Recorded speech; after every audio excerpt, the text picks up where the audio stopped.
What? I thought we were doing the commercial. Where's Kayla? Hey, what's up, y'all? What's up, son? What's up, B Self? Hi. I'm so excited for tonight's show. Um, you are both people that I know, I've known for a while. Son, we've never met in person, but we have been social media buddies for quite some time now, like a very long time. And B Self, we've met in person, we've met on social media everywhere. So I'm really excited to have y'all here. I can't wait to hear your perspectives. I think it's going to be a great show. What's up, Kayla? Yes, I'm super excited to hear some new perspectives on Lapeef. So it's going to be exciting. Yes. So first, let's just start with how are y'all doing? What's up, son? What's up, B Self? Son, how you doing?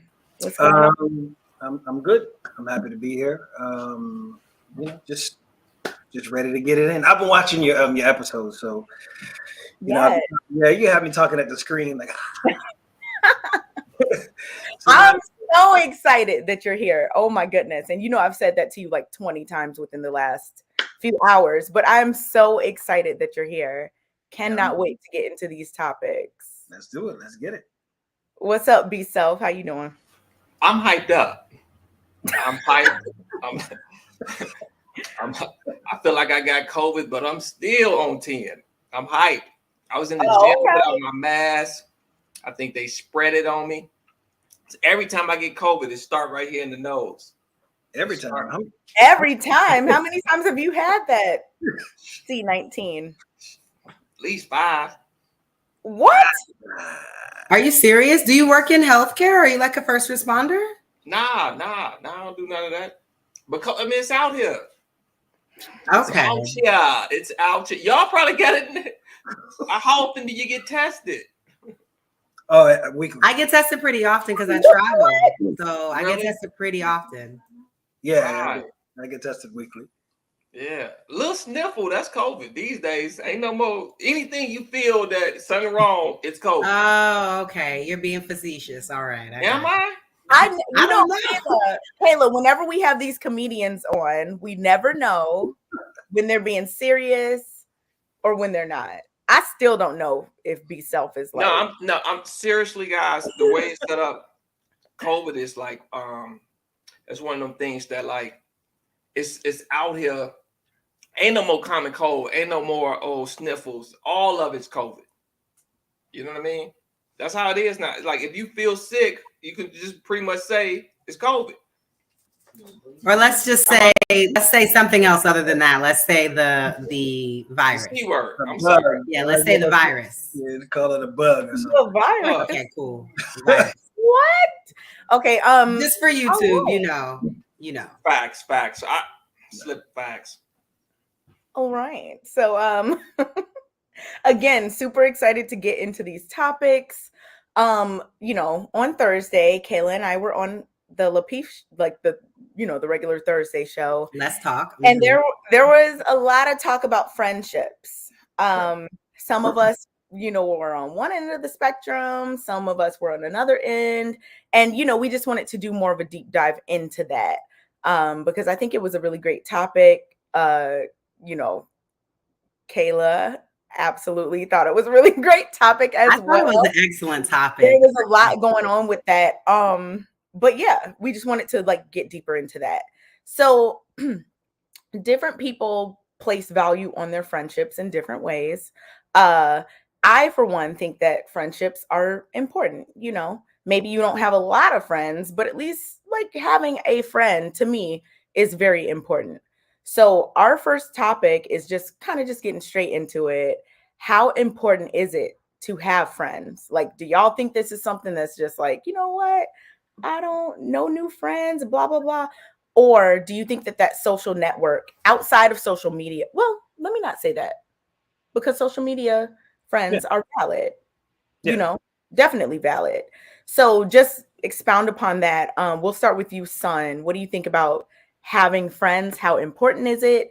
And you can differentiate between like face-to-face friends and social media friends if you want. I don't think you really have to differentiate between social media friends, face-to-face friends. I mean, you're friends or you're not friends. And you're also levels of friends. You can be friendly associates. All the labels are essentially academic. Like, when you vibe with someone and when you don't vibe with someone. When there's the person you can call 3 o'clock in the morning if you're stuck on the side of the road. Might not be the person that might enjoy a certain brand of humor.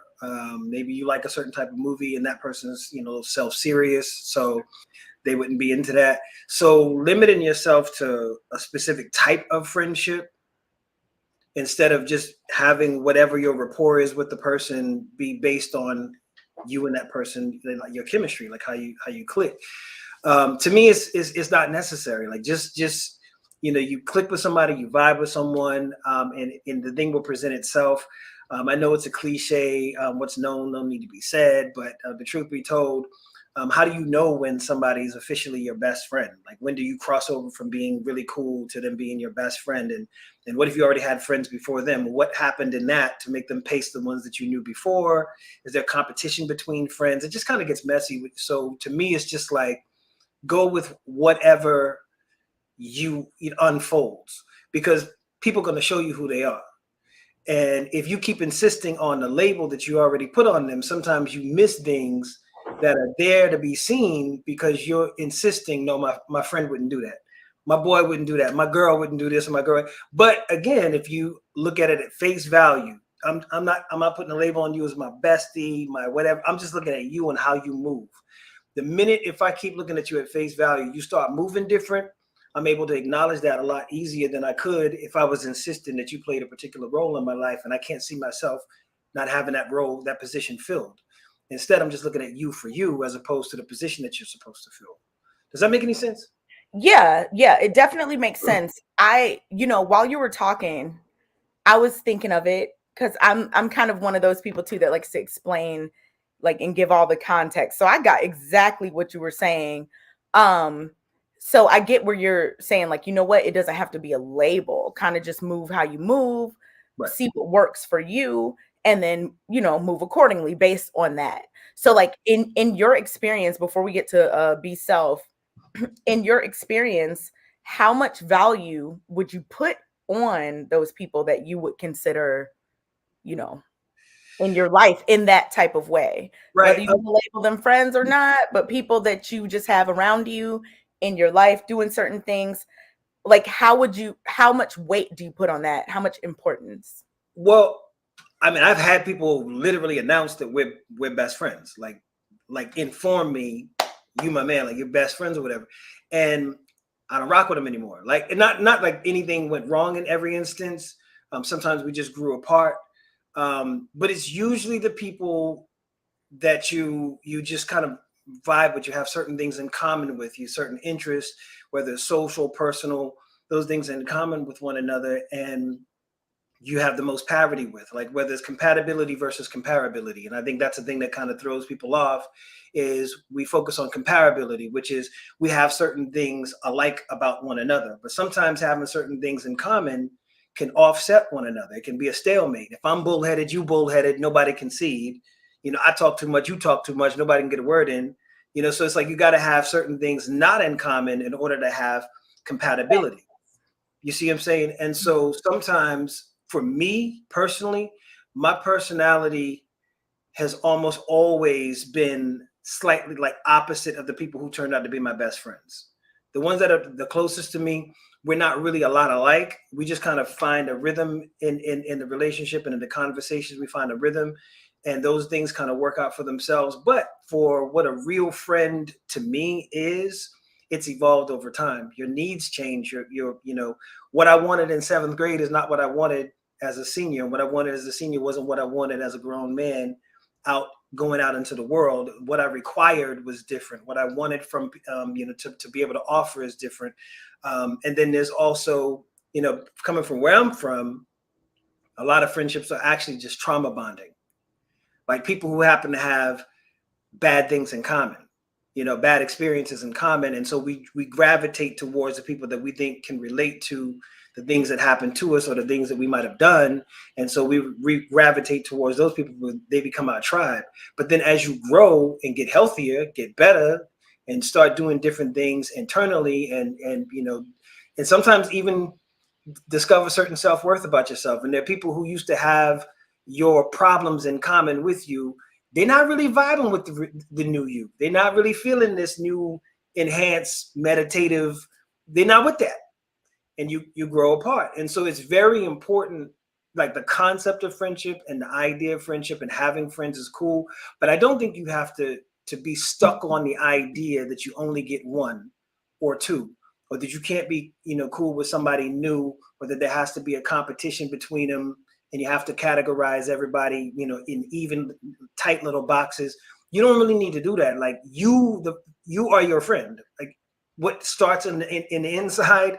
It's like people say, well, the friendship is two people, but a friendship really is like one person who's shining a light and the other person is also shining a light, or they're reflecting it on one another, because you cannot be friends with a person who is themselves not a friend.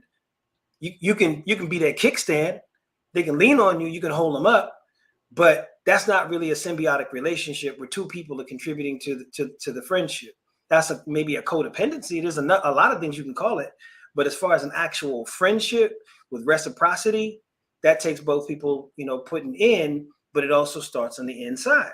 So and I'm just to be clear, and I want to be very clear about this, I don't mean if you're not a friend to yourself, you can't be a friend to anyone else. That's not true. That's actually an ableist thing to say, because there are lots of people who deal with issues of depression, self-loathing, feelings about themselves that are not good because of trauma that they experience, but they're very loyal to other people, and they'll be very instrumental in helping to prop up other people and be a good friend to them. They just don't know how to be a good friend to themselves. And in fact, if you're a great friend to them, sometimes they don't even know how to receive it. So I don't want to say that you can't be a friend to anyone else if you're not a friend to yourself. But what I am saying is friendship is also a verb, not just a noun. It's a thing that you have to actively participate in, and it starts within whoever you are. If you're a gossip, you're going to be a gossiping friend. If you're toxic, you're going to be a toxic friend. Whatever you are is what kind of friend you're going to be. And so that's the parity that you want to find there is, do you vibe with this person on that level? Like whatever the thing is that you're made of, that's what our friendship is going to be made of. So find that out first. Don't worry about the friendship. The friendship will take care of itself. Find out what the other person is made of and how they move. And if you have parity there, then the rest will take care of itself. Absolutely. I think I agree with you that, looking at those more foundational things are what will lead you to what you want when people say things like friendship, right? Right. I definitely 100% hear what you're saying. Be self. I almost said your government. Be self. What do you think about that question? How important is it to have friends? Like, Son was talking and giving us a lot of context, and I was like, we don't necessarily need to think about it like this person is my friend. Like, kind of let that grow, kind of let us see what happens, and then kind of know where it's at, depending on, whoever you're speaking about. So in terms of importance of that, though, be self, what do you think? I think a man over Live 30, without friends? I think a man over 30 shouldn't even have friends. Why? You should, for what? You Wait. Time out. You should be focused on your family. If you're a man over 30 and you got time for friends, it's a problem. Wait, you gotta clarify that. I'm saying So like this. In terms of what friends are, do that. A man over 30 should be focused on his productivity and not getting up with some friends and playing Madden or whatever they do with your friends. Like you can do whatever you want with your friends, and you don't even have to talk to your friends. A man over 30 years old should have friends that he's in business with. Like, you my friend because we get money together. Oh, this is going to be sometimes not whatever business your friends in. Sometimes that's not your calling.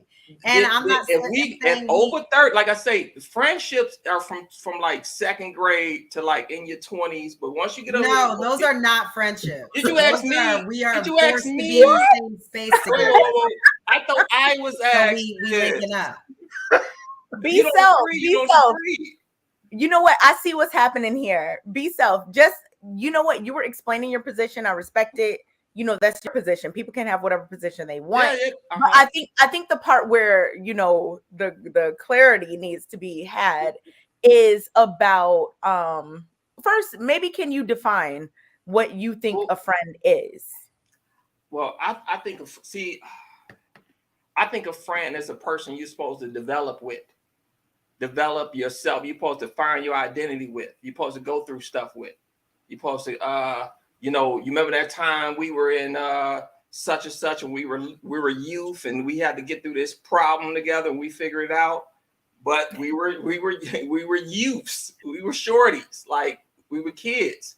Like, now we're grown. Like, we figured all that out. The things I need a friend for, I don't need friends for anymore. I need friends to figure life out. Once you're over there, you're supposed to have figured some stuff out. And it's like, yo, now it's time to expand and be productive. I don't have time for friends. Can I? Yeah, go ahead, son. And I want to ask if this is what you mean. And by giving you an example, like, say, for example, a lot of the opportunities that I might have in business and just in life, a lot of those are based on friendships that I've made with people who have done things themselves. Like, so at some point in time, the things that they into might work out for the thing that I'm into. Somebody hit me up and say, hey, here's an opportunity, you know, something like that. So as you get older, you start finding business. As my grandma used to say, get yourself some business, find something that actually do, busy yourself.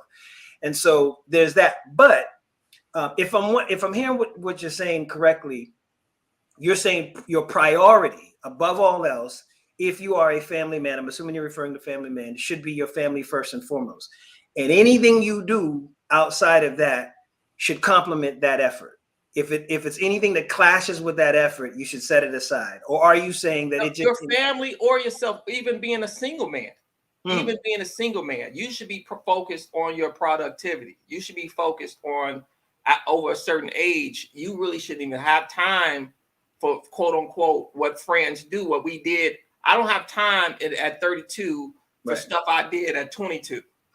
But again, what does that have to do with the friendship? The friendship is evolving as you evolve as people. What we used to do at 18, what we used to do at 18 when we were friends is totally different than what we're doing at 30 at friends. It's totally different what we may be doing at 50 as friends. So I feel like a friendship is like those friendships you have in elementary school, high school, college. These are not real friendships to me. We're forced to be in the same space. We have something in common, and bonds build that way. Sometimes they're trauma bonds, sometimes there's experience bonds. We live in the same dorm. We're in the same class, and things just develop from there. But when you're an adult and you know who you are as a person, and you're making a choice to interact with other people because you feel like they're bringing something to your life, or they're of some sort of entertainment companionship, that's totally different than those frivolous relationships. And I only think that you're going to have like 3 to 4 real friends that you'll have forever. Everybody else is pretty much for a season. I started this saying men. I didn't say everyone. I'm talking about everyone, men included. No, because I think men and women are different. Women need friends, and well into the 60s, women need friends because, you know, to emotional support groups. Women need someone to talk to lean on. It's a different dynamic.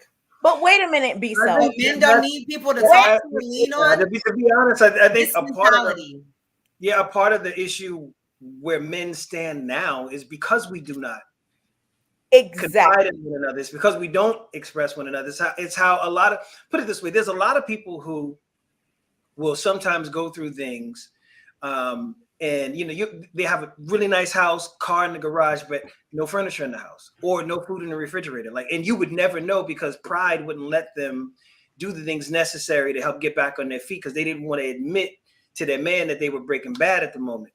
And in certain instances, they would even be upset with their wife or their girlfriend if she said something to her girlfriend about the struggles that they were going through. He just wanted everything under wraps. And closed mouth don't get fed. And so there's a lot of times when men will bottle up and let either pride or just this idea that we're supposed to always have it together,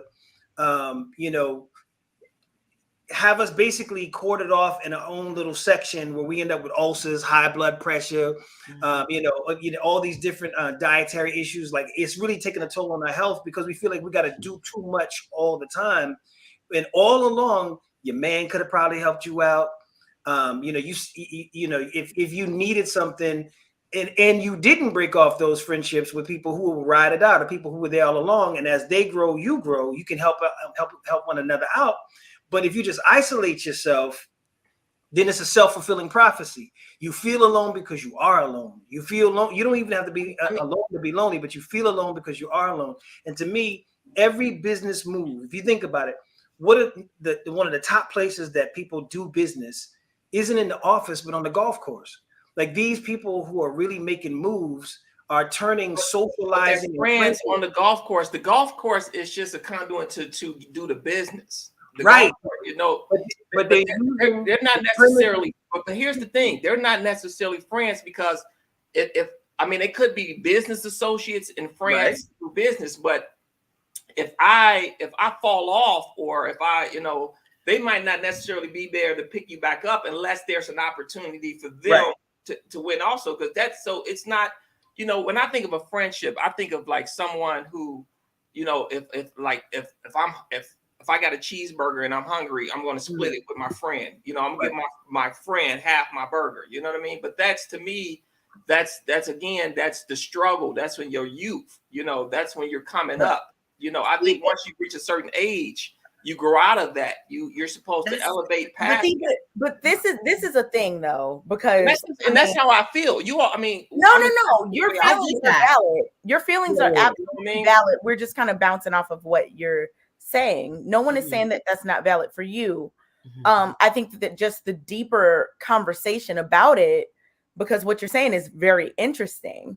The deeper conversation about it is, and Sun was kind of, touching on it earlier, is about how men have less of a social network than women.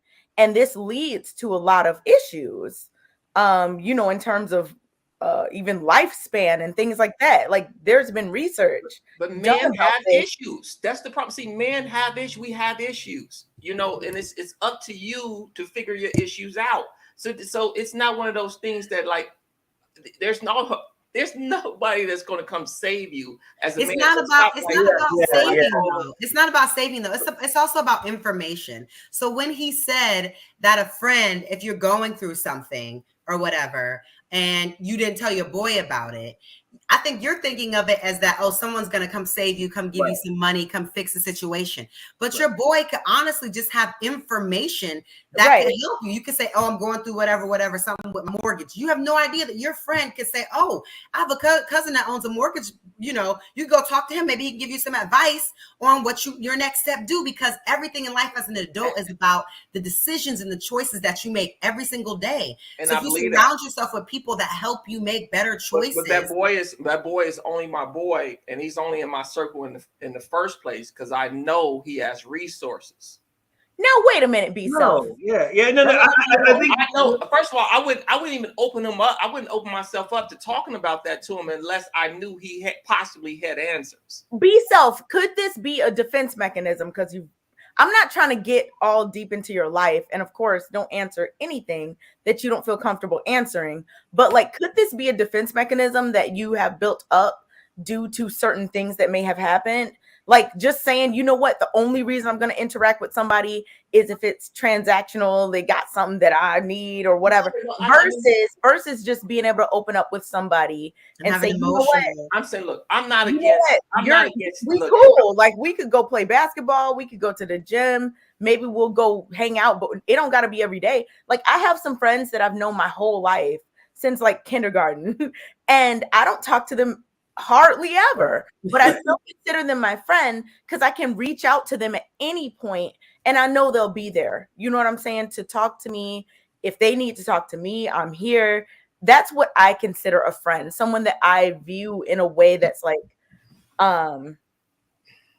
I view them in that way. Yeah, I think there's a little bit of an idealization of what friendship is. Like we're raising it up to this Mount Olympus like level where it's unattainable.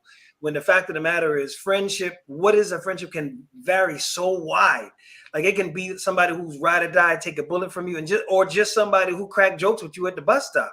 Like both of those people are friends in their own way. It's not one way to be a friend or one type of friend. And so I don't know anybody who has like real friends that would be like, okay, time's up when they turn 30. Like, okay, it's been real. No, meaning that. Like, never mind. The underlying issue that I'm really seeing. In your 20s, you hang out a lot.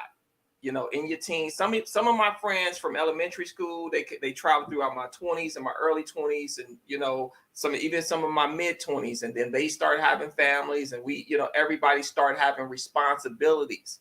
Responsibility is what breaks up male friendships. It's responsibility. Like, you my boy, but I gotta do a double today. I gotta do 16 hours. Why would it break up a friendship? So does that mean you're no longer friends? Don't have time. You can't see him anymore? You don't have time to cultivate the friendship anymore. My best friend, I hardly ever talk to her, and that's still my best friend. Yeah, my best friend I talk to. I think there's a different dynamic. I was a match. I would give it to her, and she would give it to me. That's still my best friend. Because women at 20, 30, you guys would probably still have sleepovers. You know what I'm saying? You guys would, Now I don't know if it's a culture thing. You got 30 plus women, and they all gather together, and they have female sleepovers. Am I right or wrong? I don't know if it's a culture. What does that have to do with? I don't know. Okay, so I just want to say this: the underlying issue that I'm seeing when it comes to people that somehow can't have relationships with other people is that there's some kind of either insecurity within yourself when it comes to interacting with others, or there's some other kind of issue that has to do with like being able to maintain these relationships. So it has to be one of the other. When it comes to men, I think that there are some men that have certain security or insecurity issues around other men, and that can sometimes impact friendships and impact relationships. No, but this does happen. I mean, you could play silent. You could do that if you want, but that's not necessarily the case. The case is that for some, if when you're a man and you're busy and you're productive and you're trying to cultivate ideas, you don't have time necessarily for friendship things. But that's the same in your marriage. It depends on how busy of a man you really are. Hold on, that's in your marriage. Just because we have kids, we don't have time for the marriage. Or just because I have this job, I don't have time for this. Whatever. You telling me once a quarter, twice a quarter? I do my years in quarters. Mm-hmm. Once a quarter or twice a quarter, you can't find time to go to brunch with your friends? Or even just for years? What am I going to brunch with free? See, I'm a man. I don't know. No, I'm not going to brunch. That's a y'all thing. I'm not going to brunch with a bunch of whatever men do. Men can go grab a beer with their friends. Go to the Bears game. Wind down. You know what? Let's just say let me give you a guy that I considered a friend, right? Just bought us all Chris Rock and Kevin Hart tickets to go fly out to New York. One of my friends, but guess what? We're in business together. We get money together. But you consider him your friend. He's my friend. Yeah, but if y'all weren't getting money together, would he be your friend? Probably not. So y'all not really friends. Yes, y'all just business partners. Y'all not really friends. Okay, because if we wasn't getting money together, we wouldn't have anything in common. Getting the money together is what brings us together. Wait, hold on. We need to recalibrate. People don't have interests that don't make money. Like if you like football and I like football, you telling me we both can't just like football and watch football together? You can, but it's a time. It becomes a time waster when you. It doesn't even have to be that time waster to watch football. You all can disagree. It's okay. I mean, I think there's. I'm just trying to understand. That's all. But there's a question of self-care and what it takes for you to feel cared for, what it takes for you to feel like you're taking care of yourself. And first, I want to say, even though I'm pretty sure somebody gonna call me the panda bear for saying this, I feel like it needs to be reiterated firmly that women are busy too. Like women, while we're saying that women have a lot of time on their hands, or even framing it like women have a lot more time on their hands than men, is not the case. Like the numbers don't bear that out. That women are absolutely just as busy, in many instances, more busy than men, because a lot of times they're juggling education and the job and family at the same time in ways that men, who are less likely to be the custodial parent, often don't have to do all of that simultaneously. So that being said, I don't think it's a question of women personality wise having a different view of what it takes to be friends. I think that women are socialized to know that they can be more expressive, that they can turn to one another. Ever since that, from little girls, we socialize them to believe that they can hug one another. We socialize them to believe that they can cry. We socialize them to believe that emotions are not a bad thing until they get old enough, and then we slap on a misogynist label that they're emotional as a negative. But growing up as little girls, in contrast to little boys, I've seen fathers watch their son fall down. He cries, he picks him up and slaps the dirt off of him, tells him, grabs him by the shoulders, and say, shake it off. And if the daughter did that, he'd pick him up, hug him, kiss the boo-boo. It's a different type of thing. So when you're socialized to believe, you got to bottle all that up. You can't show when you're hurt. You can't show any vulnerabilities.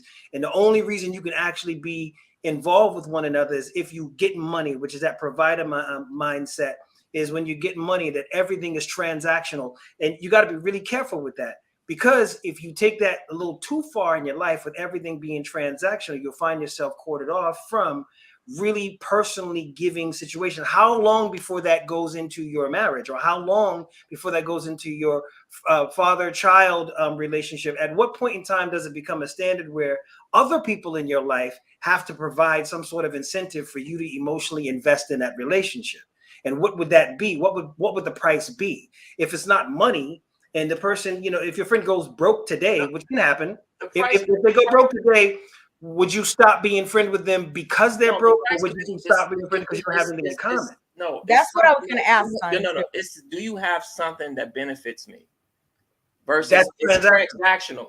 French, like to me, over a certain age, any relationships, especially friendships with another male, it has to be transactional. If it's not transactional, then like, what are we doing? Because we're being friends and having I don't prescribe to that. I don't agree with that. Like, what's the currency of the transaction? Does it have to be money? It can't be good conversation, good advice, good connections, good network, good this person's a parent. You haven't been a parent yet. Like, there's so many things it could be those things that aren't money. Good information. It could be like something, but at the end of the day, the information you gave me leads to something tangible. But you won't always. It's not just for my emotional stability. Advice on parenting. What does that lead to? Like that's you can save me money to keep my kid out of jail. You can save me money. Well, okay. If you want to frame it that way, absolutely. That's how I feel. No. You're right. But that's you. I think I get where the misunderstanding is. I think that you're looking at it as transactional, and yes, like somebody who will listen when I talk to them, I guess that's a transaction. You know what I mean?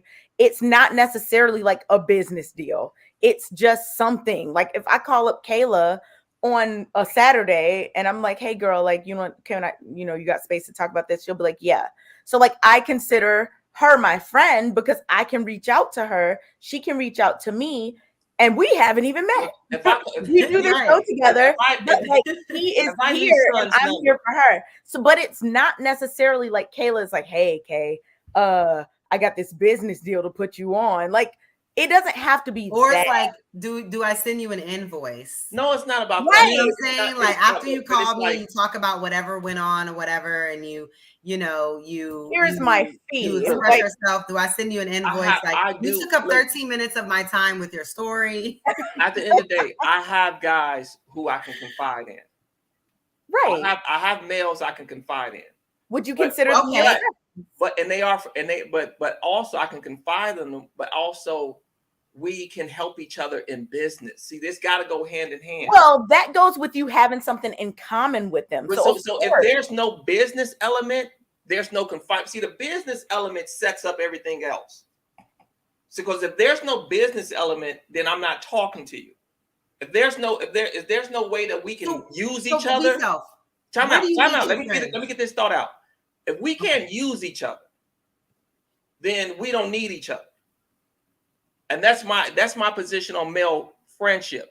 If you can't use me for something that's going to be tangible for you, and I can't use you for something that's going to be tangible for me, we don't need each other. And that's my stance on male friendship over 30. So yours is more of a need versus want. Like you can't just want to talk to a certain friend. You want to feel like you need that friend for something. I mean, look, like I said, my friends are busy, and I'm not going to bother them. A lot of people are busy. I mean, your friends are busy. Her friends are busy. His friends are busy. I'm busy. We all busy. But I'm busy as hell, actually. I'm not going to bother you. If I'm telling you, if we don't have, still pick up the phone if me and son grew up, from 4th grade or whatever, and we came up and we were best friends playing marbles and riding our bikes doing woolies, right? And at now we're 30 years old, I'm gonna look at son and say, look, how can we evolve this friendship? Because we're not riding bicycles anymore. We're not going around on our motorcycles on the weekends or whatever. Look, how can me? This sound like a job. Like, okay, you've been here 3 years now. Okay, he's gonna give them like the letter of how can me? This goes back to what I said earlier, though, is that what you're talking about is describing essentially the point that I was making earlier, which is that what you need in a friendship and from a friendship and what you have to offer evolve over the course of time. Yep. So it wouldn't be a moment of truth where you would need to ask your friend that question or reevaluate your friendship, because you've been growing the entire time and watching each other evolve and keeping basically a tab on how this person is developing. If I see you start developing certain habits and moving different in ways that I don't really move, we would have already had that conversation as friends before we got to the point where I needed to reevaluate our relationship. I would have already said, like, self, you doing such and such now, or you doing it like that, like, nah, bro, I don't roll like that. Like, we would have already had that conversation as friends. So by the time it gets to the point where we're trying to figure out whether or not this relationship fits anymore, it's got more to do with who you are and who I am than whether or not the relationship itself is still operating like it used to. Makes sense to me. Yeah, I mean, what do you think about that, B-Self? Because I think maybe we're like in a misunderstanding. I can't see how this is like, I don't know, so different. Look, I'm telling you like this. I don't describe male friends over a certain age can become a liability issue. People of a certain age develop habits. I got male friends over 30 that now they have all kind of habits over 30 and whatnot. You grow out of people and whatnot. So again, over a certain age, I think male friendships should be transactional, very much so. Like women, like I think women are different creatures and they're more emotional and they like tend to more lean on emotional support of each other. And I don't think men should necessarily operate that way. I don't look for another man for emotional support. You don't think? I would shun another man who comes at me for emotional support. And I would really come at him and say, you better get it together because I'm the wrong one to come at for emotional support. Right. Grown man. This is a perfect segue into the next topic. And B-Self, I want to start with you because you were just, talking about that. Do romantic relationships come before friendships? And you've given your views on friendships. It's just like, once we 30, we got to part ways unless you have something to offer me, right? Okay. That is tangible, I guess you could say. So in your opinion, do romantic relationships come before friendships? And then we'll go to Son with that same question. Your lady should become before your friends. Yes. Your woman should become before your friends. Does it matter, B-Self, how long you've been with the woman? No. If I claim her as my woman, I don't care if she's with me 2 weeks, 2 years, or if I'm claiming her as my woman, she comes first over my friends, over everybody. If I claim you as my woman, you're first. Because I've taken you on. You're under me. You're now you're an extension of me. You're my female. You're the female extension of me. So yes, you're number one now. That's your position. You become number one above all friends. If I got a friend, if my woman needs $200 and my friend needs $200, guess who's gonna get the $200? My lady. Okay, and you said regardless of how long you've been with the lady. If I'm claiming her, again, if it could be a woman like, look, if I'm claiming her as my lady, she's first. Okay. And that's if I'm claiming you as my woman, you're first. You're number one. I can definitely. You're going to come before all friendship because I'm claiming you as my woman. So like I said, if it's 2 weeks, 2 years, I'm claiming you. Now, if I'm not claiming you, then friends. But if I'm telling the world, hey, this is my woman, then something comes with that. What comes with that is that you being that you're next, you're second after me. That's what comes with that. Okay, so it's like you, your woman, and then your friends. Got it. I can respect that. Definitely. That's valid. Son, what do you think about that? I don't have them in sequential order. They operate in different parts of my life in different ways. And so if there was a situation like he just described where both of them need the same thing at the same time and I only have to give one, then obviously, it's not really a question. You take care of home. That's the that's the first thing that you do. But what I wouldn't want to do is set up a situation where I had to continually pit one against the other in regards of which one is a priority, because it's not necessary. They don't do the same things in my life. They don't in any way collide with one another. They have different purposes. Like, I don't know how there would be any overlapping. The only way that would be a conflict if I was talking about maybe two friends. If I had two platonic friends and issues with trying to arrange who I spend the most time with them, or maybe if I had a wife and a mistress, so they're the two people who have overlapping types of relationships. Then you got to figure out how to handle these two on Valentine's Day. But I don't have any conflicts about who to do what with between my friend and my partner, because where would the disconnect be? Now, correction. There is one thing. That is, to what extent does your partner have the right to confide in their best friend about your personal business with them? We'll get to that. We'll get to that. Let's stay. Yeah, that's right here. All right, I'm not going to go any further. Stay right here on this topic right here. Right. But I do think that this is important because this does happen sometimes. I personally believe that if we're I don't believe that there should be an order. I agree. Everybody has their roles. Right. In life, everyone has their roles. But if there was to come a time where they both needed me at the exact same time, I would more than likely choose my man, but it will also come down to like the seriousness of it. Yeah, what is you know what I'm saying? Like if I was doing something frivolous for my man, like, or just doing something that, I don't have to do, but that I just want to do, that kind of stuff happens all the time. And my friend was having like an emergency, then obviously I would prioritize the emergency versus doing something like, say I was like planning to take him lunch that day, or, it's just something that I don't have to do that's not important. Then I would prioritize a friend's emergency. Would you stop being friends with one of your friends that didn't like your man? What? If one of your best friends didn't like your man, and would you cut off her for your man or cut off them for your man? Yes. Okay.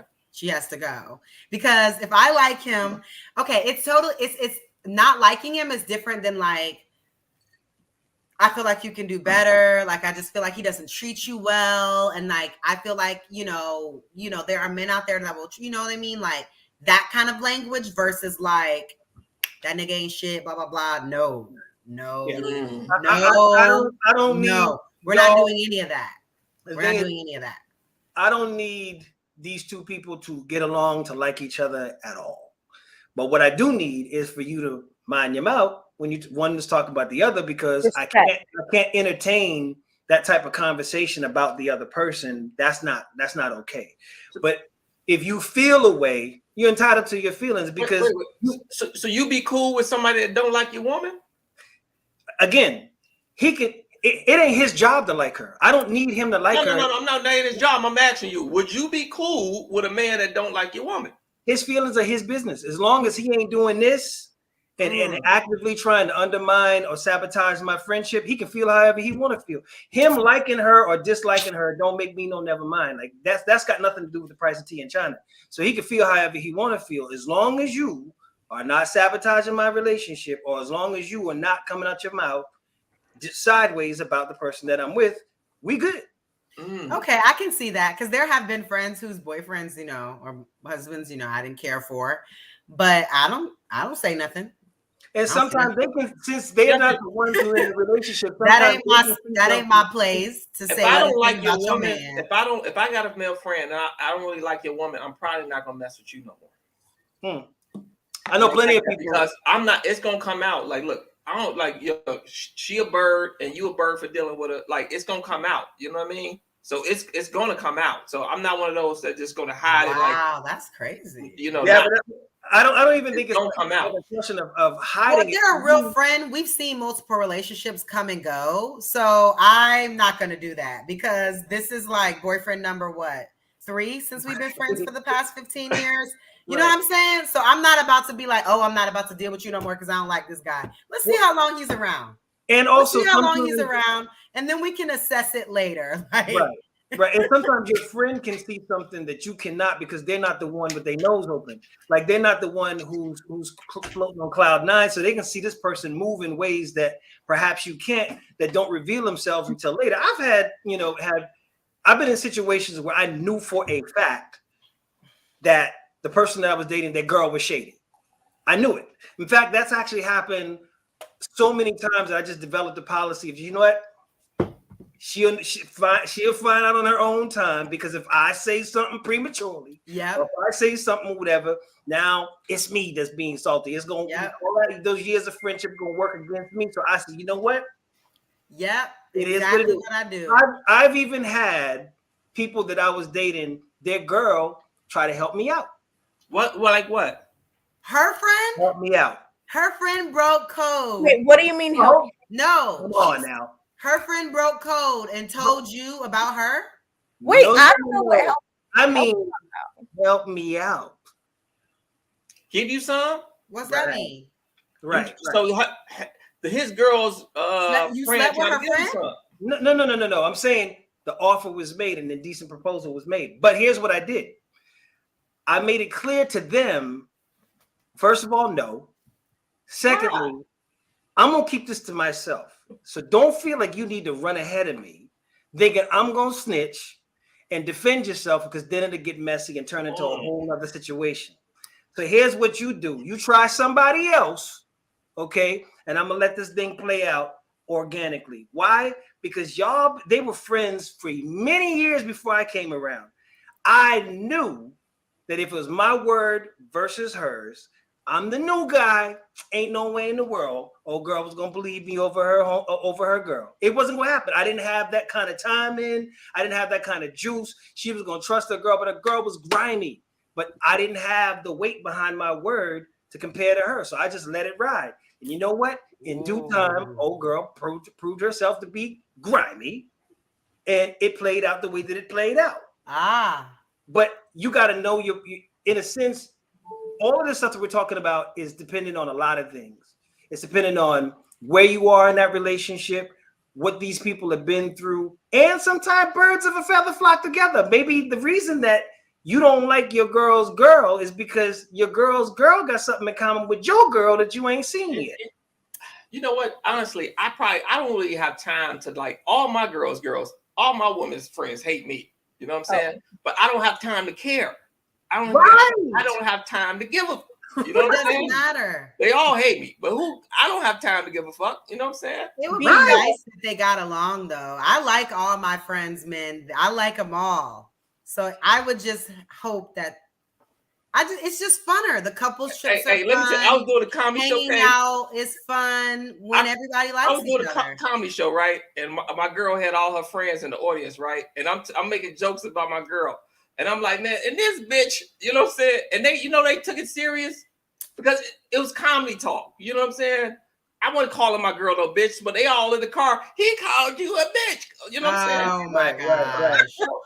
It's like, it's like I don't have time. You know what I mean? So it's like I definitely agree that as far as the relationship with your friends, with your partner's friends, and vice versa, whatever, that there should be some sort of harmony, as much harmony as possible. I mean, there should be some kind of, you don't want to be just like beefing with one another. If it's possible for everybody to just kind of be okay or cool. If you're a couple, you should be amongst other couples. Stay away. I don't like my girl's single friends. You know what? That's a false sense of security. No, I don't care what you say it is and how you describe it. I'm telling you how I feel.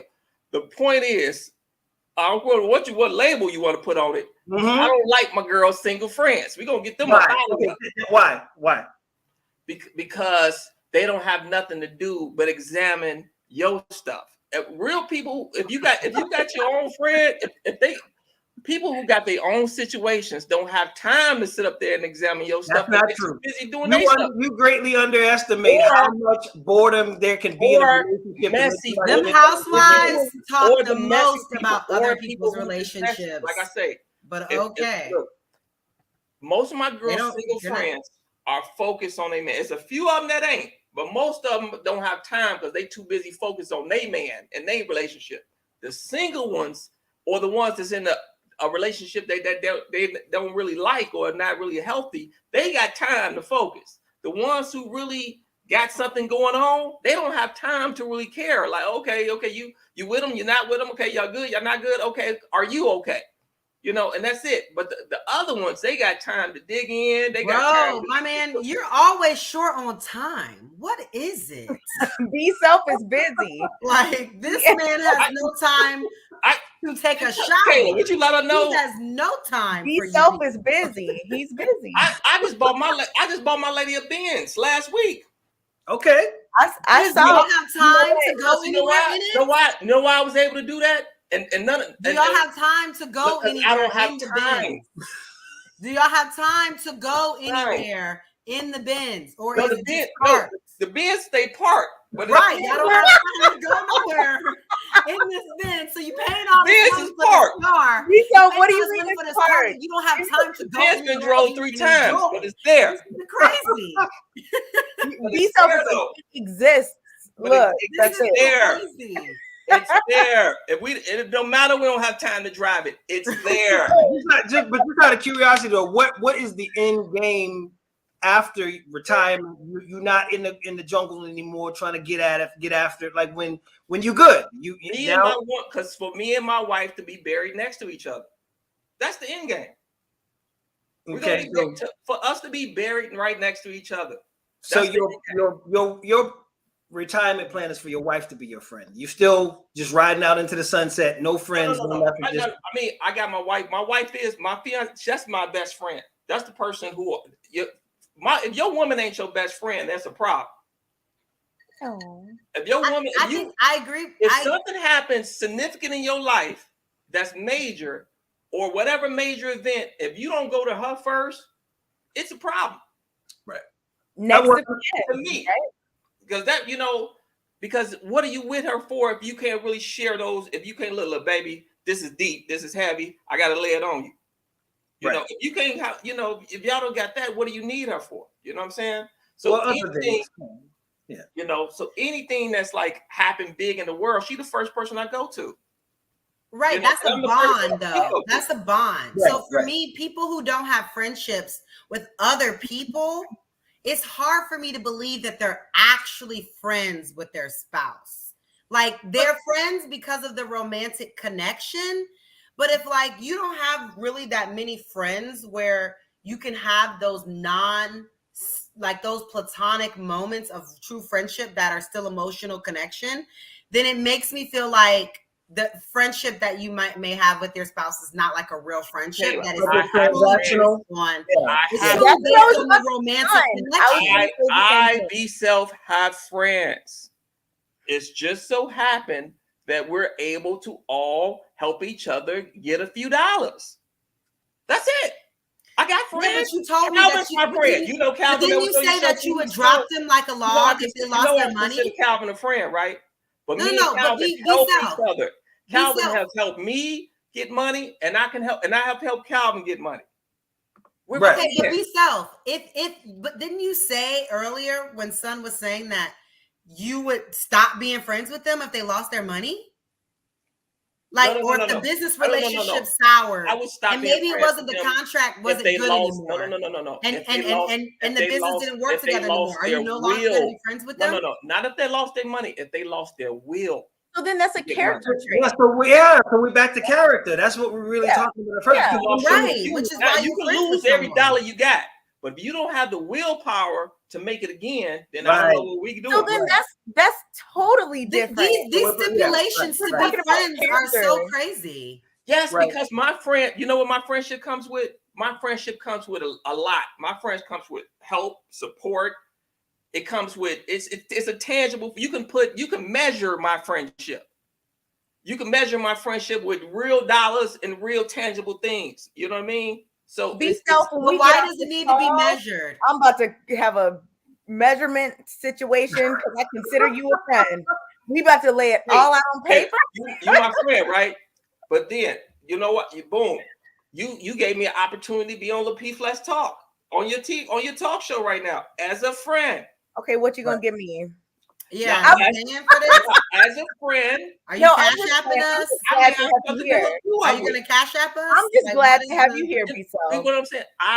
It could be very well that I may have something you need. But you know what? I'm also seeing though, because my parents. What I'm also seeing is that I feel you, B. Self. No. What I'm saying. You see my timeline. You know y'all might have something you need. No. I get this. But I'm also thinking because I saw something in the chat and someone saying like their friends is their husband and their kids, and those are their friends. They don't have any friends. To me, I think that's very dangerous. Because both of my parents have friends, right? So now that we're out of the house, they still have lives with people that they've known before we were even in existence, right? Even though we both can feel that energy, like when I'm not showing my mom enough attention, I feel things changing. This is just life, right? Where I just don't have as much time and I don't need her, right? So I think that when you feel like those 15 years, or I guess they're 18, but I feel like you can't compare the era. Those 15 years that you're doing the whole childhood thing means that you can't have relationships with other people. And then you think at 45, you're about to just pick up these lifelong friendships. You know what I'm saying? Like, I don't know. I just feel like having real people in your life, you don't get to pick and choose them. God sends them along your path wherever they come, right? And they're there for a reason or a season. And you probably will only have 3 or 4 friends that are really there for the reason, that are going to make it through life with you. And then you have seasonal friends that you have, y'all kids was both in the PTA, and we may be friends for the next 7 years, and our kids age out and I don't talk to you anymore. You know what I'm saying? If I can help you, that's kind of how life goes. Like, that's like what someone was saying earlier. Look, if you can't be used, you're useless. That's how I feel. If I don't have a friend I can use, then they're useless. I think the difference between what you're talking about and what I would probably call as being purposeful. Like if you serve a purpose and have a purpose. Thank you, son. And I think when you align your purpose with one another, then you can really make moves regardless of where that person sits. Because how often is it that we both have equal net worth? We both have equal connections. We both have, that doesn't happen that often, but we can both still contribute things to one another's betterment. I got friends right now, right? Some of my friends who I try to put on to a business opportunity I might be doing or whatever, and they just won't catch on. Right. But guess what? I got to let them go. I mean, I got a wide variety. How do you let them go, and why? Like, do you have like are you like, look, man? It's called send the voicemail. Oh, so you just ghost your friends. They're like, oh, nothing was wrong, and then suddenly they don't have anything to provide to you, and you're like, you know what? Now look, out of curiosity, if you were to separate from your lady, would you still be friends, or would that just be the end of everything from there? Again, if you and your lady were to part ways romantically, would you still be friends and be contributory to that friendship, or would that be hell no? I don't have female friends like that. No. So basically, your relationship with your best friend is itself transactional in its own way. Yeah, because it's predicated on. He said, "Yeah, yeah, wow. yeah." This man is entitled to believe what he thinks. I disagree. That's okay. We're all going to live our lives the way we're going to live them. I think it's just interesting to hear some other perspectives about it. Definitely.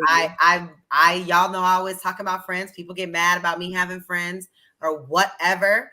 But I like having friends. I like being social. I like being able to pull up in any major city and make a call and have someone that can show me around and so I don't know. I think friends are good, but there's obviously boundaries, and I think that takes us into the next kind of now you got male friends. No, there are boundaries when it comes to friendship, and I think that's all you got male friends you can pull up to New York and he'll show you around, and he cool with that.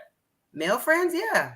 So wait a minute. So wait a minute. So hypothetically, a good friend of mine, actually a really good friend from college. Okay, Steve. Him and his wife live there. Yeah, you told me Steve is your man in Chicago. You and Steve, and then you can tell me you can pull up in Miami, and Charles is gonna show you around, and Steve's okay with that. Steve and Charles. Really? Yes. And you expect? Oh wow! So you date those kind of guys? What does that mean? Oh my, Kayla. No, we're not even going to do this because we're not going to do this because remember, you don't. No, hold on. What kind you of don't have friends? You don't understand friendship. Remember, it's all predicated on what they can do for you. So we can't have a discussion about friends. I have friends I've been friends with since college. That we don't talk every day. We don't see each other every day. We see each other on social media. We have small talk, whatever. Wow. Every now and again, when maybe a life things happen, they had a baby, I'll call, check in, how's the kids, whatever. But that's it. My lady got, you can have friendships, two male friends. There are levels. And I'm constantly there are levels to friendship. What? What? Why? What did he just say? Be self. What do you do? And then, son, please weigh in on this because I know that you have a. My lady, I think she got an ex trainer, and I always got my eye on that nigga. And she got a coworker, two male friends. Why do you have your eye on them? Because you don't trust your wife. I don't. No, I trust her. No, you don't. How do you trust her? It ain't about trust. So even if they made a move, even if they made a move on your wife, it ain't about trust. You know what a human being is. You ain't gotta trust if you know. Well, be self. Me and you, like, I don't want your woman coming to me as a woman. Is this gonna be a problem because me and you communicate? Look. I consider you a female friend. Okay. But I don't talk to you all the time. You don't confide in me. That doesn't. You don't sit up there and lay it on me. Because that can develop into something else. Am I right, Kay? You're absolutely right. We talk about specific things. We talk about specific. When we last month, me and you talked for about 2 hours on the phone. And what did we talk about? Money. Getting this paper. The conversation never left getting this money, did it? Okay, right, so what do you think only that? You know that though. Only you know that. Right. The lady's not privy to that conversation. So what about when Kayla's in Miami with Charles? What if they talking about money? I mean, why would Steve feel any differently about Charles than your lady should feel about Kay? Because 2 hours on the phone? That could be a thing. It's not. That was a but that could be a thing to some people. That was business. It don't matter. You can get the transcripts on that call. It don't matter. Conversation. It don't matter. It don't matter. Conversation can lead to other things. Conversation is what leads to feelings. We cut it off right there, though. We cut it off at business. We didn't say, "Hey, let's meet for dinner and talk more business." Do you trust your partner? We cut it off at business. Do you trust your wife? Yes. Okay. Yes.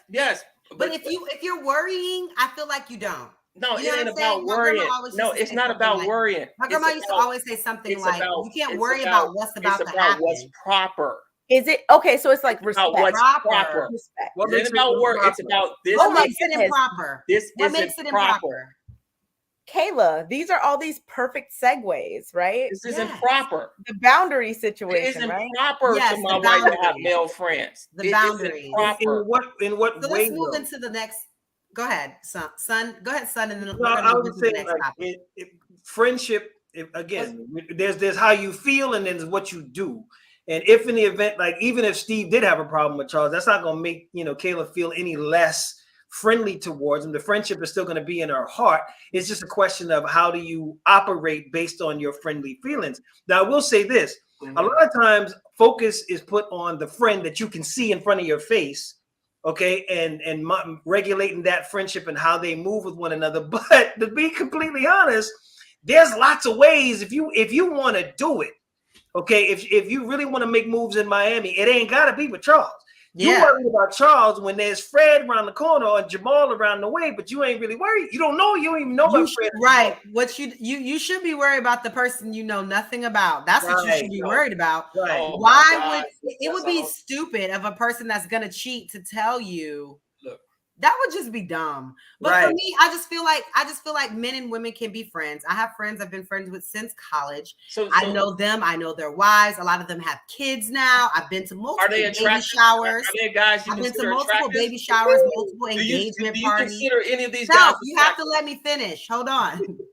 I've been to multiple weddings, baby showers, engagement parties, all different types of things that people are having in their life. Of people that are just my friends. And I think that's completely normal. I actually saw a good friend of mine who had a big 30th birthday party, and a bunch of our friends from college were there. That like our same people from college, a bunch of them were there. Some of them brought their spouses. The ones that were single came single, and everybody was there. So I feel like you saying that like, it's 2 in the morning, right?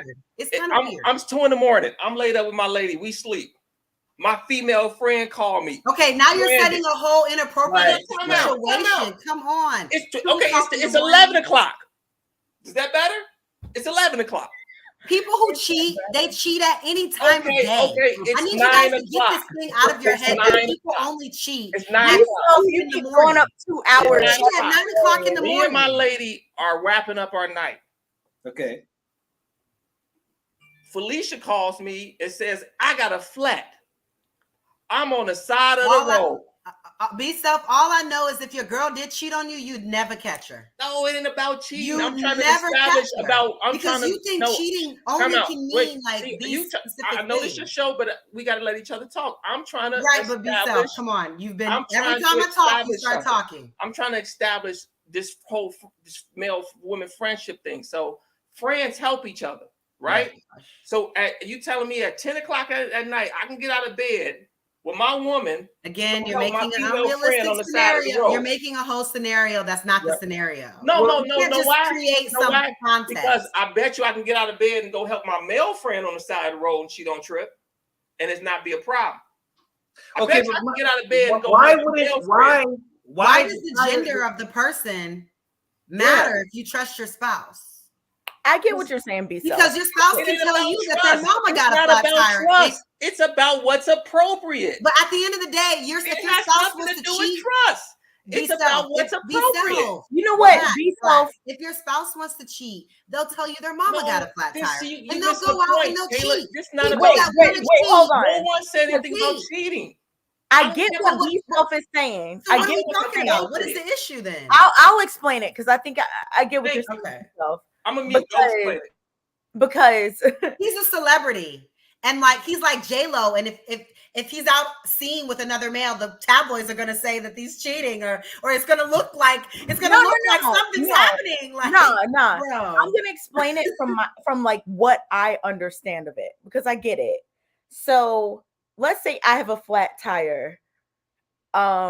I got my man, I got my brother, my dad, multiple men I could call. I'm not going to call B self. Exactly. You know? So if I call him, his woman does have reason to be like, wait, why is she calling you? Because there's multiple other men in my life that I could call. So I get that. And I then, never said that. You created some whole scenario, and that's not even what we were talking about. So be clear. So like, if there were a woman who needed, you know, a flat tire situation, if she was to the point that she had no family, no friends, no anyone except my man, then I should be very close to her to the point that she could call me to come help her with that. I mean, for real. So I get what you're saying, B self. I get it. What is the thing that's inappropriate? Is it the hour? Is it the you going to do the thing for them? What I'm trying to find. I think it's the hour. It's that night, like right? That whole change. That's something that like that's okay. Women are possessive. It's just like that's something that you're doing a service you're providing for another woman, right?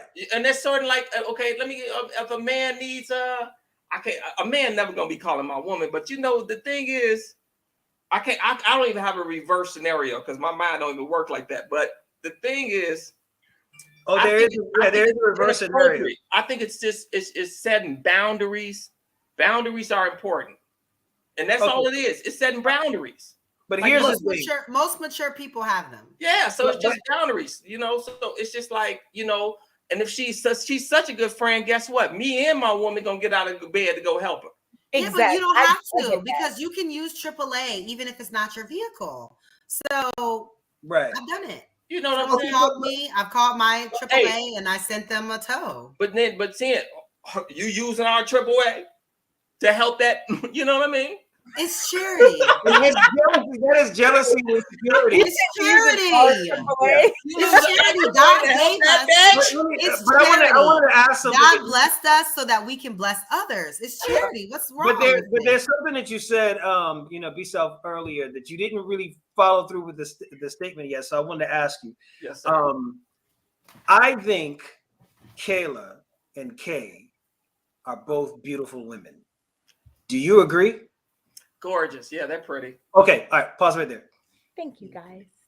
A little while ago, you asked Kayla if any of her guy friends, does she think any of them are attractive as a qualifier for how she should conduct herself in the relationship. Yet you just said that you were on the phone for 2 hours with a woman that you think is absolutely gorgeous and expected to be just your word to be taken at it that all y'all talked about was money. So my thing is, why is it okay for you to be on the phone with a woman you think is gorgeous, despite having a lady of your own, but Kayla can't be shown the sights with Charles in Miami? Yeah, at 12 o'clock noon, and get coffee. We were on the phone. And chit chat. We were on the phone. Hello, phone. There's a lot of things that can happen on the phone. Next to what is gonna? Yeah, there was no cologne. There was no cologne or perfume or pheromones involved. Am I right or wrong? Right. There can be lots of pheromones involved over the phone. I can be smooth. Right. Men that know how to talk to women can get whatever they want over the phone. At the end of that conversation, you should do whatever you want. What are you talking about? And on top of that, the power of language. And let's not forget those. The power of language. Cameras. Those phones have cameras. There's a lot that can happen. They do got cameras. Them phones got FaceTime. B-Self has never done such a thing. We go way back, and it ain't never been. We know that, Kay. The thing is, Kay, that you don't have to defend that. Son, people should be able to have conversations. Right. It's like a contradictory situation. Yeah. I mean, but B-Self, go ahead, explain. Look, I understand. Don't place yourself, have respect for your partner. That's it. You know, respect your partner. So if, like I say, Kayla dates guys that allow her to go to Miami and get picked up by other guys.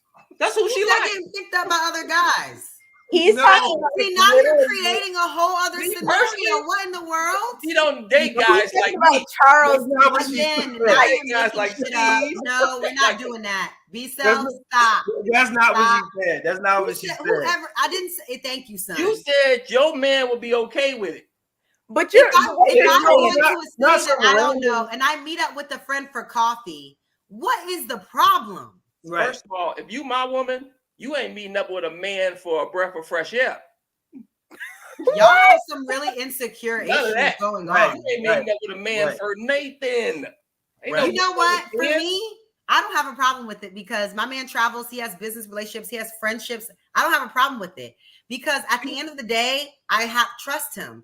And what am I going to do anyway? Am I going to stress my fucking life out over a situation I cannot control? That I'm not there. I don't know what's going on. No, if they lie, they lie. Trust this man. If they lie, if something deceitful happens behind your back, that's just some deceit. Right. I'm talking about you're not going to openly tell me you're going to go meet Charles in Miami for coffee. And I'm going to accept that. And I'm going to tell him we can be. I don't need to keep no secrets about what I'm doing or who I'm going to do it with. I don't need to do that. For what? I'm assuming that it serves a purpose to say to you, especially because that conversation could lead to money. Who knows? Well, but I guess what I'm thinking is in a situation you would never know. If there's trust involved, why do you need to have so much dominion over their movements when you're not around? Like what to what end? It ain't about trust. It ain't about trust. It's about what's appropriate. It's about that nobody, if somebody roll up in Miami and they see my woman at the table with Charles and it's not me, that's not a good look. That's not a good representation for me. Even if something something totally appropriate was going on, that's still not a good look. So what would be the difference if your lady is out and you're watching for the paparazzi? Is that what I'm hearing? Ain't about the paparazzi. I'm talking about if somebody what? No, I said if hypothetically, Kayla, you my lady, hypothetically, right? And you're out in Miami and you're at brunch on the strip with Charles and you all outside having drinks or whatever. And one of my associates walk by and sees you. And like, hey, ain't that B-Self lady sitting there? Oh, in my okay.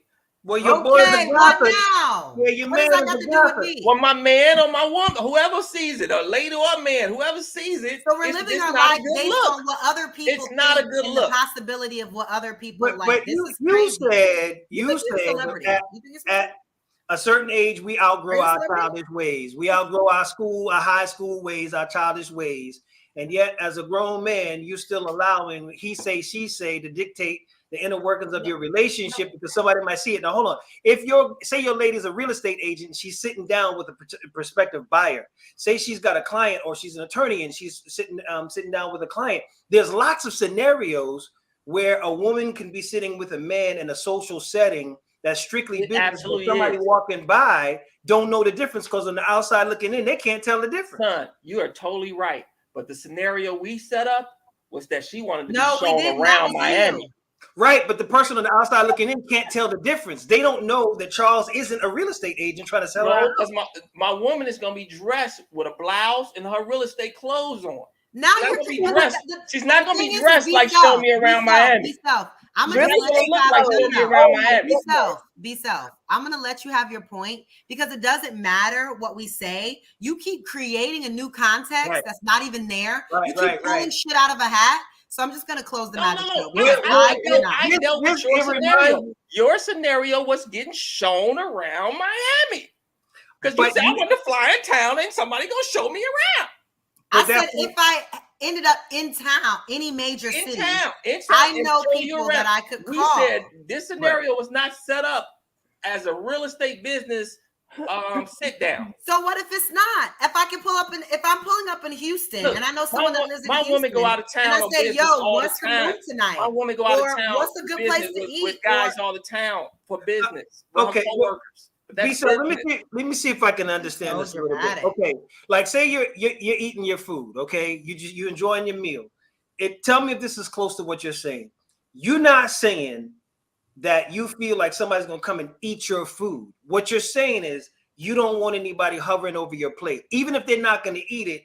It would make you uncomfortable to have somebody hovering over your plate while you're trying to eat. So it's a space and territory issue. Is that close? It's not even space and territory because I'm not a jealous guy. I'm not a territorial guy. I am a what's appropriate, guys. I don't believe that. I don't believe that you're not jealous and territorial. I don't believe that. What is the foundation of the appropriateness? Like I don't believe that. Based on something biblical. I don't believe that. I just don't believe. What? I don't believe you're sitting up here saying you're not jealous or. Son, it's biblical. I believe that you are jealous. Thou should stay away from thou's woman's. No, I'm just kidding. But it's probably somewhere in there. I cannot with you, be self. I can't. So you're doing comedy tonight. Okay. No, look. Okay. I'm just saying it's not appropriate. Okay, Kayla, look. You think it's appropriate, and you date guys who think it's appropriate. You know what I mean? Why do you keep characterizing the guys that she dates? Because she just said she'll do it. Again, if you don't trust your partner, I don't know what to tell you. Trust? You know what? There's no way you trust your partner because you think coffee outside at 12 o'clock is a problem. Kate, and I just don't. Yeah, go ahead. Me and you are engaged, right? We engaged. Man, we gonna get married soon. You go to New York. You think you gonna call Greg from high school that lives in New York now because y'all want to hang out and see each other? Are y'all still friends? You think that's what happened? You said Greg from high school. You didn't say a friend. Greg from high school and Greg, a friend. Your best friend, Greg from high school. What? You know what? I think that no. Thank you, Kate. No. Kate, but I think that I think the misunderstanding is that, if that person is that much of a friend, both partners would know about them, Of course. There would be no issue. No one said anything about no secrets. What's the extent of knowing about, though? Is it like both of them being friends with the person? Because that's weird because you don't have anything in common with Greg from high school. Like, let's say me and you, son, we're dating and Kayla is your friend, right? And we are in a serious relationship. Right. I would have heard about Kayla.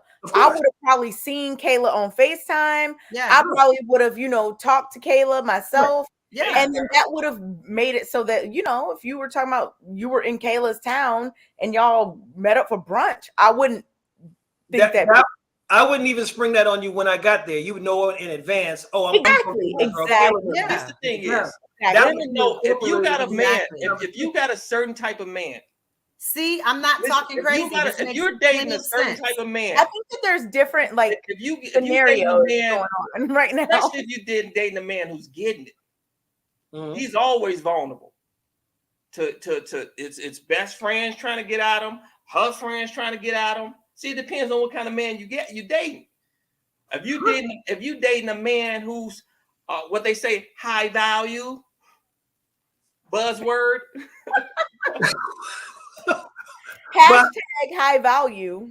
Right. If you dating a man, it's different from dating a guy who but it's also different than a guy with resources. It's different when there's a guy that's an actual friend that you may have known since college, used to work with, whatever, and someone that has a romantic interest in you or you have a romantic interest in. That's two totally different things. This is the thing. Because obviously you wouldn't meet up with someone that's like romantically interested in you. That doesn't even make sense. But this is the thing too. Like, what's the point? Sometimes I just think like, what's the point? Like, if I go to any city, regardless of who I know there, I'm not going to be like, hey, so-and-so man, show me around. Like, I've already had an itinerary when I decided to go there. And, the only time for me that it would be like, I'm going to be hanging out with these people is if it was somebody that was already like a friend of my relationship. Like, I don't even want that nonsense. I don't even want that to be a thought. I don't even want to open the door for any issue that could possibly come because it's just not worth it for me.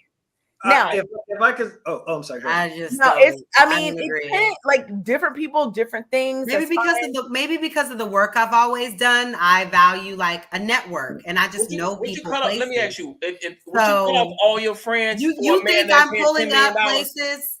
Wait, and I'm going places, and I'm getting in places? Kayla, how do y'all think that works? Would you cut off all your male friends for a man that had $10 million? What? No, I'm not doing any. No, I said what because I didn't hear what you said. Actually, I know. All I heard was $10 million. But I'm not entertaining any further questions from you. All right. Right. Well, I just wanted to ask. So, as far as the appropriateness, I don't even know what he even said. It sounds like a false sense of security if you believe that these boundaries are in some way, shape, or form going to protect your relationship any more than if you were to simply just live your life and trust in what you know, who you know your partner to be, and vice versa. Because most people, while there are people who have partners or cheat right underneath your nose, most of the time, if you're cheating or whatever, it's not going to be somebody that you are on speaking terms with, if you cool, but it ain't going to be your long-term friend from school. They've already resolved that relationship before you even came around, most likely. So I don't really know what end. Because son, there's always potential for any man and woman that spend enough time together. That's always potential. Enough time. Let's keep it real. It's 2022. It might not even be a man and a woman. It might be a man and a man, a woman and a woman. It could be somebody non-binary. It could be and people think that those scenarios don't happen. And that's why I think these people that are on the DL get away with it for so long, because they're just like, if you're hanging out with a guy as a woman, then it has to be sexual. But if you're hanging out with your girlfriend, there's no problem with that. You know, you don't know what your girlfriend experimented with in college or whatever the scenario you might come up with. You know what? We don't know these things, but I do know that regardless of how she get down, whether you do or don't know about whatever the case may be, at the end of the day, you can't know everything. There's nothing you can know. So if you are only being reactionary in your relationship to what's put in front of you, you're going to constantly be playing cat and mouse with things that look suspicious. You're right. You can't know anything. You're right. In your relationship. I think you just got to set up enough boundaries to make yourself comfortable. But you can't. There's no 100%. You can still get played. So you can always just set up enough boundaries in the relationship that both of you all are comfortable. This is the perfect segue, and literally we can just continue with this conversation, because the next topic is, how do you establish those boundaries in your relationship? So okay, let me you go first. Let me get to the one that I was going to get to a little while back, because I remembered what it was. Okay. Which is that, as you said yourself, that there are lots of things that men, whether it's personal decisions or whether we've been socialized to be this way or not, won't confide in everyone all the time. If your lady is having, problems of a female nature, you're not gonna run and tell your man that. If you got erectile dysfunction, your girl might tell her girl that. There's a possibility she really gonna tell her. Like, they know your guy ain't getting it up. Yeah, right. They know that. Now, you may not talk that way, but they do, as far as the conversations are concerned. To what extent do you feel like you have the right to extend yourself into her relationships with her girls to dictate what she can and can't report from your relationship with her? Like, to what extent do you feel like it could be, okay, enough of that? Like, don't tell them about my money issues. Don't tell them about my erectile dysfunction issues. Don't tell them about this. Like, to what extent do you think you have the right to be able to dictate what she can and can't say to her friends in confidence? Man, that's tough, son. Because I've never been with a woman that could be quiet about what goes on in the household. You know what I mean? Like, I've never been with a woman that just keeps it in the house. Most women take it outside the house, and then you got to deal with the problems that come from her taking it outside the house. Right. You know what I mean? So I mean, I ideally would like to be with a woman who keeps it all in house, or keeps 90% of it in house, 80% of it in house. But I know that that's not necessarily realistic, being that a woman needs to express themselves. A woman needs to have somebody to lay this shit on. Like, he hurt me, girl. I gotta tell you that. You know what I mean? Most of the time, I find out that's her nature. She has to let it out to somebody. Wait, but y'all are going into the next topic. Let's stick with this one first. I didn't mean to. So how first? I'm sorry. I'm just trying to answer the question. That's all. It's gonna segue, but first, how do you establish these boundaries in a relationship? So like all the stuff we're talking about, we're going to get deeper into that, but like what's the first step, as men, me and Kayla might have different views, but how do you all establish these boundaries in your relationship? What's your passcode? Finder tracker on your phone so I can know where you at all times. I don't do all that. I'll do all that.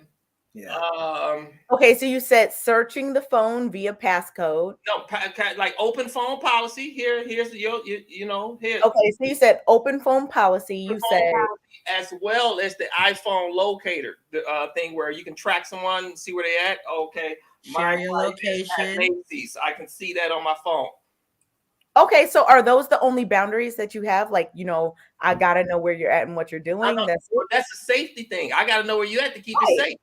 I understand that, but like, are there other boundaries that you have? Oh man, depends on there's plenty of them. Okay, I can only imagine. Like, right, because based on what we've been talking about, I can see that there are plenty.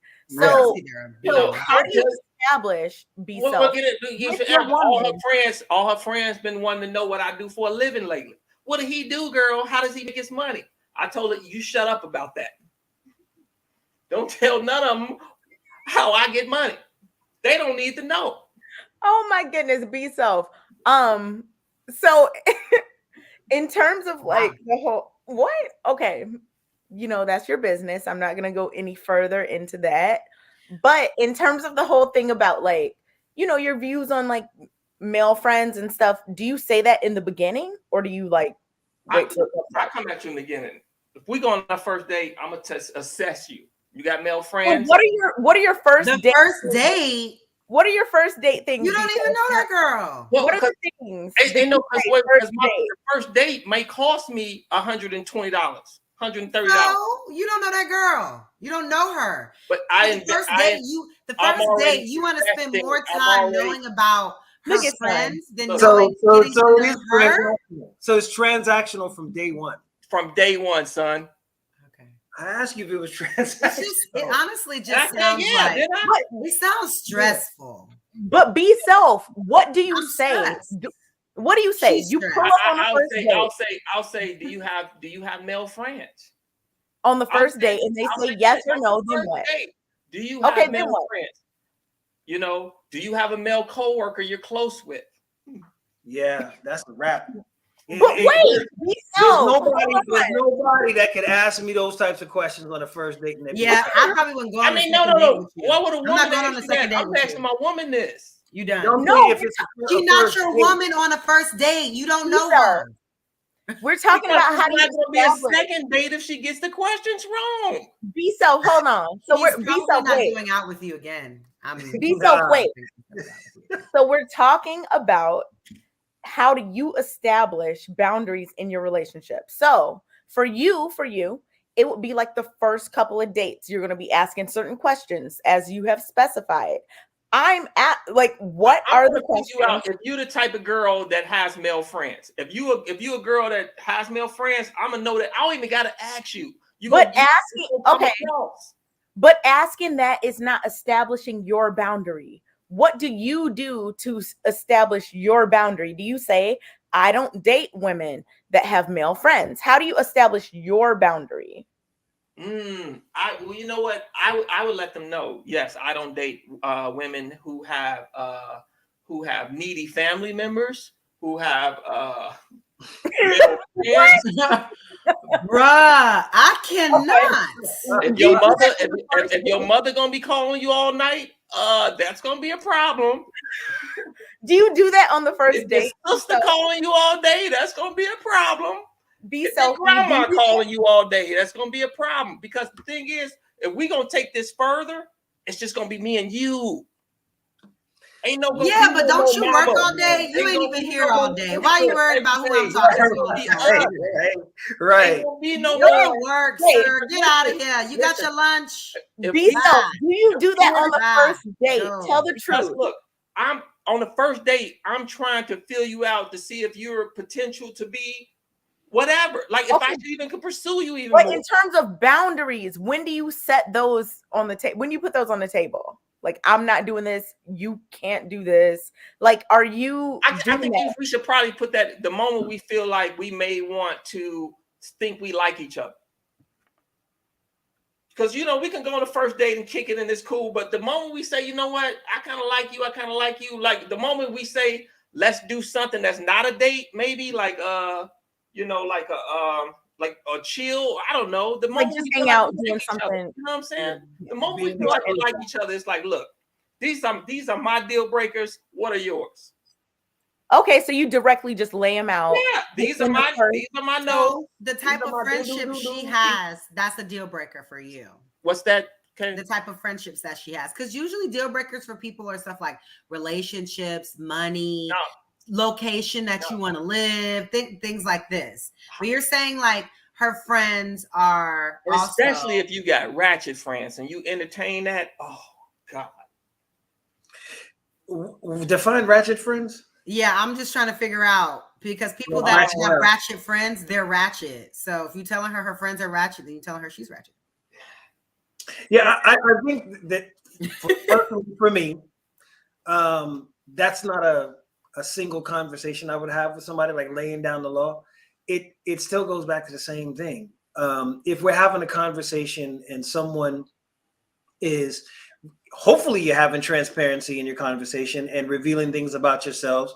And as you go further, you'll know in the conversation if they get down a certain way. Like, say, for example, I have a friend of mine who's, well, I don't know how friend we are now, but a guy friend, associate, who is deeply misogynistic. And his views of women is contradictory. Because on one hand, there's what he likes, and then there's what he, I would say, enforces. Like, what's in the house is blouse, skirt, you know, respectable or whatever. But he got a long eye, as we would say in the Gullah community. He got a long eye, and what he finds, it ain't a bunch of women in long skirts and blouses on his Instagram. You see what I'm saying? Like, you clearly have. He got a taste for something else, right? But when it comes to what's in the house with you, you're using appropriateness and respectability as a control device in the crib. Like, it's not really a genuine conviction or principle of yours. It would still be misogynistic even if it was, but it's not a genuine principle. And so what I'm thinking is, like, your boundaries belong to you. And so whatever you walked into that restaurant with and sat down to the table with, you should have already had your boundaries established. Your boundaries ain't for me. Now, what we're trying to find out is if your boundaries and mine align with one another. Because the thing is, I come in, I like to protect my woman. You know what I mean? I'm very much into protection. But you do know that protection has often been used as a means of controlling. And absolutely. And I'm one of those people, I don't think I can protect what I can't control. Well, then that's patriarchy in a nutshell. Literally it's patriarchy. Yeah. If you're saying that you have no ability to protect if you can't control everything they do, it reminds me of that podcast of that guy that said that I didn't say everything. I said what. No, but is that not the same as the? Hold on. Is that not the same as the guy that said that he wanted to be able to control everything that his wife does? It's the same thing. Yeah. And I think that's weird. Was weird then, is weird now, because people are their own people. And I feel like you shouldn't want to control. You should love them for however they are and themselves. When like Jeezy say, when you get jammed up, don't mention my name. Right. Who said getting jammed up? When you get jammed up, don't come to me when you get jammed up.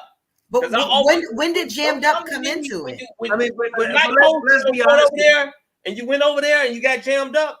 That's totally different. That's totally different. But the idea that being able to control everything she does is totally different than giving her advice. Not control everything, because I got to be able to trust her enough to know what she knows, what I think is appropriate and what not. So she got to have like you. She got to start thinking like me at a certain point. Like, you know what? He wouldn't like this. He would think this is unsafe. Let me not do this. Okay, but she walked into the relationship with judgment. I hope. that she was an intelligent person who was somehow managing to eat, sleep, feed herself, go back and forth to work, function as an adult before she met you. She was safe before she met you. Like somehow she can't save her because I elevate her. Okay, but what I'm saying is though, but if your path had diverged, she's still able to function as a whole person without you before you. So the idea that you would infantilize her once you meet her, that she would need you in order to level up her safety and security, which is what she was doing in the first place, isn't really logical. And does that work the other way around? Are you now willing to cede over control of yourself for her to be able to protect you as well? Like, yeah. Because she'll protect me from myself.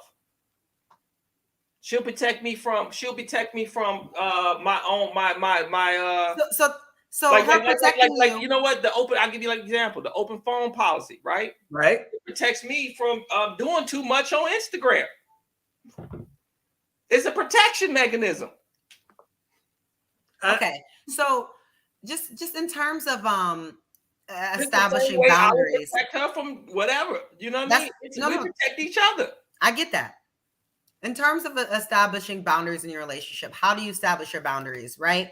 I believe that first it starts with your morals and values and who you are as a person. Those start as the real boundaries of what you're willing to accept, deal with, be around, energy you're willing to interact with, etc. Then from there, everybody has their trauma, right? Everybody has their baggage. There is the boundaries that come from that. Oh, I'm the type of person that's, say, you know, a guy has been cheated on a lot. He wants the girl that he's with to be very, very transparent. That's one of his boundaries because of his trauma or whatever. Right. I think that those types of things you have to discuss when you're at the space of getting into the relationship, right? Because everything before then, I think sometimes, hold on. It's not too late when we are discussing getting into a relationship. It's not too late. How much money did I spend before we started? Hold on a second. Hold on. So I think, because when you cut me off, then I lose my thought. I'm sorry.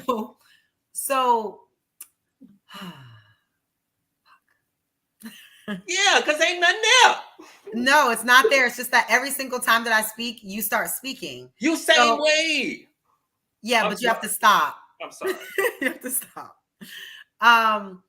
So, okay, like I was saying, the boundaries that you set should be set when you guys are discussing and in that phase of figuring out if you guys want to be in a relationship. I think that when you're dating and you're getting to know each other, I think you should go about it in the sense of you're getting to know the person versus putting someone up against a checklist. You can do that at the same time while just getting to know the person without making them feel like they're on some kind of checklist and you're on the first date and you don't even know them. You don't owe them shit.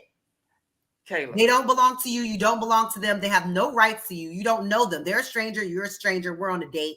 We're just trying to get to know each other.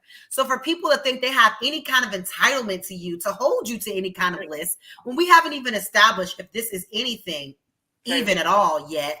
Can I really wait, 1 second. One second. Let me ask you one question. How much does it cost me to get to know you? How much does it cost for a man to get to know you? Why is money coming into?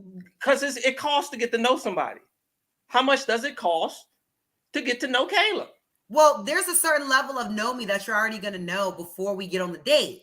Because from the time that we first meet, we're going to have interaction and time together. How much does the average man spend to get to know you? I have no idea. There's not a monetary value. I'm saying there's not a monetary value. Was it Papados? Did he get to know you at Papados? Did he get to know you at the Chap House? Where did he get to know you at? That there is not a monetary value. Please. So are you telling me that you wouldn't be able to get to know somebody? Everything in my life isn't transactional. No, like that's not what I'm saying. You can get to know anyone. I'm asking Kayla, how much does it cost to get to know her? But the people that I deal, like the relationship, like, okay, the situations that I've experienced in my life, we're not counting the dollars. You're not whatever lunch costs, it costs. You're not spending whatever them. Dinner costs, it costs. Nobody's counting those things. You're not spending the dollars. That's how you're not counting them. Right. They're not your dollars. He's not either. Because whatever we're doing is what he does on a regular basis. He's counting. You don't think he's counting? No, people that have a limited budget have to keep up with it. You think it's over $1,000 to get to know you? People that don't have a limited budget, they have an expense fund where like, this is how much money I can blow this week. Even if he's not counting, you think it's over $1,000 to get to know you? This is just weird because it's turning it into like, what are you doing? No, because getting to know you is taking you out. So how much did it cost to get to know your wife?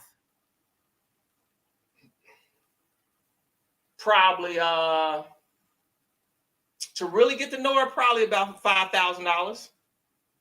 It costs $5,000 to get to know your wife. Probably about $5,000 to $6,000 to get to know her. Yes, it did. And you're counting that. If I'm not mistaken, what you're doing is you're calculating how much money. Because you really don't know somebody until you go out of town with them, and that's $2 right there. So you said it took $5,000 to get to know. It took $5,000 to get to know your wife. Do you know somebody before you went out of town with them, or do you get to know each other more when y'all go to Jamaica? You can get to know somebody under any number. Can you get to know them better in Harvey or Jamaica? Yeah, but I'm not putting a monetary value on it like that because I can take myself to Jamaica. Been there, done that multiple times. Okay, so that's not a thing. You want to take yourself. Be self is saying, but do you want to? I have. I did a whole show in Jamaica. But do you want to take yourself? Or do you want a man to pay for it? Be honest. Obviously, I want a man to pay for everything. But exactly. I don't mind paying for stuff for myself. You see that, son? Did you hear that? Did you hear it, son? I feel like. Well, what does that have to do with us getting to know each other? Like, I think that's different between my man and someone I'm getting to know. I think be self is quantifying all of the dates that you have until you feel like you know a person, right? And typically a man will pay for the dates. So he's saying like all that money that gets paid while you're dating, finding out if this is the one, blah, blah, blah. He's keeping a running tab so that he can come on the Kay and Kayla show and say it took about $5,000 to $6,000. But didn't you eat too? Like, aren't you on the trip too? Aren't you? Yeah, so it wasn't really $5,000. It was only $2,500 because you had to pay your way too. But even more than that, I could have went and just I could have went, but it was double. It was two. It was two if I went, but it's four if you go. Counting it, I don't want to be self. Have you ever? Everybody's counting. Be self. Have you ever known a person without spending any money on them? Anyone, male, female, man, whoever. Have you ever known a person without spending money on them? No. Nobody. You don't have any quality relationships that you can point to. They're all quality. But that are not monetary based. You don't have any friendships. I feel personally attacked because be self. We've never spent money on each other, I ain't never buy you no drink at all them open mics we went to. I ain't never buy you and your friends drink. What's the one that girl name that used to always hang out with? I forget her. I ain't seen her in a while. Setting y'all out with drinks after drinks. What was her name? I don't think so, honestly. Like, I was getting y'all drinks. You have not bought me and her drinks. So wait a minute. So Chris, how much would you say you've paid for in drink for Kay? $0. B Self has never bought a decade ago. Who knows? That was back in 2011. 12. People like you know what this is feeling like right now. This is feeling like no. Hold on one second. You know what this is feeling right now? This is giving me that feeling when I'm out to eat with people that want to like do the bill by itemization. I don't want to go. I'm not going out with y'all no more. No, I don't go out with y'all. I'm not going out with y'all anymore because you want to separate the bill because you had a Sprite. I'm not doing this. You just sat there and told me the man you go out with that get to know you ain't even counting how much he's spending. He just getting to know you. Why would he be counting it? Because he's spending it. He's always spending whatever credit card is coming off of, he's got to pay it. Yeah, but he's always spending it. He's doing whatever he's doing already. Yes, but adding an extra entree and an extra few drinks. Adding another plate and another cup.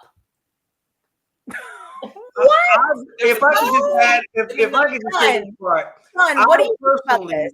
But people who have to count the dollar that closely, we don't count the dollar that closely. So what does it matter? I went to dinner. I spent a few $100s. I usually do on dinner anyway. Who cares? When the last time you spent a few $100s on a man that you just met for the first time? No, if you want to start counting something, let's start counting real shit, because we're not going to count stuff like dinners and coffee and like, come on. What real stuff are you doing in this courting? Are you buying diamonds? What are you doing? That's shit that you can count. You counting dinners? That's just disgusting as hell that you're over here counting how many dinners it took for you to do that. It depends on what you eat. Dinners add up. Man. Son, what are your thoughts? I'll put it to you this way. I think that. Oh my gosh. Are you going to send me a 1099 at the end of the year for all of the If you sign off on it. I'll certainly try. He's gonna send me a 1099 because he's gonna count that money that he's. If I got your social, you're getting it. If you think, I think he's trolling us. I don't think he's being for real. I think not. I believe. I'm as serious as colon cancer. Yeah, I actually do believe. I believe it. I believe. This is not an unusual take. I mean, I'm not even going to sit here and clutch, air pearls or whatever and act like I'm surprised by anything I'm hearing. I hear this. This is not an unusual take. This is right in line with the way that we are taught from little boys, that we provide, and that basically our worth is based on what we can do in very specific ways, how we can produce, and that's how we will be assessed. We've been told that that's how we will be assessed. Now, every now and then there's hiccups. Like, say, for example, you came this close to saying it cost you how much ever those drinks cost to get to know Kay, which was going to really be reductive, because it would have been $5,000 for your wife and maybe $50 to get to know Kay. And keep in mind, I got to know my wife. I never got to know Kay. Yeah, but see the thing about I don't know Kay. Yeah, but him saying he know her mean he know what the inside of her vagina is like. I don't know Kay. Okay, but that's what men mean when they say get to know you. He doesn't know much about me at all. So he's saying how much money you guys. Hey, you're a stranger. You guys, he's measuring how much money he spent. I'm blocking you on all platforms. All he's doing right now is measuring how much money he spent before he got the box. Okay. Is that Kayla just came up here and said she date guys that don't even know how much they spending. That's how paid they are. But they know how much. I'm just saying it's not that big of a deal. They don't even look. Bill, what is this? They thought it. I mean, they make sure what we bought is on there. Bill, check. No, I actually am the one to look at the bill sometimes, but I think like just to make sure you look at my bill, you're gonna pay it. Just to make sure that it's right. I'm not paying for it. No, you look at that bill. Don't give it back to me. If the waiters come get the bill, you look at it. Don't give it back. Who said grabbing the bill? I said he hands me if like we're out and ordered a lot of stuff, he'll just hand it to me and be like, "Baby, make sure this is right." And then I'll go through it, and then I'm usually the person to call the waiter. So if it's not, I handle that, and I'm like, "Excuse me." Whoa, that's he like, calling you baby. That's somebody you already know. I'm talking about first, second date. Oh no. We talking about getting to know you. You're not your man. Oh, okay, no. Son, do you keep an itemized like calculation when you go out with women, or yes. do you do that? He says $600, still ain't got the box. Let's see if we can get it this next day. No, right. I don't think that's a thing that people. Let's see if we can get the box at $1,000. I'll put it to you this way: I can speak from two very extreme, polar opposite points. I can speak from having gone out, maybe trying to get some coffee at a coffee shop or whatever, and having to scrape out extra change out the couch in order to be like, man, I hope she order water and the 2 grapes. Like being like struggle love. Like I can speak from you that. Shouldn't even be on the date if it's like that. No. That's how you roll. People with personalities can do that. And so that's what I'm saying is In my situation, he's right. That's what I'm saying. Is I got fam. I got to tell you that the difference between me and I don't want to say you. No, say me. Okay, you. Okay.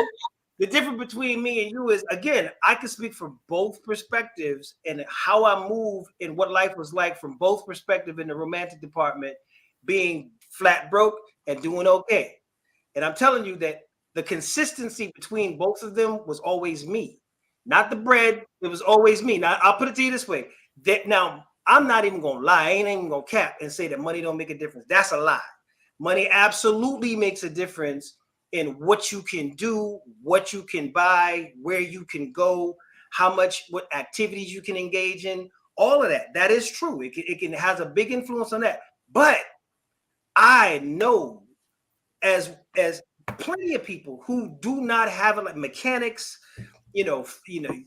shipping drivers, different people who work on the dock, like brothers who don't really have bread like that and don't never miss a date. Because, I guarantee you, they working harder on that date than I do. Well, fam, but that's what I'm saying is, I guarantee you, they got to be a little bit more funnier. Bro, I'm telling you, open more doors. More funny. More is already. I guarantee you, they got to be more. But what I'm saying is, it's Kayla. But what are you getting in the end? If at the end of the day, and I'm gonna say this as delicately as I could possibly say, you got that money, you ain't got to do much. If at the end of the day, if what your end goal is, and I'm assuming because Kayla, you said this a second ago, and I wanted to be sure if this is what you meant by the goal as far as when you said it's a race from how much you had to spend from the first day to the time you got the box. Yeah. Okay. That's what I think he's saying. Point? Because if what you're saying is that's when you feel like you officially meet that finish line, broke dudes get the box every day. So I don't really know what it is. What you think you getting extra that somebody else ain't getting? Broke dudes get the box, but they can't keep the box. But you're assuming that their end goal is to keep the box. Sometimes it's not. Sometimes it's just to get it. And you gotta bear in mind, women have their own ideas as well, and not every woman is trying to look. I'm telling you, I have personality. I have all my teeth. I get women without bread. It don't, you know what I'm saying? The bread just makes it easier. Bro, you describing yourself. You just said it costs 5 bands to smash your wife. No, I didn't say no. You said smash. I said get to know her. But that's what I'm saying is and what was get to know her? And what was get to know her? Getting to know if I want to be in a serious relationship with her. That's different from some sex. But at some point in time, I didn't say it costs 5 bands to smash. But you know what I find interesting though, pussy's free, but the crack costs money. What? That's KRS-One. BDP, yeah, the BDP. Hey, you ain't hip hop. The book is free, but come on. That's Scotland Rock. So I cannot deal with you at all. This is crazy. But that's the thing though, is at some point in time, the way that it works is, I guess the way patriarchy and capitalism intersect is at one point in time, the whole "it ain't tricking if you got it" idea. Well, it went from being embarrassing to be a trick. Somebody who had to basically pay for the time and the companionship of women or whatever, to it being "it ain't tricking if you got it." When you tell yourself what you need to tell yourself to explain why you had to purchase a person's time and favor. And so at this point in time, men tell themselves, well, it's because you're a provider, because you got it like that. And you use the woman and her time and her attention as a status symbol to reassure your own valuation of why you got it going on. Meanwhile, the greenskeeper is knocking on your door. Or meanwhile, the person that the milk, as you remember the cliche, the milkman, the kid looked like the milkman. I'm just saying that at the end of the day, the idea that we're purchasing women, and I want to be clear about this, because before we go any further, I want to be clear about the language that's being used. And I already know they're going to say, this is simping. And the language is being used in regards of Kayla, specifically about Kayla. Okay, about how much it costs to get to know her, how much did this and that cost? The juxtaposition of cost. She's not free. But no. But the juxtaposition between nothing's free. I didn't say that. In a whole person, okay, because of the criteria that she has set in order to be able to move forward in a situation with a dude, if it does or doesn't involve dollars, you're not purchasing a person. Okay, it's accessing activities or whatever the thing is that you might be into, but you're not really buying a person. Right. So when the language that you're using is like how much essentially it would cost to get to know her or to get to know the person. My thing is, if it wasn't for the money involved, would the person have gotten to know you or even had interest in getting to know you at all if the money wasn't involved? And if the answer is no, then what did you really do in that situation? We know damn well the answer ain't no. I can get a woman fresh out the homeless shelter. We know this. Okay, that ain't it. I got personality. I can't. I'm from the west side of Chicago. I'm gonna get it. But you haven't represented that about yourself, though. Like up to from Jump Street. Because I don't want to go out like that. That's ain't how I want to get them. Because you want you look, as a man, you want your trophies to speak for yourself. I don't gotta talk. My car talks for me. Do you consider a woman a trophy? Yes. Well, then there it is. Hell yes. Okay, so we are trophies, but that's not literal though. You're making it literal. It's more so, oh, I'm so lucky and so happy to have to have you in my life. Not like I actually bought a fucking trophy off the fucking. No, that's exactly what it is. It's literally objectifying the other person as a purchase, as something that is a credit to you yourself. Even when talking about protection, it's bought and paid for. Oh, but it is the man's job to protect the wife, and I agree that it is bought and paid for. One another. So when it comes to the whole cost, right? Because I don't want people to think that I don't care about these things. What I'm saying is that I don't want a guy who's doing these things for me, like solely, right? This is more so how you live your life. I want someone that this is how you live your life. And I'm coming along and and it's like saying, like, if we went out to dinner, wherever we went, this is the place you would come anyway.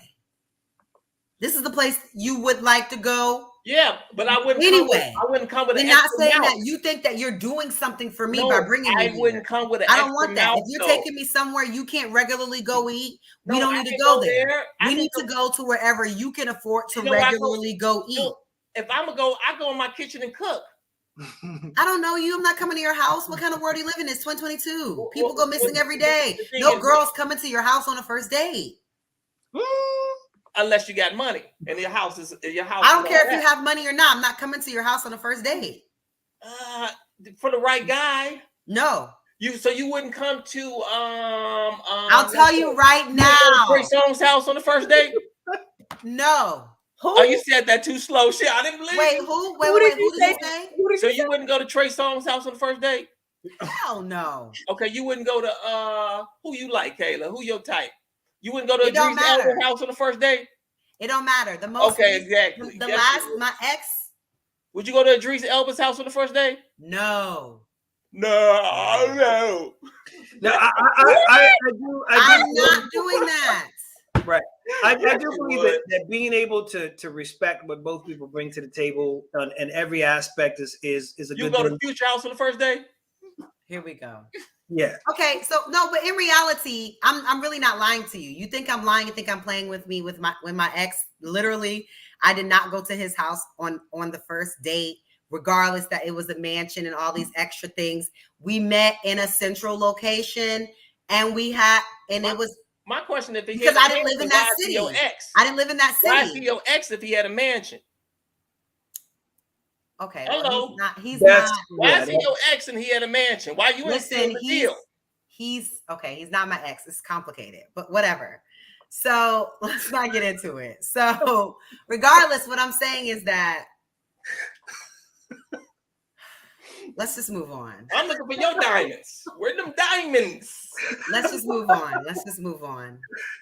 Yeah. No, I'm just playing with you, Kay. It's fine. I'm just saying because people think they're entitled. Once I start talking about stuff, then people think they're like entitled to my life and shit like that. So you know, Kayla, you already know. Do you know the combination to that mansion though? Right now, can you go over that mansion? Can you go get in there? Can you get in that mansion? I can't. Yeah, but okay, I think the idea of a first date in most people's minds seem to be like you don't know each other at all, and this is the first step towards getting to know each other. When in fact, your first date could be with somebody that you've known for a hot minute and have already been cool in some other way, and this is the first time that you decided to actually do something of that nature. So, I mean, they could already know you well enough to know you might have already been to the house before as a friend. So there's any number of circumstances that could have happened that led to the first date when you decided, you know what, let's do something different. Exactly. But it's different if you just met them and now you're going on a first date versus maybe someone you've been friends with or someone that you just known from around y'all, you know, whatever. They went to the same church or I don't know, whatever. Right. And then that's a different situation. But even still, I probably still would not go to even if I knew them well, if we are going in a romantic setting, I still wouldn't go to their house on the first date. Let me tell you this.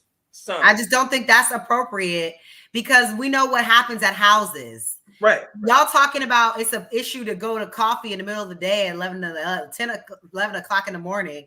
I think that's appropriate with anyone. It doesn't matter. There's nothing that's going to happen at the fucking Starbucks. But at your house, that's a whole other place. That's a whole other situation. And I just don't think it's appropriate for the first date with someone that you have established that you're romantically interested in them. Not a friend, not friendship buddy, because friendship buddy is different too. There's people where it's like someone's having like a party at their house or something like that's friendship. You never been there, whatever. You're going for a part that's different. You going on a date, you dress in a sexy dress, and I'm coming to your house. We are grown people. Come on. Self, you want to take that? I was texting my wife to tell her let the dog out because he's farting like a mug. And I'm like, hey, can you let the dog out, please? Niggas farting up a storm. Jesus. Yeah, do you son, let me ask you this. Yeah, shoot. What do you lead with when you get with a woman? Do you lead with your wallet? Do you lead with your accomplishments? Do you lead with your hair? Do you lead with your knowledge of the arts? In culture, what do you lead with to get women? If I'm being really, really honest, I very seldom lead. I mean, no, I'm saying, what do you show to women to attract them? Do you show your shoulders, your chest? Do you take your shirt off? What do you do? But that's what I'm saying is it's a little different in a sense because I work out in public. Like my whole persona is out in the public. So by the time people get a chance to know more about me before I get a chance to know about them. So they already coming like, well, I want some sun before you even get to them. They already want they already know if they don't. They already want to lay out in the sun, baby. Fam, there are people in the comments. I got texted. There are people in the comments who were already ready to disagree with me before we even went live.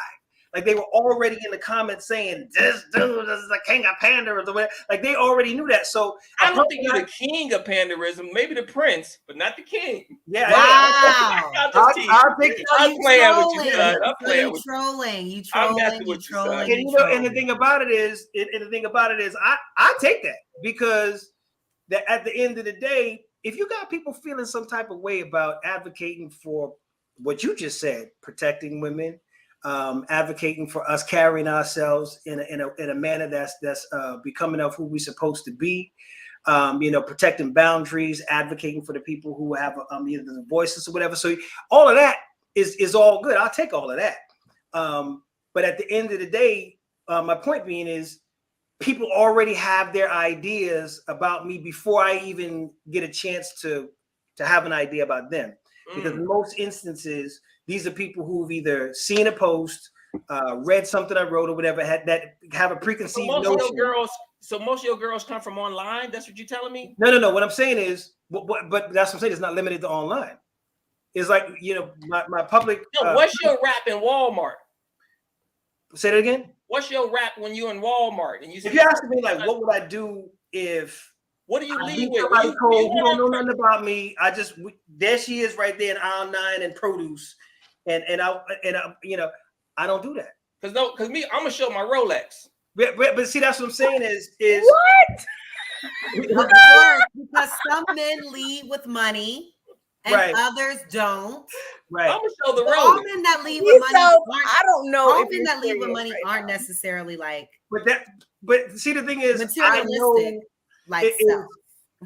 And I know a lot of dudes who leave with the bread first, and they're not usually happy with the results in the long term. They get what they get, but in the end, and even some cats who married the person that they ended up essentially buying their time or whatever, ultimately the conversations we end up having, I mean, some of these dudes are really pressed against the wall, especially when the economy shifts.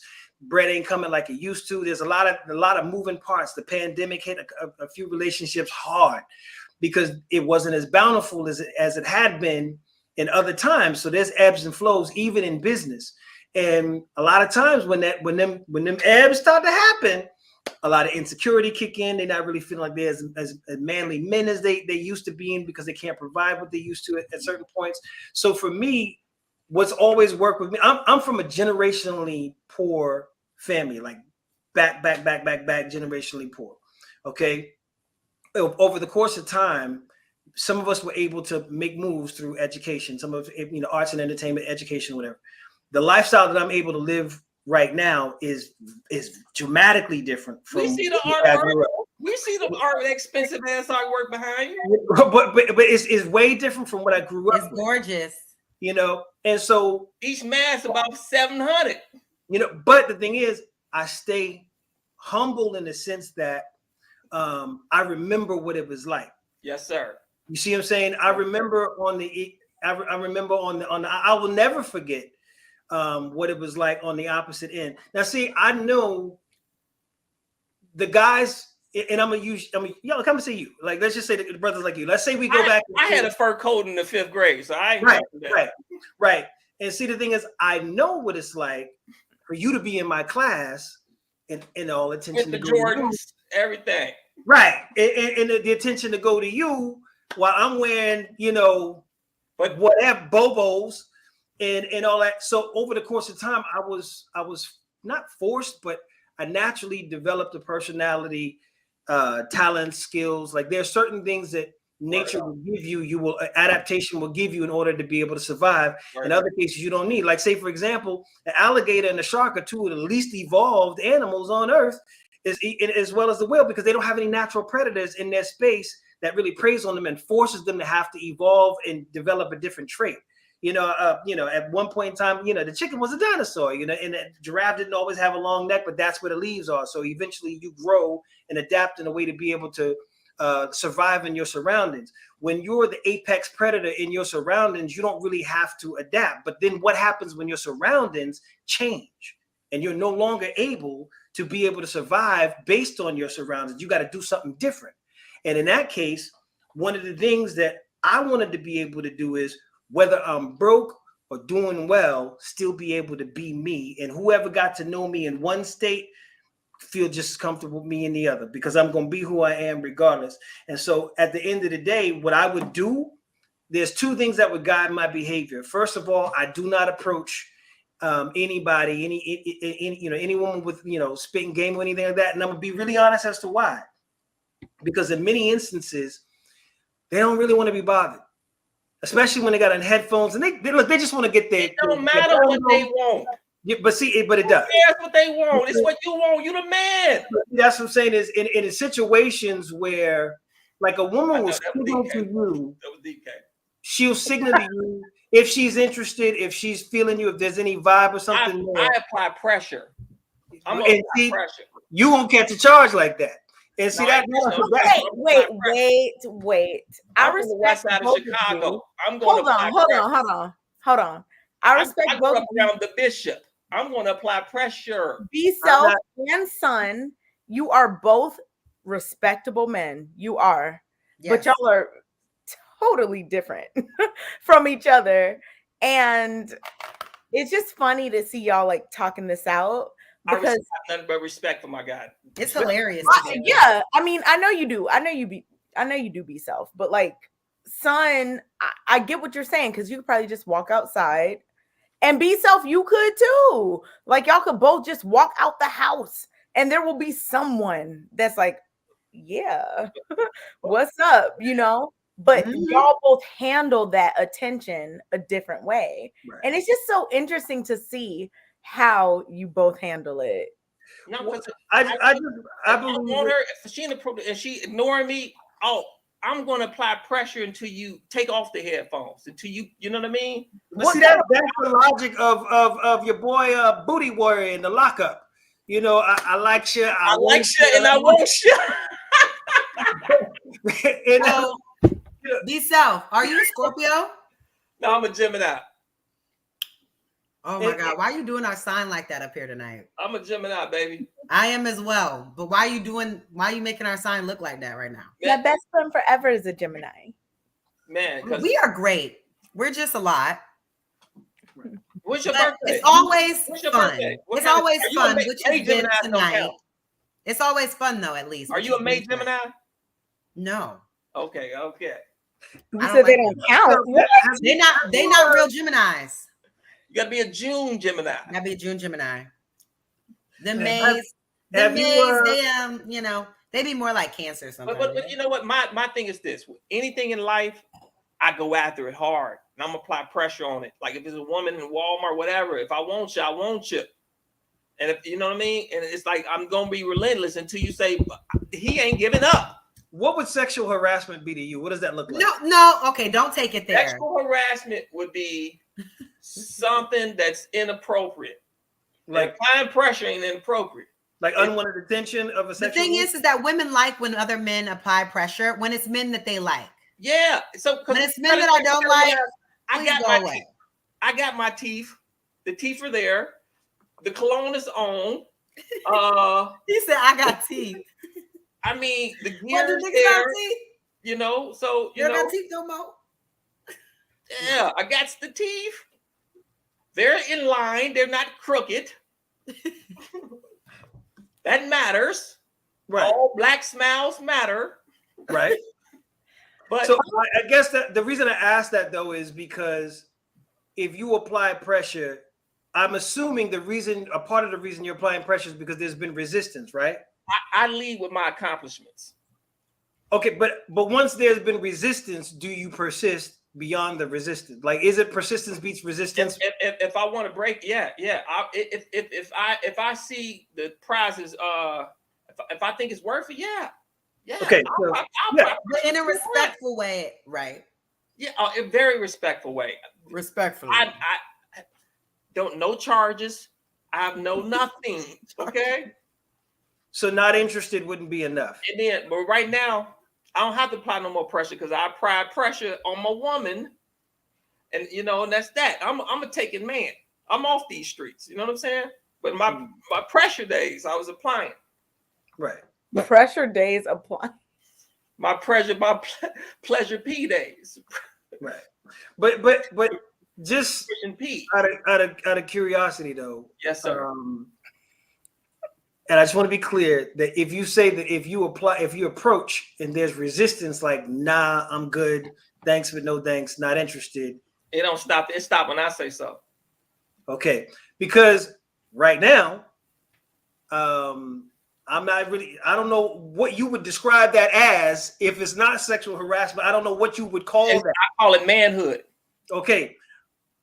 But you do understand, and I'm assuming I don't subscribe to that. I don't subscribe to that old new sexual, none of that. I'm old school. I call it manhood. Manhood. You don't believe that sexual harassment is a thing? I think, like I said, harassment is a thing, but I don't. Okay. Of course, like I said, I get where you're coming. I get where you're coming from. He's just persistent, and some women like that. But there are boundaries to that as well. I say I do this at the how do you know the difference between who's with it and who ain't with it if you don't go past the no that you got in the first place? That's just the way you gave because it's the way if you can read the body language, can't you tell when a no is a yes? I mean, is that what we no is always no. No is no. No, I don't mean like an actual no, but I'm saying like if you walk up on her and you say like there's a no. Say like And I don't know. You just say something to her, and then she's just like, I don't know. See, you know, Kayla that's an end. I can tell that's her. She would like to play these games. I approach her. She would play these little I would play those games. I would play those games. I cannot. Hey, you might not play the games. Kay play the games. Kay, tell me how you. What were you about to say about that? It's like as soon as a guy talks to you, you can't be like, yeah, sure, yeah. No, you can't be like that. Yeah. When they talk to you, you like, how are you doing it? I'm fine. How are you? She want to know how. I'm not saying shit else. If you want to keep talking to me, you make the conversation. You know what I'm saying? Like you have to do the work. I told you. See, she said it right out of her mouth. It's harassment. She said it right now. I said when it's from a guy that I like and I'm interested in. You feel me? You gotta feel me. If I'm interested in you. And she said hello. But that's what I'm saying. You said hello. I said hello. But Kay, you said how you doing? I said how I'm doing fine. Kay, are you saying that your yes is yes and your no is no? Correct? No, my no is usually no, and sometimes my no is until a high roller step in. No. Sometimes no. Okay. Oh my goodness. Okay, don't do that. Don't do that because they all have money. That's not a thing. He said high roller. What I'm saying is that all of them got money. When the last time you dated a broke guy, Kay? When the last time you dated a broke guy? Kayla. When the last time you dated somebody broke? Be self. Stop. My no is no, and then there's other no's that could be not right now. Okay, that's exactly how dudes get charges, though. What? Let me be clear. I don't want to say that alone because dudes get charged because they're predatory and it is a lot. Okay, but now y'all taking it to we talking about pickup lines. Somebody picking you up in the grocery store. How do we get to charges? Right? Because why did it go so serious so far? No, Son is right though. In the real actual world, when somebody says I'm not interested, and the man takes it as apply pressure. But I already said no. My no didn't mean try harder. It means like get away from me. Sometimes it does mean try harder. It depends on the guy, son. But he's not clairvoyant to know that what you're trying to do. Then you ain't the guy. But some guys need to know when to stop, and some guys need to know when to put the gas down harder. This is Kay, I need you to live. Yeah, but you have to be able to really read and understand read women. the room. You have to read, no, not the room. Women. You have to be able to understand the energy between women. Yes. You gotta know women, bro. The idea that you would place your freedom in jeopardy, your freedom, in jeopardy, you, and or run the risk of violating someone who isn't down, and maybe you misread the signal, okay? Because it's more than just whether or not the person is interested in you, because you're not clairvoyant. You don't know the difference between the two until or unless they tell you they're interested. But until you get to that point, you're still flying blind, applying pressure to somebody who's already told you no. Can I speak? Exactly. And what's the point of taking that risk? You, son, all due respect, right? You sound like you've been compromised by what's been happening with this whole Me Too and safe space and violating her space. You sound compromised, my nigga. Yeah. And that's what I'm saying is I'm not compromised. But that's exactly what I happened to the days when a guy was pursuing a girl for weeks, and I've been trying to get a date. I've been trying to get a date with her. I'm not compromised by what happens today. I'm not compromised. The thing that you're calling a compromise, okay, is somebody who don't view women as objects to purchase. Like I'm not a trick. Like you can call it what you want to call it, but it is a trick. When we're growing up, when you and I were growing up, truth or lie, what you describing was a trick. No, it's not. We're talking about cold approaching someone you don't know. No. But what I'm saying is, I'm making two separate points at the same time. Is that if in the event that you're saying that you are old school, we all know there's a bunch of old school dudes to this very day, sugar daddies that got a wad of cash in their pocket because they're just some miserable old dudes who got nothing else to offer but that wad of cash in their pocket. And I'm saying that's old school minded thinking, where we purchase these people's time, we purchase to getting to know them, and they're there for as our conquest. So to me, it ain't really all that complicated. It ain't got nothing to do with this old the school. best New way school. to spend your money as an old man. What are you talking Yeah, about? but it ain't got nothing to do with whether it's old or new or compromised or not compromised. You want somebody to love you for you, son, don't you? But that's what I'm saying is that you want them to love you for you. I want them to love me for what I can do for them. But see, that's what I'm saying is, at the end of the day, when people find themselves having to play this mind game about whether or not a yes is a yes and a no is a no, when you literally just heard no, like ain't no guessing game. If somebody says no, then that's a no. That ain't it, man. But wait, let me just ask Son a question. Son, you've never dated a woman that didn't immediately accept or respond to your request to like talk to them, date them, whatever. I ain't pressed like that. No. A yes is a yes, a no is a no. We usually meet in social spaces. We have something in common. We have conversations. If it clicks, it clicks. If it don't, it don't. I let yeah be yeah and a no be no, because I know how I feel. Are you highly desired by women? Do you consider yourself highly desired by women? Personally, no. Why not? I mean, I don't view myself that way. I feel like I'm. Do you want to be highly desired by women? No. Really? My priority is to make sure that I move with principle in the world, in whatever space that I'm in, that I move with, that I'm a principled person, so that I respect the autonomy and humanity of whoever it is that I'm dealing with. Like, say, for example, if somebody pays me a compliment and I have no interest in that person whatsoever, I would not respond to their compliment any differently than I would somebody that I did find attractive or interesting. Okay. Because to me, if it's not something that was disrespectful, but just a kind gesture, I'm going to respond to kindness with kindness. And so at the end of the day, there have been times I have two eyes to see desirability. I have two eyes to see someone being attractive in aisle 9 at the grocery store. I might, in my mind, even venture over there in my mind and see what's up or whatever. But I respect people's space, and I want my own space respected. If in the event that we cross paths, we lock eyes, or something happens that allows us to be in the same space. I'll give you an example. I was in a Barnes and Nobles, and I overheard someone looking for a book. They couldn't remember the title of it. They described the book. I knew what the book was. And so as they were looking around the Barnes and Noble, the person was able to help them find it or whatever. I went over to the, it was really important for them. It was important for them to get the book. I went over and I got the book. Okay. And I just went in and handed it to her. This is what you were looking for. I think this is it right here. Or ask her if this was the one that she was looking for. She said, yes. And I said, I couldn't help it over here that you said it was really special to you. You mind if I asked what was special about it? Boom, conversation hit the ground running. She and I were cool going forward.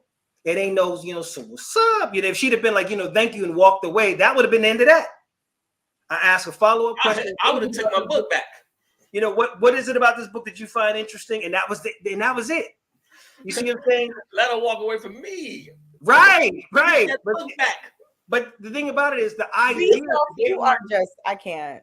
But there's so many ways to jumpstart a conversation that doesn't involve pressure. I mean, there's a lot of different ways. No, but you don't all pressure is just those who need pressure. Pressure ain't always needed. Sometimes it's just relax. Pressure is when it's a job that needed to get done, and you got to apply a little pressure.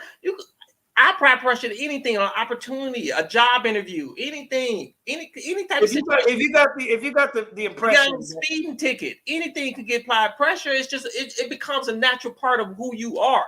But it ain't about a woman. It's about like, do I apply pressure in my life? Period. But that's what I'm saying is, when you say anything, okay, let's think of a scenario where you're in a space.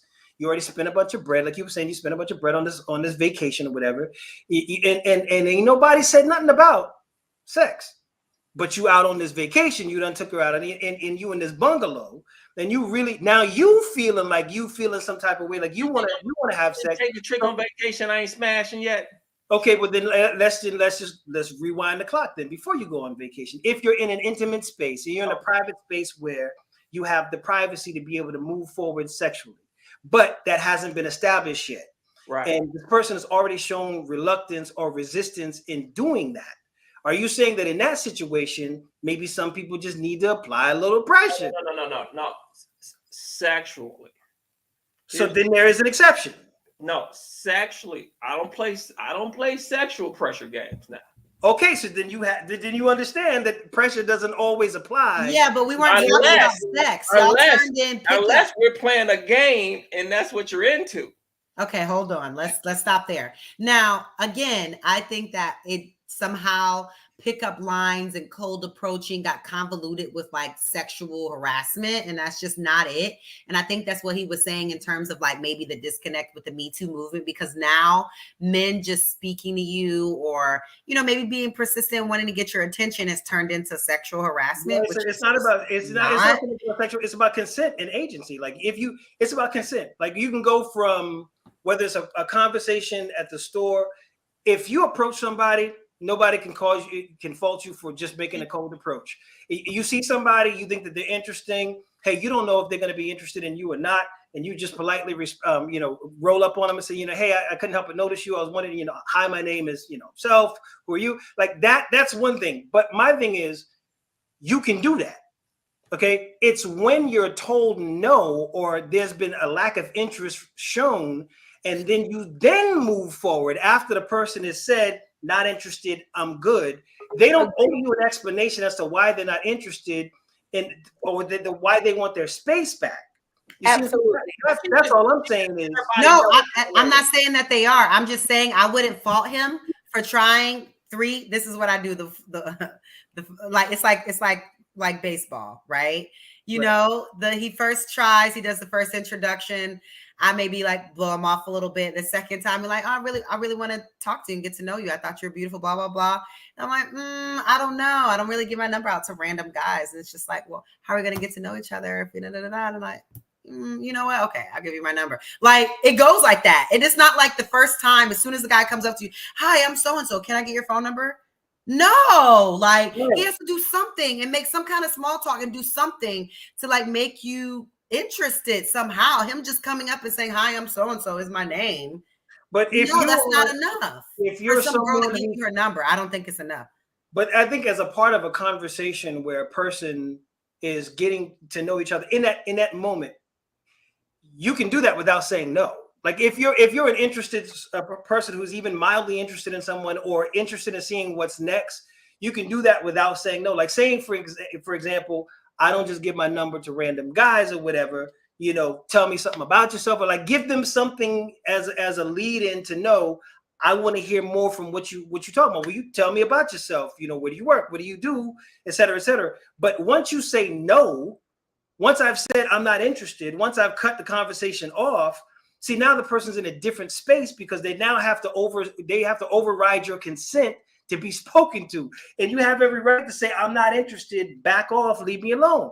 But if you don't do that and you're showing signs of being interested, sure, keep the conversation going. At that point, it ain't even pressure. It's just you proceeding forward because the person is giving you a lane to do that. It's still pressure, though. It's still pressure. Just because they crack the door, don't mean you win. You still got to apply. I'm not going to violate nobody's space. I'm not going to violate nobody. If I feel like I'm violating you, I'm out. I'm not going to violate you. I mean, y'all are, I think, talking about two different things. Like, if someone says no, then yes, it's just no. No means no. I agree with that 100%, son. I think that, there are situations like you just brought up where somebody's like, but I don't know enough about you. And then now that leaves the door open for another conversation. Right. But if it's like, no, get away from me, then get away from them. Right. That is, of course, that's totally different. No, you're right, Kay. So that there's no misunderstanding. And yeah, some women are like, get away from me, but I really mean come. No, If I were a man, if I had a son, my brothers, anybody, I would never advise keep pushing. No, if she says no, be done, walk away for your own safety. Right. That's the thing, because at this point in time, and anything can happen. Just don't. If somebody says no, leave them alone. That's it. Now, if it's just like, I don't know, maybe see, and then, but no, no means no always. Right. Logic. I never was saying always. But welcome, Logic. I was never saying that they didn't. I was just differentiating the difference between no. You were kind of talking about like a hard to get situation. Yeah, that's what I'm talking about. But what's up, Logic? Welcome. What's going on? What's going on? What's up, fellas? Man, that's a good mic, Logic. Yeah, I know this the police mic. I'm with. Look, both of the brothers is actually correct, but they're talking about two different time periods. Yes. From the my brother right here, the funny guy, he talk about the time period how we operated most of our lives. You know what I'm saying? I mean, I mean, somebody said no, a chick said no, or whatever. You know what I'm saying? And then it was a cat and mouse game. You know what I'm saying? Back and forth. So I understand what he's saying. But the brother up top, yeah, you gotta operate like that today in 2022. Like I said, if you ain't got no cameras in your house, if you ain't got no agreements to sign, if you don't got R. Kelly with a judge and a lawyer all ready to stamp these certificates to have sex or even deal with a chick, hey, you messing up. But I'm with him where I didn't did that. We didn't sit here and we didn't shot shots and we didn't pursue chicks. And the chick's like, nah, I got a boyfriend. And they're like, you know what I'm saying? You'll push harder. I mean, we did that. That's how we operate. That's a matter of fact, I think that's more of our coaching than anything. Yeah, well, that is true. It is more the culture because the culture is, patriarchy. So there's a lot of things that we might do that's based primarily or centered on male sensibilities or what male's point of view, and I get that, and there are lots of women who've been conditioned to subscribe to that as well. My thing is that at the end of the day, thinking of both people as two whole human beings, like not just an object, not just a conquest, but like a whole person. I know that you brought a whole life to that moment. The moment that I met you, however old you are, that you brought that many years to that experience. I don't know what your day was like. I don't know what your morning was like. I don't know what stresses you got going on. You might have a parent in hospice. I don't know any of that other than what I want from you in that moment, or what conversation I want from you in that moment. And so for me, as a default, more so than a response to Me Too movement or whatever's going on these days, just on a human level, as a default, I try to be in sync with, as much as possible, what people show me and what they exude in that exchange. Because and we're talking about it in the context of men and women who are romantically interested in one another. There's another part that we're not even mentioning, which is just people meeting people, because you might be just at a bar. You know what I'm saying? Like dudes used to meet dudes, whether it's at work, a bus stop, or that's your cousin, or at a family day, like some way, somehow, whether you're in school, guys somehow made friends with one another some way. You didn't just a friend that just usually in competition. It was usually in a competitive environment. The guys made friends. There could be any number of scenarios, but what I'm saying is that our friends didn't just drop off a cloud and land next to us, and that was our boy. Like some way, somehow we clicked because we had something in common, some social setting in common, some way, somehow we came together. And so my thing is, if you can take it on a simpler level, and I'm not talking about approach, I'm talking about just the general principle. The same principle that I would have, like say, for example, the same principle when Logic comes into the conversation, I notice the mic, the headphones, like, okay, you ready? You know what I'm saying? Impressions start to get made. You know what I'm saying? You notice things about the way that you talk, the confidence in the way that you talk or whatever. At some point in time, if we hanging out, I might be like, you know what? This is a cool dude. This is a cool brother. I might say, hey, yo, you ever go to so-and-so? You ever been to such and such open mic or whatever? At some point, we're going to have to figure out, in my mind at least, in what other way, if I think this is a cool, solid dude, would we be able to align? By getting some money, because I ain't going to ask the dude to go bowling with me. But that's what I'm saying is, in the difference between... I ain't gonna ask this nigga. He could be the coolest nigga. I ain't finna invite this nigga so well. But that's what I'm saying is what? And that's what there's Logic can be super cool, but Logic, I'm sorry, I'm not gonna invite you. One of my best friends that I have right now in this world that I've known since I was 19 years old. One of the best friends that I have is a dude that I invited to a house party. Okay. I'm like, oh, if you are into because it was like, it's a long story, but it was into a certain type of music. I said, I said, yo, we're having a party at the crib, man. You should roll through. Dude rolled through. Other friends met him. They were like, yo, man, dude is a solid cat. And then we all start talking or whatever. And another social event, we invite him out to the other social event. If you're secure men who ain't really tripping off this whole, because it really starts to sound, oh, this person got the cooties. Oh, that's gay. Like, I'm like real childish. You know what I'm saying? A grown man inviting another grown man to a social event because I'm just pointing saying true. But what does he have to offer to the event? I'm not looking to invite you because you're cool. cool. Oh my goodness, be self. Be self right though, because if you listen with be self is like Logic, are you bringing deviled eggs or? I mean, he should at least show up with he can at least bring a bottle of wine. See y'all acting like women right now. Listen what the man's saying. See, look, we are women. Like what do that man have to offer? So when men go out and we find relationships, we looking for network. We trying to network with each other. We trying to look for leverage. What is some that we got in common? Whether it's playing basketball, whether you saw him at the bar and he was cool as hell, he was just, you know what I'm saying? Whatever it was, like we'll look at that stuff as men.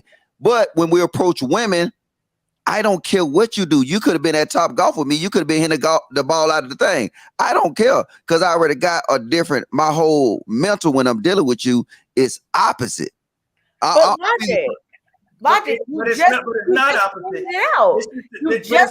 that out. Hold on, son. It is. Logic, you just pointed that out because son said, oh, this is a cool dude, so I'm going to invite him, wherever. And you just said, what does he have to offer? Is he a cool dude? He would be a cool homeless nigga. He ain't coming. Be self. He be cool and homeless. Be self. Look, but I'm talking about Logic. Look at Logic and Be Self. Y'all about to spark up a friendship. I can already see it. You gonna get money. Yeah, it's coming. It's coming. But Logic, you just established what he just said. You said, but that's why it wasn't no pushback. I'm trying to right. conversation because I'm with both of them, but it's about look. Dudes always gonna operate on networking. The guy that I had on my show the other day, I literally just met him. I had met him maybe like 2 months ago at the Cheesecake Factory. Right. And I was out there drinking with my son. Well, not drinking with him, but I was drinking. He was eating a little cupcakes and cheesecake and stuff. And the dude was like, I'm saying, hey, you want to come to my baby shower? You know what I'm saying? So like we said on the panel, people like, what you mean baby shower? Yeah, he asked me, you know what I'm saying? Not a baby shower, what that shit called? The gender reveal. Yeah. What? Did a dude ask you to go to his gender reveal? I didn't do. What did you do? I know you went off. No, I ain't go off. I said, hey, I went off. No, we had changed. We had changed. It was now. He saw something, but see to go to the old Summit Point, he saw something within me that he figured like we had some more in line. I would ask him, why are you even going to your own gender reveal? Man, what? If you would have went there, if you put like this, I don't know where you from, but if you would have went that gender reveal, and I would have just seen you the pictures of the gender reveal, I guarantee you would have came. Okay, probably. Exactly. And that's what I was thinking too. I'm like this. I'm from that generation. I'm a male. I don't go to baby showers. Man, it's you, bruh. What are you saying? Baby showers better than strip clubs. I'm telling you. I know what you mean. Okay, we good then. I know what you mean. But Logic, I'm talking about in principle, not in theory. In theory, I'm gonna go, but in principle, I'm not there. But you just described exactly what I was talking about. Yeah. That scenario was exactly it. Exactly. I ain't had no pushback for none of it. It seemed like I was just trying to correlate, you know what I'm saying, what y'all was saying. Because I'm with what both y'all was saying. But when dealing with the women, it's a time that we operate. I can tell probably like, you know what I'm saying, my comedian brother right here, I can kind of sense how old he is because the way he, you know what I'm saying, his game run.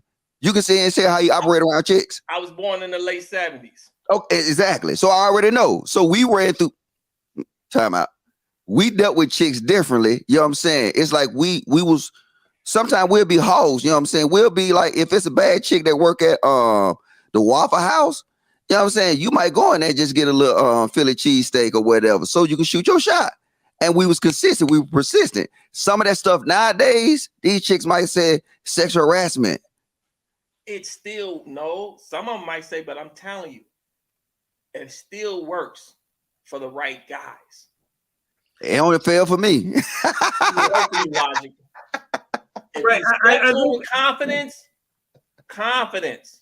But that's stand on it. But I think that you're not factoring in that the thing that made you the right guy wasn't something about you. It was the fact that she was interested, and it was her that made you the right guy, not you that made yourself the right guy.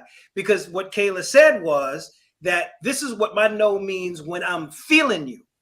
If I'm not feeling you, my no means no. If I am feeling you, then it might mean try harder. All you got to do is have at least. But you can tell that in the body language. You can tell that in the energy. You can tell that in the openness of my body to you. You could tell that in my face. And like, if you're the kind of man that can't tell and you're not like paying attention enough, then you need to just keep it moving anyway. Would you say that the average man can tell? And you believe the average man is intuitive enough? Well, not the average man, but men that I. If you are an unaccomplished man, you shouldn't be stepping to him in the first place, because I'm telling you, you shouldn't be even trying to get a woman. No, but have you ever did this? I got a question for the guys, right? Have you ever had a chick, right, that came to you so easily, right? It was easy, like she was jumping, she was moving real fast, and then you had somebody else to try to shoot a shot at him, right? And she like shaded him, and she saying all this stuff that's like, no, she said, no, I don't do that, I don't do this, or I don't go out and stuff. It's like, hold on, wait, she lying. And I'm just, she's not. She don't do that for him. You see what I'm saying? I'll put it to you this way. There's a friend of mine who, when I'm in town, will let me crash at his crib. If I chose to, he would let me crash at his crib, and that's something he don't do for nobody. Okay, but he'll let me do it. But his general policy is no, nobody could do that. So now when his man and his own brother say like, yo, why you let sis stay at the crib? I thought you said nobody could stay at your crib or whatever. And he's looking at that as like a contradiction, but it's not a contradiction, because that is the general policy. But this dude is the exception, because that's my guy. For my own reason, you ain't my guy. That is my guy. So if in the event that he was to, the only way he can contradict himself is if he broke his own policy, and he made that exception in his policy. So in that way, if she's feeling logic and saying that, because I know that's the biggest difference between us two. As a man, I'll get a hotel. I'll never stay at another man's house. See, but that's what I'm saying. I never even want to stay in your house. But you got a lot. Psychologically, you got a lot of policies. Psychologically, I can't even stay in your house. But you got a lot of policies. Nah, man. Rooted in insecurities, like ain't about no gay stuff, no, like that. It is principle. It's principle. My principles won't let me stay at another man's house overnight. No, but that's crazy. But that's what I'm saying is in your mind, your whole logic shrunk down to a specific set of what a man does and doesn't do. I'll give you an example. Well, wait, I gotta call Cap on here real fast. Look, no, bro, I'm with what you're saying, right? Your principles, but see, the thing about this, the right environment would change your principles. If I had like 10, maybe like 5-6 chicks when I prime, they wait, let me finish. They like, you know what I'm saying, 8s. And we in here, we drinking down Julio, smoking cigars and whatever else, right? You gonna stay. That's different, Logic. Yeah, I said, but you can't say what he said was wrong though. It just depends on the environment. I'm talking about, but I'm not gonna just like, my man, I'm in town because he gonna let me stay at his house. Bro, that's a party and we was sipping and we got too drunk to leave. but see, now here's the thing though. When you think of terms, I see that Logic and B Self have become instant friends. Hey, that's my boy, man. Hey, Logic, what's up, what? They're vibing. No, they're having a full-on bromance at this point. Why you see why? Look, you've been doing good, Kayla, and you always got to take these little side shots. It's no bromance. We just oh my goodness, romance. That's it's not no bromance. That doesn't mean that. It doesn't mean we just having a conversation. Right. But Logic, you and B are very y'all like each other. Like, what? Okay, no, so everybody stop. Let me go ahead and shout out. Let me go ahead and shout out the super chat. Don't be staying at no man. Hey, son, don't be staying at no man's house no more, son. Don't let me catch you staying at no more man's house, son. Logic and Be Self have vibed immediately.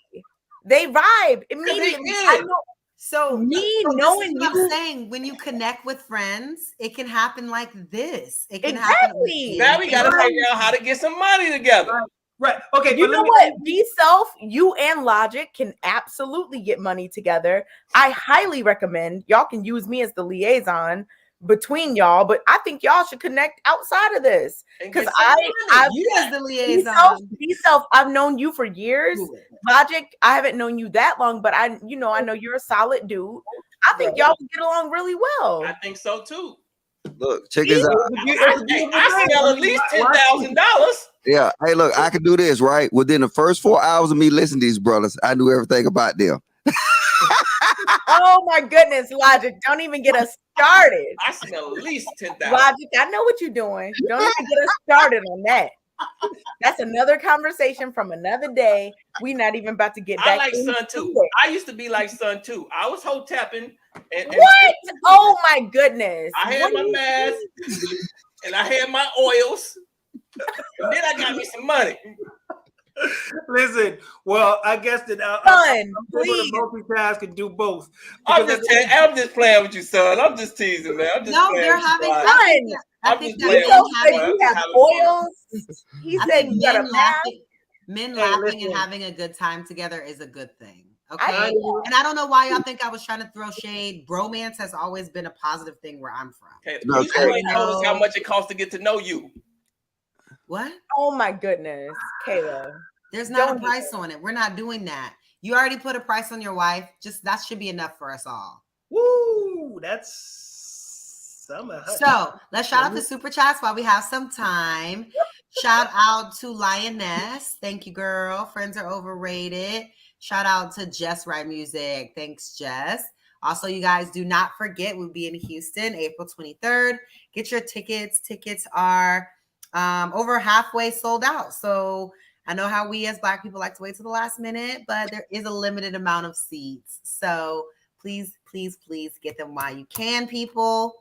Excited about that. Hey, I got me some Michael Jackson shoes, like some Is that what you're wearing at the show? Hey, yeah, it's some Christian Lou penny loafers, and Michael Jackson signed them, so that's what I'm wearing to the show. All right, well, you guys make sure they're on time to see Logic's fit. Yeah. There will be a red carpet as well for us to take photos, things of that nature. So I look forward to seeing you all there. We definitely want to get some callers in here and try to get some time for you guys. So if you do have the ability to come up. You must show your face on screen to come up, unless we know you very, very well. Even still, we would prefer if you are on screen. We're going to try to limit everyone's time, taking some notes from Logic Show, that we try to keep each response 1 minute to 2 minutes, just so that we can get a chance for everyone to get their time in. So just recapping like the topics that we talked about tonight, really just overall wanted to have a good conversation about friendship and about platonic relationships. I think we talk about romantic relationships a lot. So just talking about relationships and how they factor into your romantic relationship, how important friendships are having in your life, establishing boundaries and how you do that with your partner in terms of friendships in your relationship, and how, should and what should be discussed with your friends about your relationship. So Paige dropped the link. I just put it in the chat, people that are trying to come up. While we're waiting for callers, the last, little discussion topic. Well, can I say something to the two brothers, though? I just want to say one quick thing, right? Okay, let me say the topic and then you can. Okay, all right. So the topic is, should people discuss their relationships with their friends? Go ahead, Logic. All right, to the two brothers, I was listening to y'all when I was actually trying to learn how to cook, and y'all conversation. This is my analysis of the conversation. My brother right here, he the ghost of Christmas past, present, and then Sunday is the ghost of Christmas future. So in other words, I can relate to him based on everything I did and what I do now. My brother Simon, his whole analysis and assessment is where I want to be at. So if y'all can pick up on them gems right there, then I understand. Can I say something? Yeah, go ahead. You don't want to be there. You don't want to go there. You want to stay in the winner's circle. You don't want to be them new niggas. No, you don't. Shout out to Son, but you don't want to pay. He giving up way too much respect. Oh my God. Look at y'all. Look at y'all vibing. Logic and B vibing. Now that's my name, but I'm saying you know what? It is my man, because the thing is nothing else. Son thinks that this approach works. It don't work. I'm sure Son has not lead to happiness. That's what he's doing will not lead to male happiness. Has no issue with women. No, I'm not saying his issue with women. So then what I'm talking about his happiness in his heart. I am happy as a lock. I'm happy, bruh. You happy? Oh yeah, man. No, I mean, but not even happiness like a be like self. You gotta see some of his content. Yeah, bro. Like man is well-rounded. He is very balanced. You don't know him. You don't know him. So you got to see some of it. You got to. I'll look into this because I got. Honestly, I don't want him being unhappy. I want him to be happy. I got you. I got you. No. I'm happy. That's one of the things I try to, you know. And I want you to be fulfilled. Sexually, mentally. Oh, look at Logic. Oh my God. Say like. This is crazy. Good. I want you to get every woman that you find attractive. I want you to have a chance at nailing. But you know what? I don't want to. No, every man want to. Nah, yes, you do. Don't go there. Yes, you do. Nah. Be self and Logic. Stop. Everyone, I don't got time for. Maybe he's just above it. Maybe he's above it, and he wants. He's got a penis like the rest of us. He wants real connections in his sexual relationships. He wants real connection, not just sexual. Well, I mean, honestly, no, it doesn't have to be that either. What? There you go. What?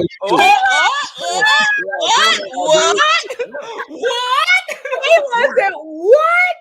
Yeah, no. But see, that's what I'm saying is it all comes down to the chemistry between the two people involved. You see what I'm saying? The connection is so subjective. In that moment, what I try to not do is what I try to do rather is be sex positive in the sense that I respect whatever level of connection two people want to have. If it's a one-night stand, if it's a lifelong commitment, whatever two consenting adults got together and decided to do to fulfill one another's needs or pleasures in that moment, have at it. I got one question for Son before I go. Who leads the relationship? Where are you about to go? You, the woman, or both of y'all? Who leads in your relationships? You, the woman, or both of y'all? Who's the leader? But that's what I'm saying is you're making it a gender issue when it's actually a no gender. Who's the leader? But that's what I'm saying. It's a personality issue. No, it's not a personality issue. A woman can lead you?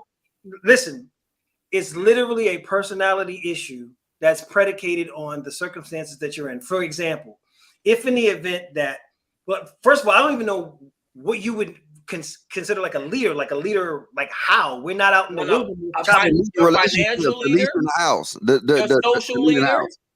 Say that again. Your financial leader, your social leader. If you're getting money, I'm getting money.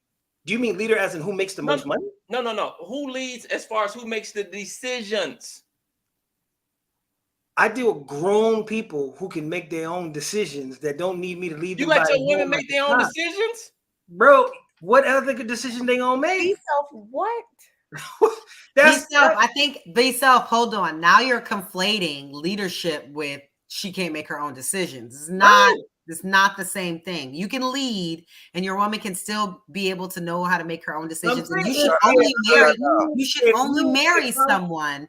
You should only marry someone that when they're not with you, you trust the decisions that they make. I gotta go dark. Look at Logic and B Self doing the same stuff. Now the bromance is at a whole new level. They are. Look at them. Look at them. Things. Y'all are. You know how it is when you get I will That ain't no bromance. Look, what Kayla just said is full blown cap. See, look, the thing is that's the problem. See that a woman in my household ain't gonna make no. Listen, what I'm saying. Don't get triggered. See, look, let's have a conversation. They're not gonna be able to make no decisions. You know what they're gonna have? They're gonna have options. See, I would agree upon options for her, but she's not gonna be making no decisions. Like, hey, no, it's options. And I'm gonna be fair though.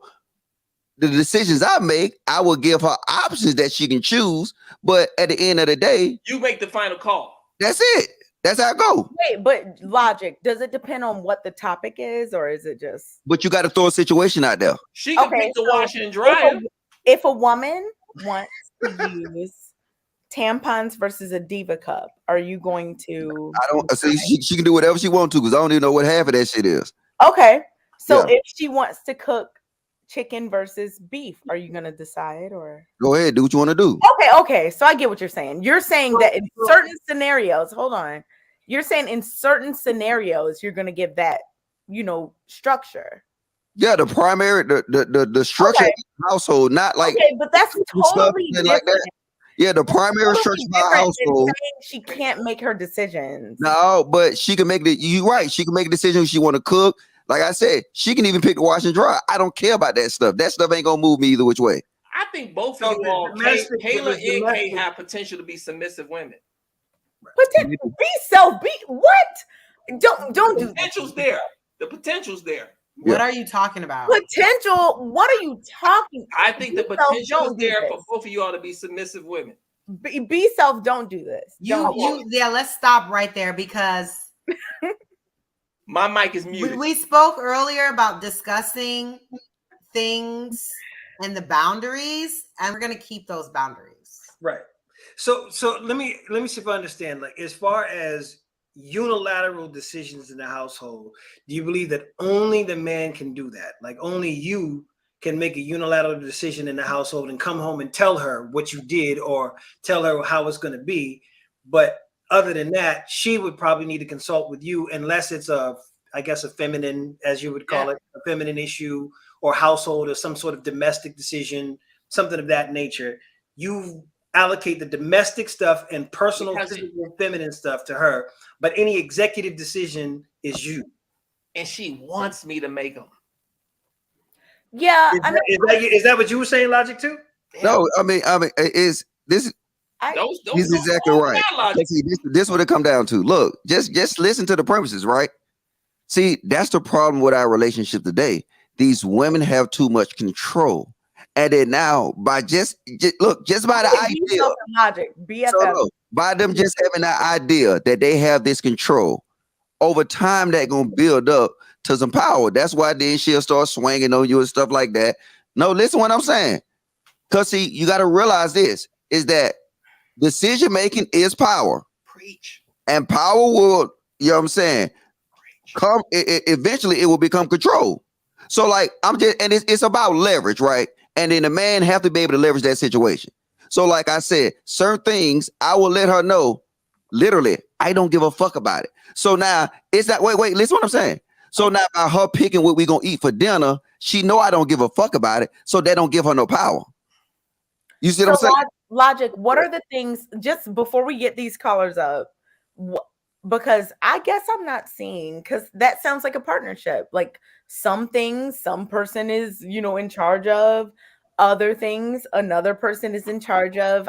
That's fine. I guess Logic, hold on. Let me ask you specifically. Logic, do you have anything specifically that you're like, you know what? I'm gonna make this decision, and I don't care what my woman says. What are those? Okay, so my kid. Well, I can use it for my woman because I ain't got a woman right now. But my kid's mom. Say hypothetically, I'm gonna tell you a real situation. My kid's mom wanted the kids to get the shot, right? That's different. No, listen, wait. I'm telling you, right? She had all this stuff of why she went and I did all this research and stuff like that. And then, yes, it sounded good. It was pretty. She even made a goddamn PowerPoint presentation. And at the end of the day, you know what I said? I said, no. That's different. Logic. That's different. Okay, logic. Wait. let's use something hypothetically, since you don't have a woman, you said. Okay, my daughter won't get colored nail polish. Okay. So you would say, you know what, we can't do that. What else? I mean, I'm just saying any kind of decision that represents, if somebody else look at me on the outside, my kids represent me. So now all my kids' decisions gonna be final. Like it's no negotiating with it. So colored nail polish. Is there anything else? Everything with my kids. Let's say you have no kids. What are some of the decisions that would be like, you know what, this is the law. I'm not moving. That's what we gonna do. How she dress, how much skin she show. Just anything. You know what I'm saying? I'm even to the point that look, but sometimes it go to the benefit, right? Because if I get married to a chick, right, I don't want her to be in a key or nothing like that. I want her to represent me. So I'm trying to put her in a certain thing, because when she go out, have you ever noticed dudes, and y'all steer me if I'm wrong, right? You can tell if a woman in a relationship by what she drives. You speaking my language now, boy. You said by what she drives? Yes. You can tell if a woman is in a relationship or got some level of serious relationship by what she drives. You can tell what kind of dude she with. What drives? Okay, yeah. So what kind of cars? Before we get these guests, I want to know these cars as well. Single people versus Honda Accord is single chick cars, Kias is single chick cars, Toyota Corollas is single chick cars, and then all of them. If you edit single chick cars, really, I mean, I'm telling you. Why? What? For the streets. You got a Honda Accord? No. Okay, I was about to fade black on your ass. If a man ain't put you in no car with no heated steering wheel, he don't love you. I'm telling you, he's telling the truth. If you ain't got no heated steering wheel, he don't love you. I can't. No, that's look, cause look, you is the representation of that man. So if he don't care, look, it's no way this man is driving. What can I say? It's not the first time I've heard this. Well, I mean, this is the first time I said it though. But anyway, a man, if I'm driving something that's over 100K, and my chick is driving something like 30K, right? Something wrong, and then I don't care about that chick. So at the end of the day, it's certain things, right? Too. It's like when we go out to these formers or whatever, right? I'd had chicks that didn't like to spend money or whatever. But okay, I'm not gonna tell you like you gotta go to Neiman's and Marcus, all the stuff for every day. But when we go out to certain places, you will dress like I want you to dress. And that's wouldn't that Logic. Do you let your girl wear leggings? What? Hold on. So Logic, wait. She wear leggings as an outfit. Hold on, Logic. Huh? Wouldn't as an outfit. Outside and not going to the gym? Wait. Chicks wear that shit as an outfit now. Leggings is outfit. No, I said your woman. Yeah, hell no, she wear no leggings like that. Oh man, Logic, we gotta talk. Okay, clearly, I will connect y'all behind the scenes. What is this let thing? What is this let thing? Logic. Leggings. No, he said something like let. Yeah, he said, would you let your woman wear leggings? Yeah, would you let her wear leggings? But wait. So if you are in a situation with a woman, are you going to say like, you can't do this, you can't do that? Wouldn't it already be established because you looked for a woman that wasn't doing certain things? Like, it's not going to be something you find one woman and change her. It's going to be that you already found a woman who didn't wear leggings as outfits or whatever the case. You're going to find a woman that listened to you. See, you would not know all these details. If you say, you're not maybe able to make a contract that say and say, hey, you won't wear leggings to the grocery store. You won't do this. You won't do this. You won't do this. That's not that. It's impossible to do that, right? Now we can't wear leggings to the grocery store. Nah, listen to what I'm saying. Listen, who you trying to show your ass to? You can wear leggings with like a long tunic. You can wear like a shawl. Women wear leggings to show they thigh. Come on, some of them leggings you can goddamn see the whole look. You know what I'm saying? You can see the whole box. Why you want to show somebody your box? Okay, so it's not about leggings or not. It's about how they dress in terms of showing off certain body parts. No, it just, if you want a real contract, this is the contract.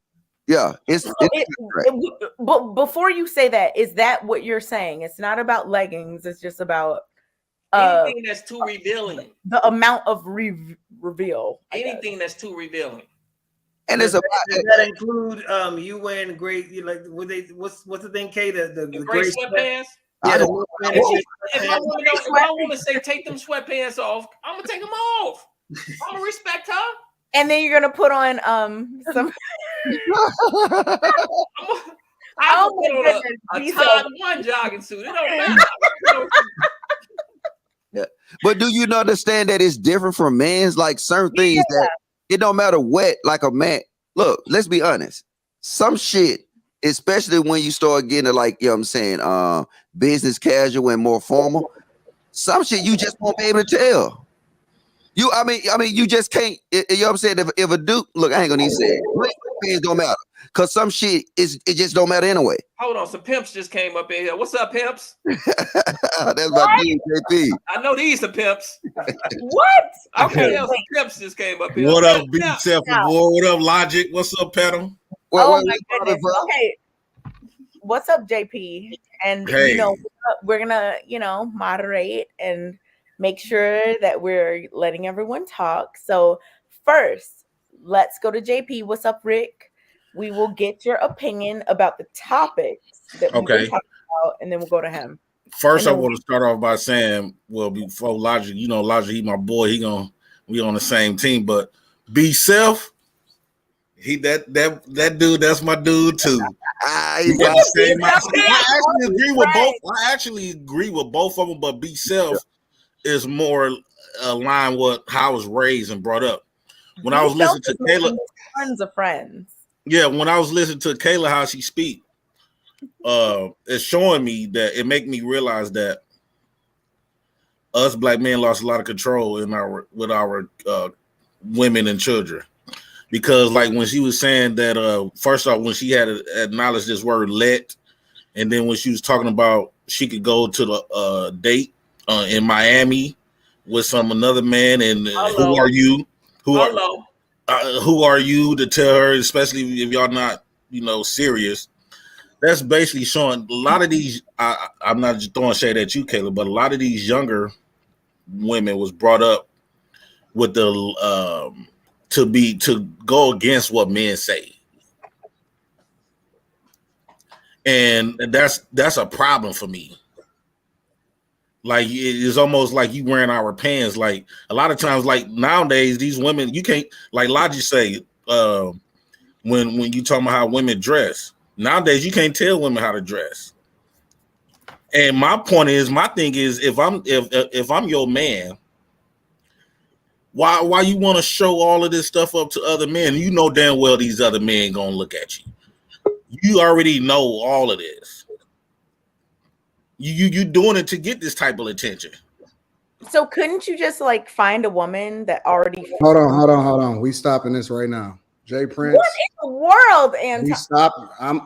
Hold on. We stopping this right now. Jay Prince, you know what's up. We gonna have to have a conversation before you get on this platform. Oh, okay. We on the same page? You right. Okay. Yeah, I try to talk to you, call you. I'm gonna call you. I'm gonna talk to you, but we're gonna have to stop. Y'all can continue with the show. I apologize. I edited out, but we're gonna have to stop this. I don't want to get into it on here and be messy. Jay Prince, I'm gonna call you. We're gonna kick it. I'll kick it with y'all later. Where are people? Okay. Well, I don't know what's going on, but wait, what? Go to the next pimp. What? There's another pimp in here. Pimp. So that's that. What's up, Rick Judah? What's going on? Let's just keep it moving. I don't know. What's up, yo? Grace and peace, man. Good evening. Well, yeah, late night. Hi, Rick. Yeah, hey, great time. I like the topic. Topic's pretty dope. Yeah, not a pimp though. Not a pimp. I'm married. I done retired a long time ago. You know what I'm saying? A long time ago. Retired pimp? Well, let me not say retired pimp. Just retire from my. Yeah, I'm out. I'm good. But you never can retire. You'll still know how to shoot that jumper, right? Yeah. Oh yeah. I still got a stroke. You know what I'm saying? I knock it down. You still have a crossover. Hey, Rick, absolutely got the please, crossover. Rick, do not come on here soft, man. Come hard, man. Hey, 2-hand dunk, all that stuff. I got it. Yeah, I still got it. Don't but but on some real stuff, yeah. I before I do man to the topic, I did hear one thing. There is no way in hell I let my women wear leggings out in public. No way in hell. Like my wife could never even think about that. Well, my wife wears dresses and skirts anyway, so it's like we covered up. We dressing modest out here. Never let her. Yeah, what happens if they what happens if they do? Like, would you blow up your whole marriage over leggings? Yes. No, I'm gonna blow up. Yes. I'm gonna blow up my marriage over her being disobedient. It ain't about leggings. Disobedient. She's your child now. Right. No, she's not. Yeah, she's my. So you like having. So you like having romantic relationships with people that you feel like are like children to you. Yes, women are like children though. So yeah, y'all ain't subject. That's like giving a little like it's giving really. Hey, what did they say on the Titanic? Women and children first. You saying giving creep vibes? It's giving very much creep vibes. How is that though? That's it. What I see. It's totally different than providing your woman leadership and direction. We said it earlier. Your woman and your woman has to do what you say. The thing is that a lot of the times men love speaking like this. They love talking like this, but in reality, plenty of men that I've had discussions with, like having some type of banter. They like having some type of actual relationship with the person versus the person that just does what they tell them to do all the time. That's cute for at first, but for like a lifelong marriage, I don't see it. But I just want to be clear, when you say disobedient, I just want to be clear that if in the event that it came down to it, that the disobedience was manifested by way of wanting to wear leggings and you didn't want him to wear leggings. So if that was the issue, okay, that you would just go your separate ways if she refused to not wear leggings out the house. It won't be me going my separate ways. It'll be her going her separate ways because she departed from my covering. She departed from my direction. Here's the standard. I set the standard. Here's my program. And if you don't want to be a part of my program, go to another team. You know what I'm saying? Right. This is how we do it. Whoa, this sounds like some DC pimping. But that's Oakland pimping. Right. But I just wanted to be clear about that because if in every other way everything was good, this was the one the one that was the issue where she said, I feel like I should be able to wear these leggings out the house, and you like no go. And if that's your only issue that you can really point to, that would be enough. That in principle from disobedience, that right there would be enough for all three of you. All right, but no, let's do this. See. Well, I don't like to play them. Watch this. What are leggings for? Oh, exercise, comfort. Okay, casual wear. Yoga, not casual wear. Yoga. No. So we're just going to the premises that exercise. I mean, these yoga pants or whatever is for exercise, right? Casual wear, yeah. Okay, so now. What are men's Speedos for? Same thing. You got to, let's be clear. No, wait. What are Speedos for? Swimming, right? Yeah, but Timberland boots are for rock climbing. How many people in the city who wear Timberlands actually climb rocks? Well, wait, hold up. Those are for rock climbing. Those are construction boots. Yeah. Lord. Right, they're for construction. Now they rock climbing too. They rock climbing too. Look though, y'all can't let them off the hook. So now Speedos is actually for like swimming and surfing and stuff, right? It depends on what kind of Speedos you're talking. Are you talking about what kind of Speedos are you talking about? Okay, the little Speedos, the tight joints. You're talking about swimming Speedos. Yeah, the swimming joints, right? Oh, okay. Yeah. So can we just say that, you know what I'm saying, them things too revealing just to be walking to the grocery store with, right? Obviously, they're for the beach. Okay, so where would you say to a man that go with something that's super revealing to the grocery store? What would his woman say? She got to vote in this. Logic, can I tell you this? What I'm saying, there's two things about that. Number one, even if you do think in terms of not the rock, because Timberland does make rock climbing shoes, but even if you think in terms of the construction boots, all the people who wear construction boots don't work construction. All the guys who wear sneakers don't play ball. Like everybody who wears a certain type of item aren't only using that item in the constraints of what it was designed for. So in the event of the reason you threw me off with the Speedo is because I can't tell if you're referring to long sleeve, if you're referring to like I'm talking about the beach ones. The beach ones. This is what I want to. This want to get to you, right? The thing is men don't wear Speedos to the grocery store because they're not seeking that intention.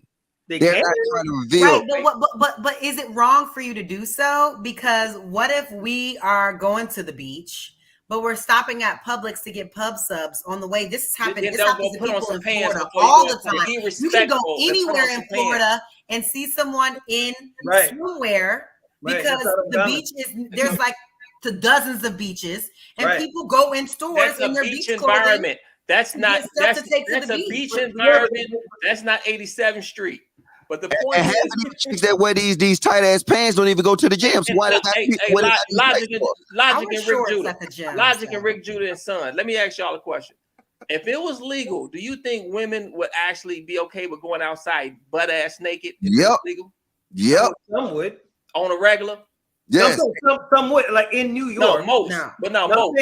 I wouldn't say most. No. I think there's say some most. that I would say do most. that. No, most women are not going to want that attention that brings. Yeah, but I wouldn't say attention. Already nah, they want the attention, but they ain't gonna show everybody that. They gonna have the merchandise. Yeah, I mean, it's not for everybody. Yeah, but a lot of this is so subjective because you can take someone who is wearing like a bra and panty outside. They would be like, well, that's inappropriate to wear a bra and panty outside. But the same person who would say that you shouldn't wear your bra and panty outside would probably have less of an issue if it's a bikini on the beach because now you're on the beach. Hey, I got an issue with both.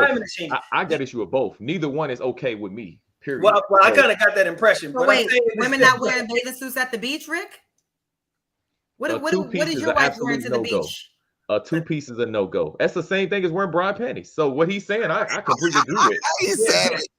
And the one piece is better somehow. But notice how it changed. Yeah, but son, I know what you're saying. At the end of the day, there's a way that you can do everything tastefully. There are some two pieces that are made of string, and there's other two pieces that are classy and that cover the major areas. Now, I think that trying to act like it's any different when men feel like being shirtless is no different. Like men feel like shirtless is not like revealing anything, that like men being shirtless is like a normal no, I think shirtless is inappropriate too. I think that it's virtually the same, but I think that time, place, situation always matters. If we're on the beach, time, place, we're on the beach. I'm getting in the water. I'm not wearing a gown to get in the water. So I do think that do you actually swim though? Do you put your head under the water? There are boundaries to that. If you are in the Publix, you cannot judge what people are wearing in the grocery store. Now, if you're at the nightclub and someone has on swimwear, that's totally different than if you see someone in the Publix getting food, sandwiches to take to the beach. Like, we shouldn't be judging people that we see anyway. But I do think that depending on the kind of man that you're with, we'll be able to kind of set the boundaries. But it's not because he wants you to. It's more so you want to, out of respect for him. That when you're in a relationship, hold on, real quick before you go. But that doesn't mean you change everything about your style or your look. Like you may just change some things. So if we ever heard of no shoes, no shirt, no service, right? We're all okay with that, right? So yeah, as a business. So how come the stores can set the rules, but a man that has a wife, he's ruling over his wife, more important than the store owner? Can't tell his wife what to do. How come he can't tell his wife what to do? I don't understand. Is there anything your wife can tell you to do? Absolutely not. Well, then that's crazy. Because if there was something I had a boundary with, and these gray sweatpants that you had on weren't working for me, and you think you're not going to go change, nigga, please. Now, hold on. Now, can I say this? Now, you are going to go change. Oh, no, not because you said so. Because I said so. I'm uncomfortable. If something that you're wearing is making me uncomfortable, I feel like your print is all out for women to see. You need to go change. No, it ain't gonna be. It's not gonna be. You're gonna tell me nothing to do. What's gonna happen is I'm gonna do it because if I do it, because I'm gonna take into consideration. No king is gonna compromise with the queen. A king is gonna be like, okay, I hear your counsel. Hey, hold on. A king's gonna say, I hear you. Okay, and I'm gonna take it into consideration. And then if I decide, you know what, that's a good idea, I'm gonna do it. But it's gonna be because I decide to. I thought I was cold. He's living on another level. Yeah, but that's giving like major controlling vibes. It is what it is. But I just don't agree with that. I feel like you should not want to control someone. You should want someone for who they are and how they are as a person, their essence on their own. And that's what attracts you to them, not attracting you to somebody that's basically a shell that you've created. They're not really real. They're just your yes man. And I feel like yes men are very, men and women can be very dangerous.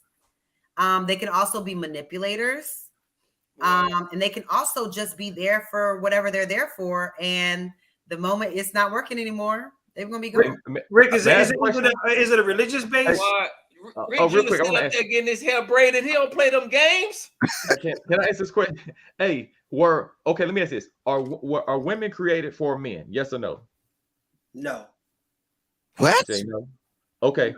So, anybody? So no. Is that the only answer? I want to know. Really? Kayla, what are they created for, son? Wait, what? Were women created for men? Family, how you asking? Going a whole other direction. I'm not going. I mean, I'm not going to use the scripture. I'm just going to say were y'all created for us? No, I'm not going that direction. How does it make go Israelite on Stone? On Stone, don't go Israelite on, bro. I know Mo want to go Israelite, Mo. No, I'm not going to go there. I want you to. They were created. They were created to be what? You didn't say anything about servant, slave, tool, property. So what were they created for? I want to know, what do you think women were created for? Are you referring to a religious context? That's what I'm wondering. Is that what you're basing your ideas on, is religion? I'm basing it on just what, like, the purpose of their creation. Like, let's take religion out. What was the purpose of a woman? Okay, but if we're taking religion out, then it can't be science, because how could women be created for men when women were created first? The first and oldest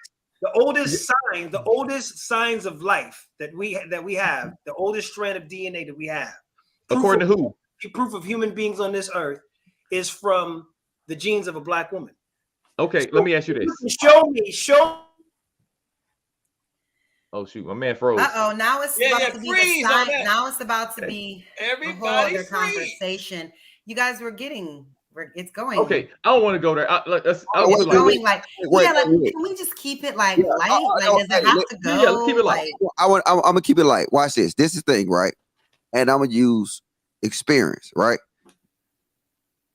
So when my kids wear certain things, right? And then I sat her down with my son and I said, hey, you're a representation of not only me, but also him, right? What y'all got to understand, if you run around here, especially if you married, right? If you single, then you can do what you want to do. But if you married, you represent that man. If you have kids, you represent their kids. So now when you just, and I'm just using the basis of this, you run around here with thongs on and these tight pants or whatever. And you got to realize that all the young boys at school looking at your mama, right? So you got to ask yourself one thing. And I know you're not married yet, Kayla, and you don't got no kids. But when the time comes to present that, and your son said, hey, mom, that's too much skin. You know what I'm saying? Hey, guys are saying, you know what I'm saying, they'll smash my mom and stuff like that. Would you reconsider? No, selfish. No, I'm not going to reconsider, because my mom dressed very modestly when I was growing up. She was actually a real estate agent. So majority of the time that they saw my mother, she was dressed business professional. And boys in my school used to say that when I was in high school. Right. So what? My mom never dressed any kind of. She was always dressed business professional when she was picking me up or dropping me off, and they still said about her. And she told because boys I want you to get to the point though. Wait. So if your man and your son tells you, mom, we don't like the way you're representing us, you telling me you still gonna say no? I don't think that's would ever happen. Wow, the arrogance. It would never happen. The arrogance. It would never happen. I've never had a complaint about my dress or my attire ever in my life by a man, by anybody. I've always been fly. I've always been that bitch, period. So I don't know what you're talking about this whole, because Kayla looks good all the time. Kayla looks classy all the time. Kayla looks very good And I never crossed that line. Kayla, that has nothing to do with the question, like though. Walker, so I'm not worried about it. There's nothing you can say. No, I'm with you. It has nothing to do with the question. What the question was, if your man, the person that you're under the protection, your son, the person that, you know what I'm saying, you, first of all, if your son and your husband said you want your son to be able to see that you respect your husband. So now when they get to that dynamic and they say, hey, mom, you showing too much skin, is you going to look them in their face and say, hey, I'm going to do what I want to do? I said, I answered this question. I answered this question already. I told you that would never happen. It would never happen. It would never happen. Have you ever spent any money on a man? Of course. How much? The she most some Gucci at once, or the most at once, or in like the most at once on a gift?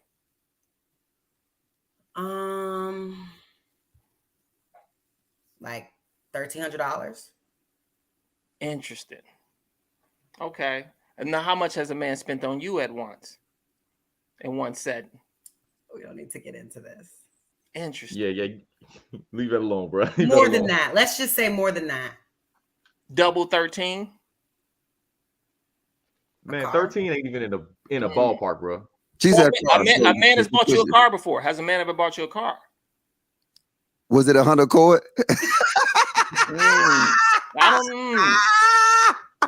Oh, it was. No, it was a certified pre-owned Lexus. It was. At the end of the day, both people can spend money on each other in a relationship. I always spend money on whoever. 1,300, huh? I like to do things. How does that you bought him a belt and some shoes. I like to, huh? You bought him a belt and some shoes. No, it was just one pair of shoes. It wasn't belt and shoes. Yeah. There would have been way more money to get the belt too. I don't want my chick buying me that anyway. So I don't want my chicks buying me that. I don't want my kids to buy me that like that. It was a birthday gift. Why can't I buy stuff? I like buying gifts. This is what I'm saying. The bigger thing though, it's like that's the leverage that it plays in relationship, right? Like I will take care of you. You know what I'm saying? You will be. You know what I'm saying? Hey, you ain't got to. On your birthday, Logic, you don't expect anything from your woman? No, I mean, no. I don't care about that kind of shit. What she gonna get me? Some shoes. No, Logic. Can I tell you from an older perspective? Logic. You're wrong on this one, Playboy. Go ahead. You on a vacation. What if she don't love you? You don't know if how much a woman loves you until she open her purse up for you. That's how you truly tell if she loves you. No, cause see, I operate. I'm gonna just say this. I operate kind of. You truly tell if she love you. No, look, cause I operate kind of differently though. Like I said, like for birthdays, I normally don't press the issue. What my kids can give me for birthdays, I do this with my kids. My kids will send me a picture and they'll send me something that actually I can hold and mean something. So like I don't really like. I'm just at the stage that I don't like. What you gonna give me? I mean, a MacBook Pro, huh? A MacBook Pro. I already got a MacBook Pro. I mean, it's right. We already got that. You need a new one, okay? See you different. See, you want shit just to get shit. Yeah, that's what I'm saying. You just want to buy you stuff. No, because it's trust me. I'm in that light, right? Well, she can give you 5 racks on your rollie.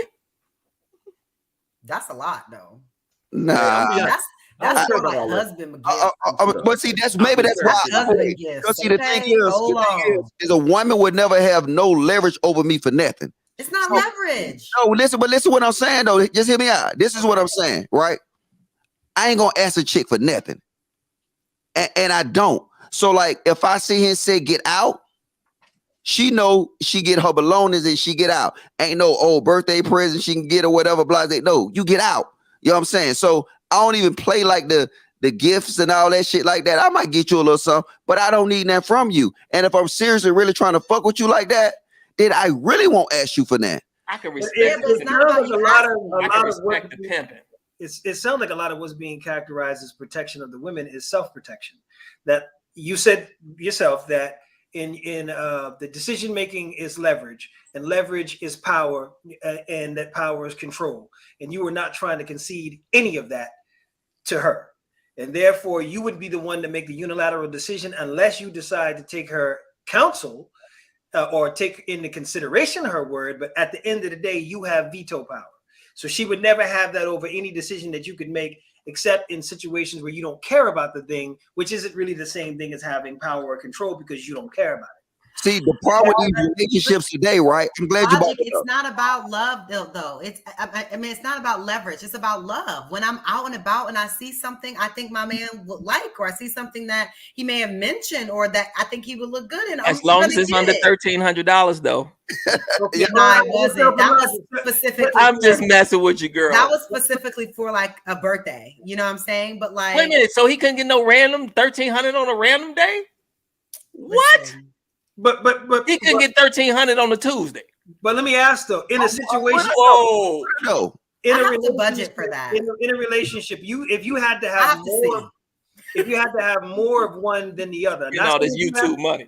Not saying it's one or the other, but I'm saying if you had to have more of one than the other in a relationship, logic and self, leverage or love, which would you want to have more of than the other? Leverage will be love. Yep. Hello. Speak logic. But no, it's not. Sometimes you just love your person. I'm just saying, leverage will look. Watch this. See, the reason I said leverage will be love is because if you say you love me the way you say you do, then that leverage is a give me. You're gonna do it. You're not just like I say and say to you, right? I will want to make you happy. You will also want to make me happy, and that's why when it come down to it, like I'm gonna just use Kayla for the instance. She don't like using when I me and her in a relationship thing, but like if I was in that situation with her, right? I didn't leverage so much towards her way, right? So like when that situation that man the son come up and said, "Hey, mama, your ass hanging out too much," and if she got any pushback, I'm looking at her and say, "She for the streets. It's time for us to move on. She for the streets." Because and our son will be able to see that, you know what? Damn, mama, daddy, goddamn, you know what I'm saying? You get shit just on the GP. Logic. Is this Memphis pimping I'm hearing, or Houston pimping, but Arkansas pimping? Where this pimping coming from? It doesn't sound like a real relationship because that's not how things go. We have a conversation. Oh, we disagree. Oh, it's done. Like what kind of marriage are you in that because y'all have a disagreement one time that now the relationship is over and that person's for the streets? That's toxic. For the streets. But that's what I'm saying. But all of that sounds like it's the leverage. If you're manifesting your love by way of leverage, then that means that leverage is the priority. Because let me hold something over your head. So it's when it's something that I want you to do that you always have to do it because I have this hanging over your head, and that's supposed to be love. That's not love. I personally think Son is setting himself up for heartbreak with all this new age love stuff. Man, I'm so good. Believe me. You're setting yourself up. No, bro. I wouldn't tell you anything I haven't put to the test. At the end of the day, I feel like people that love each other, whatever their love language is, and they show it, you should be happy.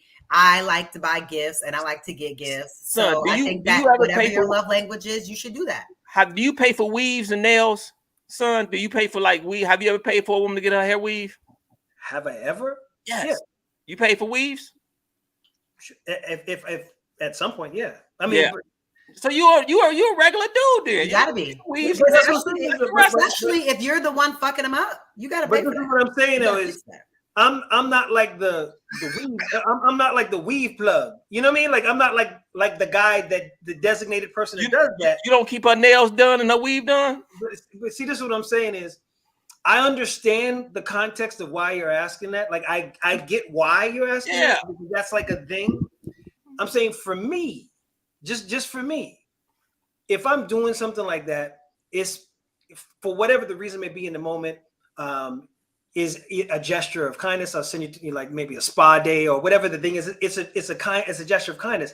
It's not something that I feel like I'm obligated to do because if I'm dealing with someone, the hair's coming out your scalp.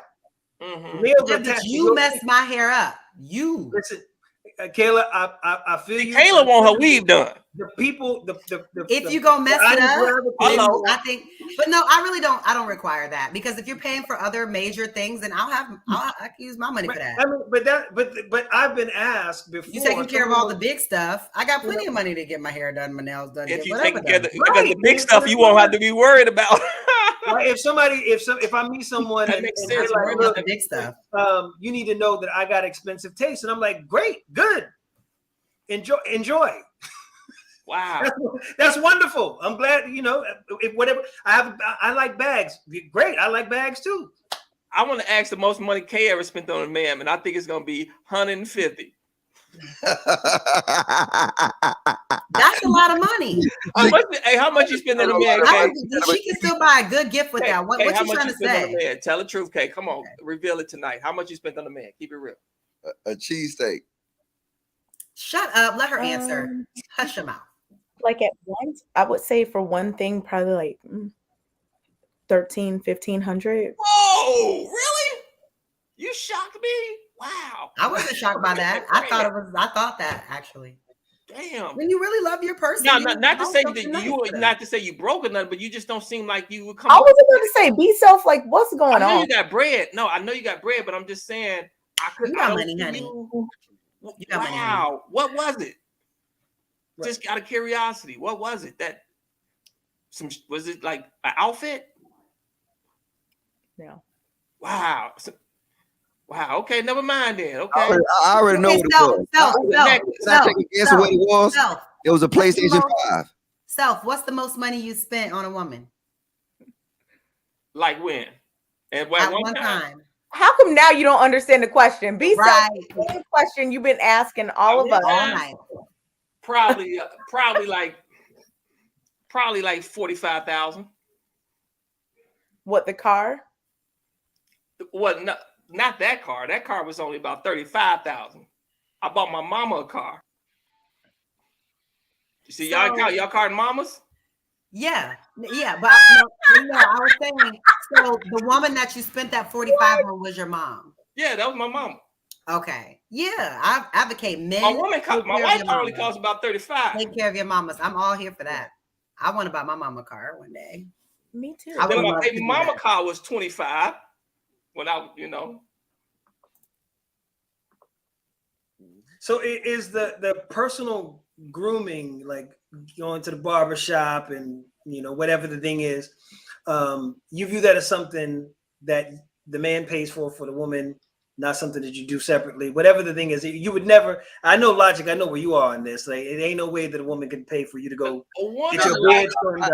Not just a woman, but if a chick, see, it's different though. From a chick that's living under my roof, it's different rules. So like, I can't have no rules for a chick that's actually on her own or we just date. If she's under my roof, yes, the rules will change. So if somebody you're dating wants to treat you to the barber shop, to get you trimmed up with your little shirt or outfit or something like that, let's go out. She never had opportunity. Women do buy me stuff, but it's more sporadic. It's like not birthdays. It'll have to be something like, well, she got to catch it before I get it. Right. So it got to be something like if she's out, she know I'm looking for like the new iPhone or a gimbal or something like that, and she see it. You know what I'm saying? Women give me gifts more as like opportunity. Like, oh, I know you want this. I saw this. Right. Like as far as birthdays and stuff like that, I'm hard to shop for birthdays and Christmas and all that dumb shit. You know what I'm saying? It's hard for me to. Well, I mean, what about this Logic? Say like you were I don't know, you were going out with the guys for drinks or whatever. And say like she said, oh, have fun with the guys. And she like cash apped you like $100 for drinks. Like, drinks on me. Nah, would that be a problem? I mean, yeah, but she'll just never do that though. Logic. Yeah, but girls do that. Some of this money, man. No, man, look. Girls do that. Logic. I know you got your pride. I heard a girl tell a whole story about this on Clubhouse. You have to start taking some of this money, Logic. But 100. Look, watch this. First off, she said that she cashed up in him and she said, first round on me, babe. And she said she sent him $100. It'll do it, but I'm just like, I don't know. I just like don't take money for chicks like that. You know what I'm saying? I just really don't, because that's the problem with these relationships. Because these women feel like they can get a lot of leverage because they putting so much into these relationships financially. Oh, they can buy you off, huh? And then so now I done seen dudes had chicks co-sign on cars and shit like that, all that kind of stuff. Relationship ends, they coming to get that shit. She coming to get that car. And you already know in that relationship who held the power. She said it was a company car. I'm just saying this. And then women know they're like this. Like, women is petty as fuck. So they will actually use that leverage. And as you allow them to keep piling that shit up, then they gonna eventually be the power in the household. Can I say I'm proud of them for that 1,300? I'm proud of both of y'all. 1,300. That's what I'm talking about, y'all. Get that money up. It was over. Hey, I personally don't care if a woman spend money on me. Like, it really don't matter. It's not about the amount. It's about the thought. Yeah. That's what I'm saying. Just as more so about like, if somebody want to do something nice for me, like, I'm just gonna be cool. But I'm not really one of those buy me gifts. Like, it just spoil me. That don't really do nothing for me. You know what I'm saying? Spoil me. You know what I'm saying? Just cooperate with me and we good. I mean, like, people you know that spoil. That's what I'm looking for. People that spoil deserve to be spoiled. Yeah, spoil me. Well, have y'all ever had a, that's why I spoil, because I'm spoiled. And I feel like I gotta. You gonna tell you a fucked up. I want to impress too. I'm gonna give you an example of a fucked up household. A household, if you know a buddy that's going half on the bills with a chick, that household is fucked up. Because she feels she has just as much leverage in that household as him. So I'm saying, no, she don't. That's why he shouldn't do it. Oh, you're right. You're right. She does, because if she don't pay her half, the lights gonna get cut off. Hello. But this is what I'm saying though. This is what dudes fuck up. Like, I'm just saying, you don't even know it, right? And they just crazy. They'll put it out there. Let me ask you this logic. What should she pay? What should she pay? Should she pay the cable? Should she pay for the parking spaces? Should she pay for the electric? Should she pay anything, the groceries? What should she pay? I'm just curious, brother. You might not like my answer. No, hey, let me answer this. Let him answer. Let him answer. I'm gonna say she should pay. Well, I'm gonna say for me. For me, she's not gonna pay nothing. Yes, sir. I appreciate that. Yeah. Yes, sir. Yes, sir. Because if I got my partners over the house, right? Then ain't no, it's time to go. No, you know what I'm saying? Hey, why don't you go get us some beers? I think. Hey, let me ask you this: like, on that tip, you think you can wake your woman up at midnight to make you and your partners a full course meal? Like, you say, baby, me and my partner's hungry. Can you get up and make us some food? Yeah, she's supposed to. Sandwiches. Yes, a requirement. And what happened is, sometimes to be like in the middle of the night too. That should be the worst. You would do that, Kay? You would do that for your man? I've done that. Whoa, I'm sorry. I actually used to get up at 5 o'clock in the morning every morning to make this man a smoothie. And no, do this though. No, she look, do this. I'm finally glad we opening up. She open up, Kayla. But look, watch this. Now go to one of your buddies' house where they doing the nigga. Well, damn, I ain't supposed to say that word. Logic. Come on. They doing the what we know to be normal today, where they splitting bills. She run around there like she got a full dick. I'm telling you, you do ask her to do something, she rolling her eyes in. And with me, when I sense that, I don't even want to be in that environment. And most of the times, I didn't quit dealing with the dudes. I got a lot of respect for you, Logic. Ooh, hey. No, that's just real. I fucks with you, man. But think about this: if dudes roll like that, right? We would not have what we see today. These women would not be like that because they done been in situations where they had too much leverage. You know what my woman paid? Yeah. Hey, you know what my woman paid? Nothing. The tolls. Yeah, but that's opportune stuff. Like that's cool, right? Like if you know what I'm saying. I mean, and if we ride and then an unexpected toll come up, especially in Virginia, they just got tolls pop up on you out of nowhere. You know what I'm saying? You pay the toll because she got change in her purse. That's the only reason why. You keep no change. You dig in that pocketbook, you throw some change. That's the most you should ever pay for, right? But you understand you gonna move differently. Yes. Like a woman will move differently for nothing. And then she will be like, and then she will love that. Now you'll see the next dude that's running around here going 50-50, all that stuff like that. And guess what? they're gonna move. It's just awkward. But okay, logic. In reality, I just don't think that every household can afford fully for him to pay for everything. So I think that the woman should pay for things that like she is the spearheader of. So like food, because she usually is doing the cooking, so she can buy the food. She can do like the things around the house, the household products. Spend money on parking. Spend money on things. These things add up to be a lot of money by the end of the month. A man shouldn't have a woman if he can't pay for everything. I knew you were going to say that. Hey, let me. I feel like as long as he can't pay for everything, he shouldn't have a woman. I feel like as long as he can pay the rent and the bills around the house, that you should be able to stock the shit with food. Like, what are you doing all day? You should be able to stock the fridge with food, buy some flowers for the coffee table, and like, you know what I mean? Like, do that at least. But that's some basic stuff. Like, don't get it twisted. Like, I'm not talking about like these opportune moments, right? But like, if our household is operating like it's supposed to, it already be grocery money. You already had that set. But if you like come in and you say, hey, look, you know what? I want to do something different that I didn't plan for. Yeah, use your little money and go get some biscuits or whatever. I don't know what y'all be making. Biscuits or pastas. Hey. Or if you see some flowers that you want to like, you know what I'm saying? Yes, I understand that. But it would be nothing that you'll have to budget. How about that? I want to say this. I do stand with Kayla on this one thing she did, and I completely stand on it. Like in reality, what we dealing with today, not every household can have people where they can pay. I mean, then you shouldn't have a woman right now. I can't afford it. Ideally, I think every man should have where he's taking care of the woman completely. But in reality today, where we have what we're dealing with as our people, I'm not gonna say it because people get all in their feelings and want to say we're not oppressed, but we are dealing with what we're dealing with as a people. So the majority of our people are set up to be in a low part of the caste system. So being as it may, until we got to build up to that certain point. Can I say something though, Rick? But that particular woman. Hold on, B-Self. Let him finish really quick. So being that we do have to men should pay for everything.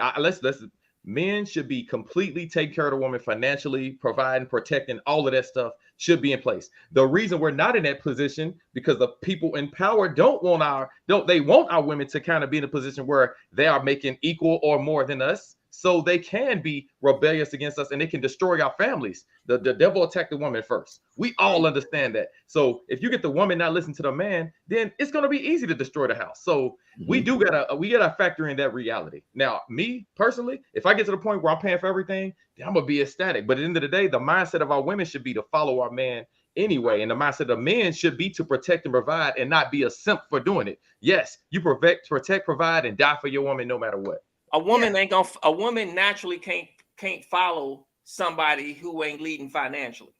Naturally. She can okay, like she can. Let me. You got to throw in the masculinity. I'll let you speak. My bad. That particular woman who should be better off being the side nigga of a side woman of a guy who do got it. Facts. Then being the main woman of a dude who don't. Yes, he's right. Everything will play out the way it's supposed to play out. All being a side chick of a dude who got it than the main chick of a dude who don't. Yep, because the thing is that a man should be able to get what he can provide for. Nothing more, nothing less.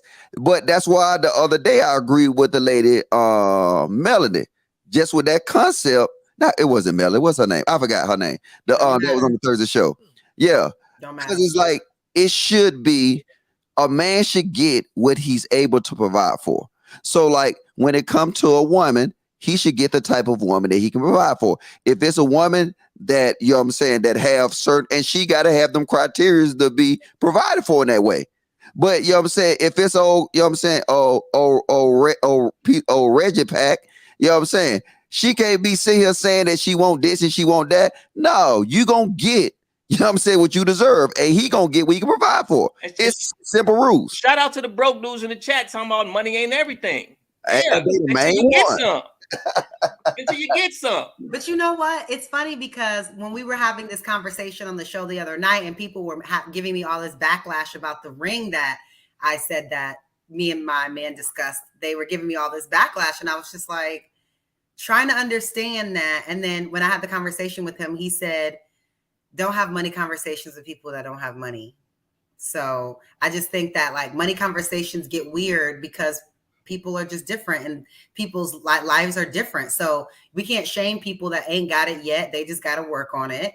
And you can't shame us for having stuff because we got stuff. No, but that's not shame though. That's not shame though. Let's keep it real, right? If you look at me on these live streams, yes, you might say I'm broken dusty. Cool, I take it. It don't matter. But in reality, when it come down to, the more bread I get, the better woman I have access to. And it's simple concepts, right? So now, based off my ability to provide, it's just the way life work. It always worked like that. It would never change. But now, like I said, I don't like these channels because what they try to do is they try to shame women to sit here and say, oh, you don't qualify that type of. Nah, I don't go with that. Hey, look, just like, hey, I'm going to say I want this and I'm going to get that. Then if a woman, but you can't be like a little, you can't have these fat thighs and these fat ankles, telling us you want to do that'll have you in a $1 million house and then you don't got to work. No, you've been unrealistic. But if you meet them criteria, and then, like I said, submissive is one of them things that I would take over beauty. If and especially in the society we live in today, if a woman see here and say, hey, look, you know what?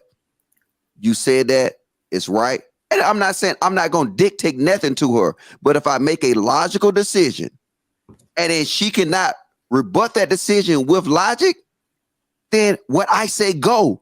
But if you can see and say, hey, no, this don't make, what about this and what about this? And I say, well, I didn't think about it that way. I can negotiate on that level. But if you're not able to negotiate with me with logical ideas about why we're not going to do this or do this, then I'm not listening to you. So that's my number one criteria. The titties, the asses, all that's all secondary as you get up on move up. And the women don't, truth be told, women don't care that we were oppressed. They don't care that our families come from poverty and slavery. They don't care about none of that. They don't care. Listen, it's 2022, and I know people right now making $9,000 a month doing drop shipping on Amazon. So I feel like if y'all can't figure it out, I don't know what to tell you, but I don't want you around me. Drop shipping. You're about to be leading me. I don't know what to tell you. And I can respect that, Kay. For me personally, it's too much information out here. It's too much access out here. You can run a business from your phone, and y'all are still telling me like, what is going on? And I'm not talking to the young men. I'm really not talking to the young men because when you're young, you think you know and you don't know shit, and then you got to turn a little bit older to realize that and get it together. But men that are 40 and 45 over here advocating for $30,000 a year, $40,000 a year. What have you been doing for the past 15 years? What have you been doing? But this is the problem with what you said, Kate. What have you been doing? I'm gonna tell you what the problem with your $30,000 ring, right? This is the only problem I had, right? Oh, the thing is you should not want that. Listen what I'm saying. Wait, let me finish. I already know where you're gonna go because you're gonna go. I want to hear this, Kate. I want to see where you're gonna go with this. Look, this is the thing. The man should automatically want that for you.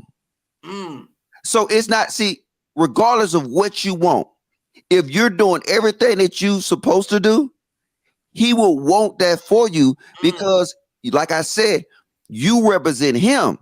So he don't want no little random chick that work at Food Line ring shaming your ring. No, he wants you to put them hoes to shame. Damn, my bad. I ain't supposed to say that. He wants you to put them females to shame. So like that man should want it for you more than you want it for yourself. All you got to do is just play your part. Sit back and chill. That's why I be like this. I be like, no, wait. Just like now. I say, sit back and chill. And trust me, everything that you will want or even desire, it will come because now that man said that, hey, you know what? She represent me just like kids. That's how you get a man. Once he get in that mentality that say you represent him, you will get everything you want. You might get a $45,000 ring because now he's looking at his counterparts and he's saying, damn, he just got her that. So I can help her around now looking like this. And I think the conversation got out of context and misconstrued because I was talking about an actual conversation that had actually happened when discussing rings and discussing the budget of where I should be looking. This wasn't like I'm going to a man saying, this is my requirement to blah, blah, blah. This is after like years in a relationship, talking about marriage, talking about this. And that conversation comes up in terms of a budget specifically. I don't think any woman is out here going to a guy saying, I require this kind of ring to be with you. I don't think that that's it. I got a homie who married, who called me and asked for $100, talking about him and his wife don't got no food. And I said, you need to leave her tomorrow. He can't feed his wife? No, he's talking about, he called me for $100, and I'm always saying, well, what one of y'all mouth do? Because you need to leave her tomorrow. I agree. You can't afford her. I agree. You shouldn't have a wife. Who told your stupid butt to get married and you don't have no money? I agree. People think men think they can. No, Michael Graham in the comments. I did not say that. You shouldn't even pursue women if you ain't got a certain amount of money. It's not even gonna end up right. Where's that borne out? Like where did you see evidence? That's out of America.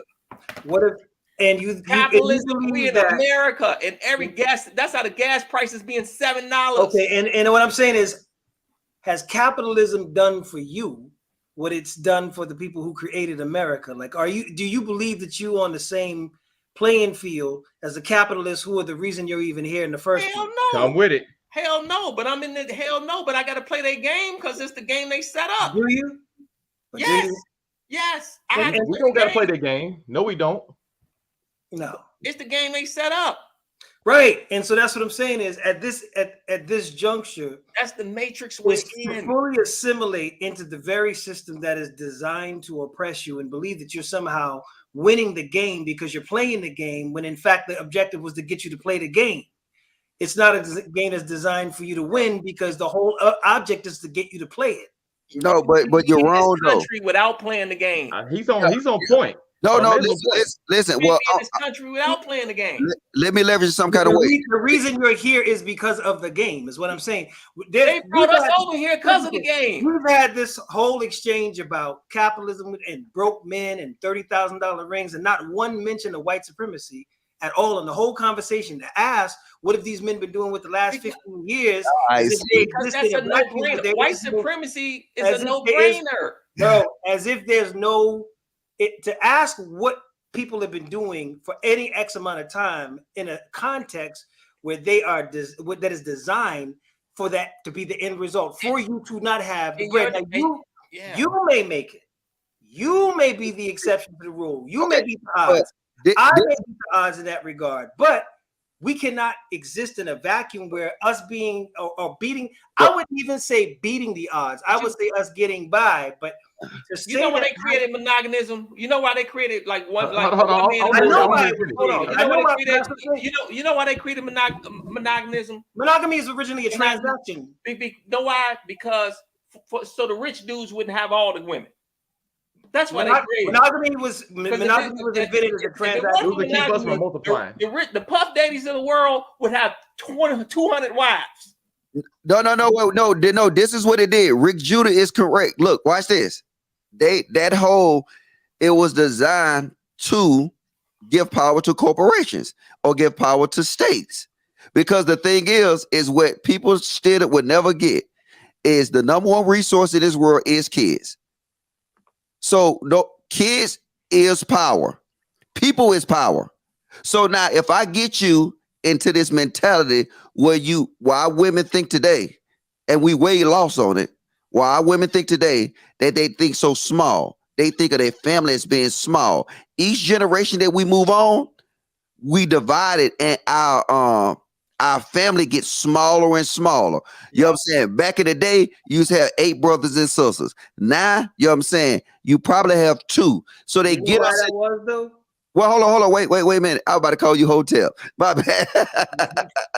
No, that was no slide shot. He had said it. I thought about it. I ain't look at your name. Summit, right? Yeah. All right.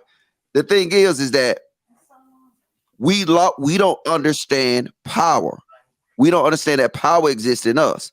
So if you play the power concept Well, then the current game that you saying, then we can win. But they isolate us because now our women thinking small, our men thinking small, everybody's thinking small, and they thinking survival.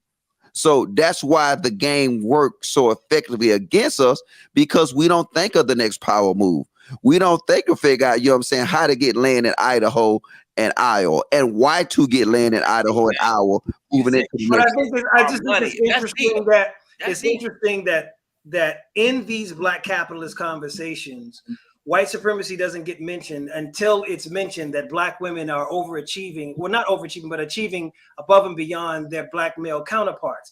Then we can say, oh, well, it's because the system was giving them a boost. It was giving them a leg up. They swapped out. Now we got an analysis about white supremacy when it comes to explaining how Black women are more educated. Black women are making more income. Black women, 17% of Black women are starting or running a new business. And that's over 10% white women, 15% Black men, and white men, and definitely over Black men. So in this bubble where you exist, where money is leverage and leverage is power, and you have the control, that might apply to the two of you in the world that you have constructed for yourself. But if you step outside the house in the broader white power structure that we live in, that is not a reflection of reality. In reality, Black women are outperforming you.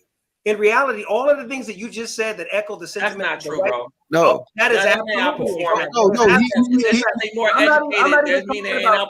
Okay, let it finish. Let it finish. Go ahead. This. These are not feelings. I'm talking about stats and facts. Okay. Mm-hmm. If you look at the measure of the performance, but see, here's the thing: what I would not do, I would not quote those stats and not mention mass incarceration and not mention all of the things that have been put in place to hold back Black men. Yes. What's missing from this conversation is context. We're doing a whole lot about who got how much in their pocket. Black women don't have more money than Black men. But that's what I'm saying is if kids alone was power, then we would have been the most powerful people in the country when we were being used as brood mares. When they had breeding farms in order to create more and more and more of us to be servitude. Kids to have a family to have a business. Listen. So now you're talking about context, and that's what I'm saying. Hold on. Let me address what you said, Simon, because I'm with you on it, and I would agree. Listen, what I'm saying. What you said exists, right? Right. But you know that it's rules that put inside the game that actually gonna make it harder for you, but you still got opportunity. And we don't exercise these basic concepts. And you're right. They take our women, they use our women, and they use it against us. I'm not against that. That's why I have one simple thing that could fix it, right? You come in my house, you follow my rules. And then, right, you said something like, well, I want to give her more leverage and all this kind of stuff like that, right? Them simple things like that. Mm-hmm. What you're doing is you playing into the same thing that you said you're going against.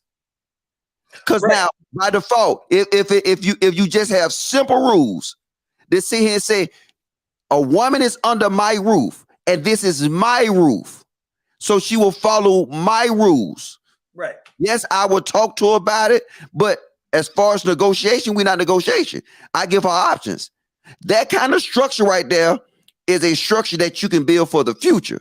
But all the structures that we're operating on now. So, like I'm with what you're saying, that things exist, but they only exist because our women exercise them tools. Our women have their own characters in this game now. They exercise them tools because we can stop it right now. If our women say, hey, look, you know what? We're not going to execute all this leverage that we have. All this shit is shit. But why would they do that? Why, if you take into consideration everything you just said, mm-hmm. If you remove from the equation, I know every time anybody mentioned patriarchy, everybody get triggered by the mention of the word patriarchy, but it is what it is. Okay, and as stated before, if you don't disagree with it, then it's not going to be an issue to mention patriarchy. But what I'm saying is that if you think in terms of all of us having been through the same system and all of us having been subjected to the same structure since we've been here, Everything you just said is in an ideal circumstances. You said if a woman completely submits herself to the husband's rule and husband's control, lets him have leverage, and then he'll be judicious and taking into consideration her counsel and deciding what is best for him. That is you speaking as someone who presumes yourself to be wise. But what about the brothers who ain't? What about the people? What about the people who do not feel as though under any circumstances? It's not a negotiable point that under any circumstances should he share power in the household. And there are people who do believe that. And so what I'm saying is it's not static. It's not one way of thinking. There's lots of different mindsets. So you have to figure out in a situation where there's lots of different people who've been through similar circumstances and they all come to different conclusions, what can be the foundation that we can build on? Okay? The foundation we can build on is, first off, we gotta start building tribes. Like I said, do you believe that tribe should be established on capitalism? Is what I'm asking. What is the foundation that we're building? The foundation should be based on principle. Look, and the thing is, right? Because we're doing something just like this right now, right? And it's on Sage Talk on Thursdays. Right. And I don't want to take it to there or whatever, because you know what I'm saying, Kayla, I don't want to take over their show doing this, but we're doing something that you sound like somebody that's strong-minded or whatever, and I like your ideas. But the thing is you start with a code of conduct. You start with the things that we don't have exist. These moral codes. We don't have moral codes as Black people. And they're not right now, as we moved into, you know what I'm saying, we in 2022, we see less of our laws having moral codes. So now we got to establish that that's the true foundation. You know what I'm saying? And then right now, to answer your question, we need to start with building a better Black man. And that foundation should be a moral code or a code of conduct of how males will operate. Then if you build a better Black man, you can then go and build a better Black family. After you build a better Black family, then you can go on and build a better Black community. Now, after you build a better Black community, then you can build a better Black nation. That's already written out in our plans. You can drop your email in there and I will go ahead and I will hook you up with it. But that's the plan, to start with fixing the man. We can't fix these women without fixing ourselves. That's why when it's foreign when you hear me say it, that a woman under my roof will have no control, that a woman under my roof will sit here and she will have to understand and then she'll get everything she wants. Right. She'll have to understand I am the leader of this house. That's building a better Black man. And then we'll have that family, we'll have that community, and we'll have that nation. But you cannot build it without building that man first. But laws, statutes, and all right, hold on, y'all. It's getting pretty late. We're going to start winding down a little bit. I hope that all of y'all connect. Like, you know, I'm gonna do what I can to be self and logic and sun connected. I think y'all would be like friends. That's my homie. I think you hang. I'm playing K. You not hang. No, I'm saying I think y'all would really literally be friends. Absolutely. But yeah, you know, we're gonna start winding it down a little bit. Kayla's back. What you been doing? Why your hair up? You need to go get some wine. Well, just to be clear, the basis of my principles is egalitarian, not patriarchal, but egalitarian. And so, to me, the idea that we would start in the building a nation based on building the man in that sequential order, one at a time, that's not something I would subscribe to, in the sense that I believe that you can do more than one thing at once. That's something that can happen at once. The idea that it's me first and then everybody else second and third, fourth and fifth or whatever. Not only do I not believe that that's necessary, that history shows us it's not even true. No, stop. Because history, we never, you can't give me one example where we use that blueprint. Not one example. Wait. But I can give you examples with the Jews, with Koreans. I can give you examples that use that exact blueprint. Everybody but us. If you realize, when we try to build something, we try to start too high. I tell you what, these women up here, they want to be under a good man, don't y'all? Put it out there. Wait. Just to be clear, what you're referring to. I like everything everyone is saying. I want to be under my sheets and blankets. Yeah.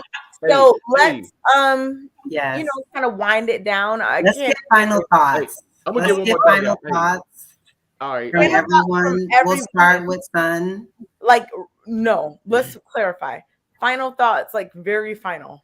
Not like leading into asking more questions. Like final. Final. And you know what? Be Self and Sun, absolutely, y'all are coming back whenever you want. Absolutely. Logic, you know your family. So whenever, Rick, and whenever you in the chat, we'll get you up here. But I'm like really tired. Yeah. Thank you for having me up. No, we appreciate all of you guys for being here for sure. Logic, it's a real one. I hope to see all of you at the live show in April. It's going to be fire. It's going to be so much fun. No Logic's going to be there. Be Self, Rick, Sun. I hope you guys. Be Self coming? I'm coming, man. I'm coming to Houston in April. Are you? It's all that I'm possible. coming to Houston. I know about the thing. He said he know about the thing. Well, the thing Logic is, and Be the thing Self, is, really good friends. our first live show, Houston, Texas, I know April about 23rd. the thing. Be there, be square, 2 p.m. In Tickets are in the Houston. chat. Son, please come back on a Monday, next Monday, whenever. And Be Self, you know what? Want me to lead the final thought? Let's all do Yes. thoughts, yeah. Final.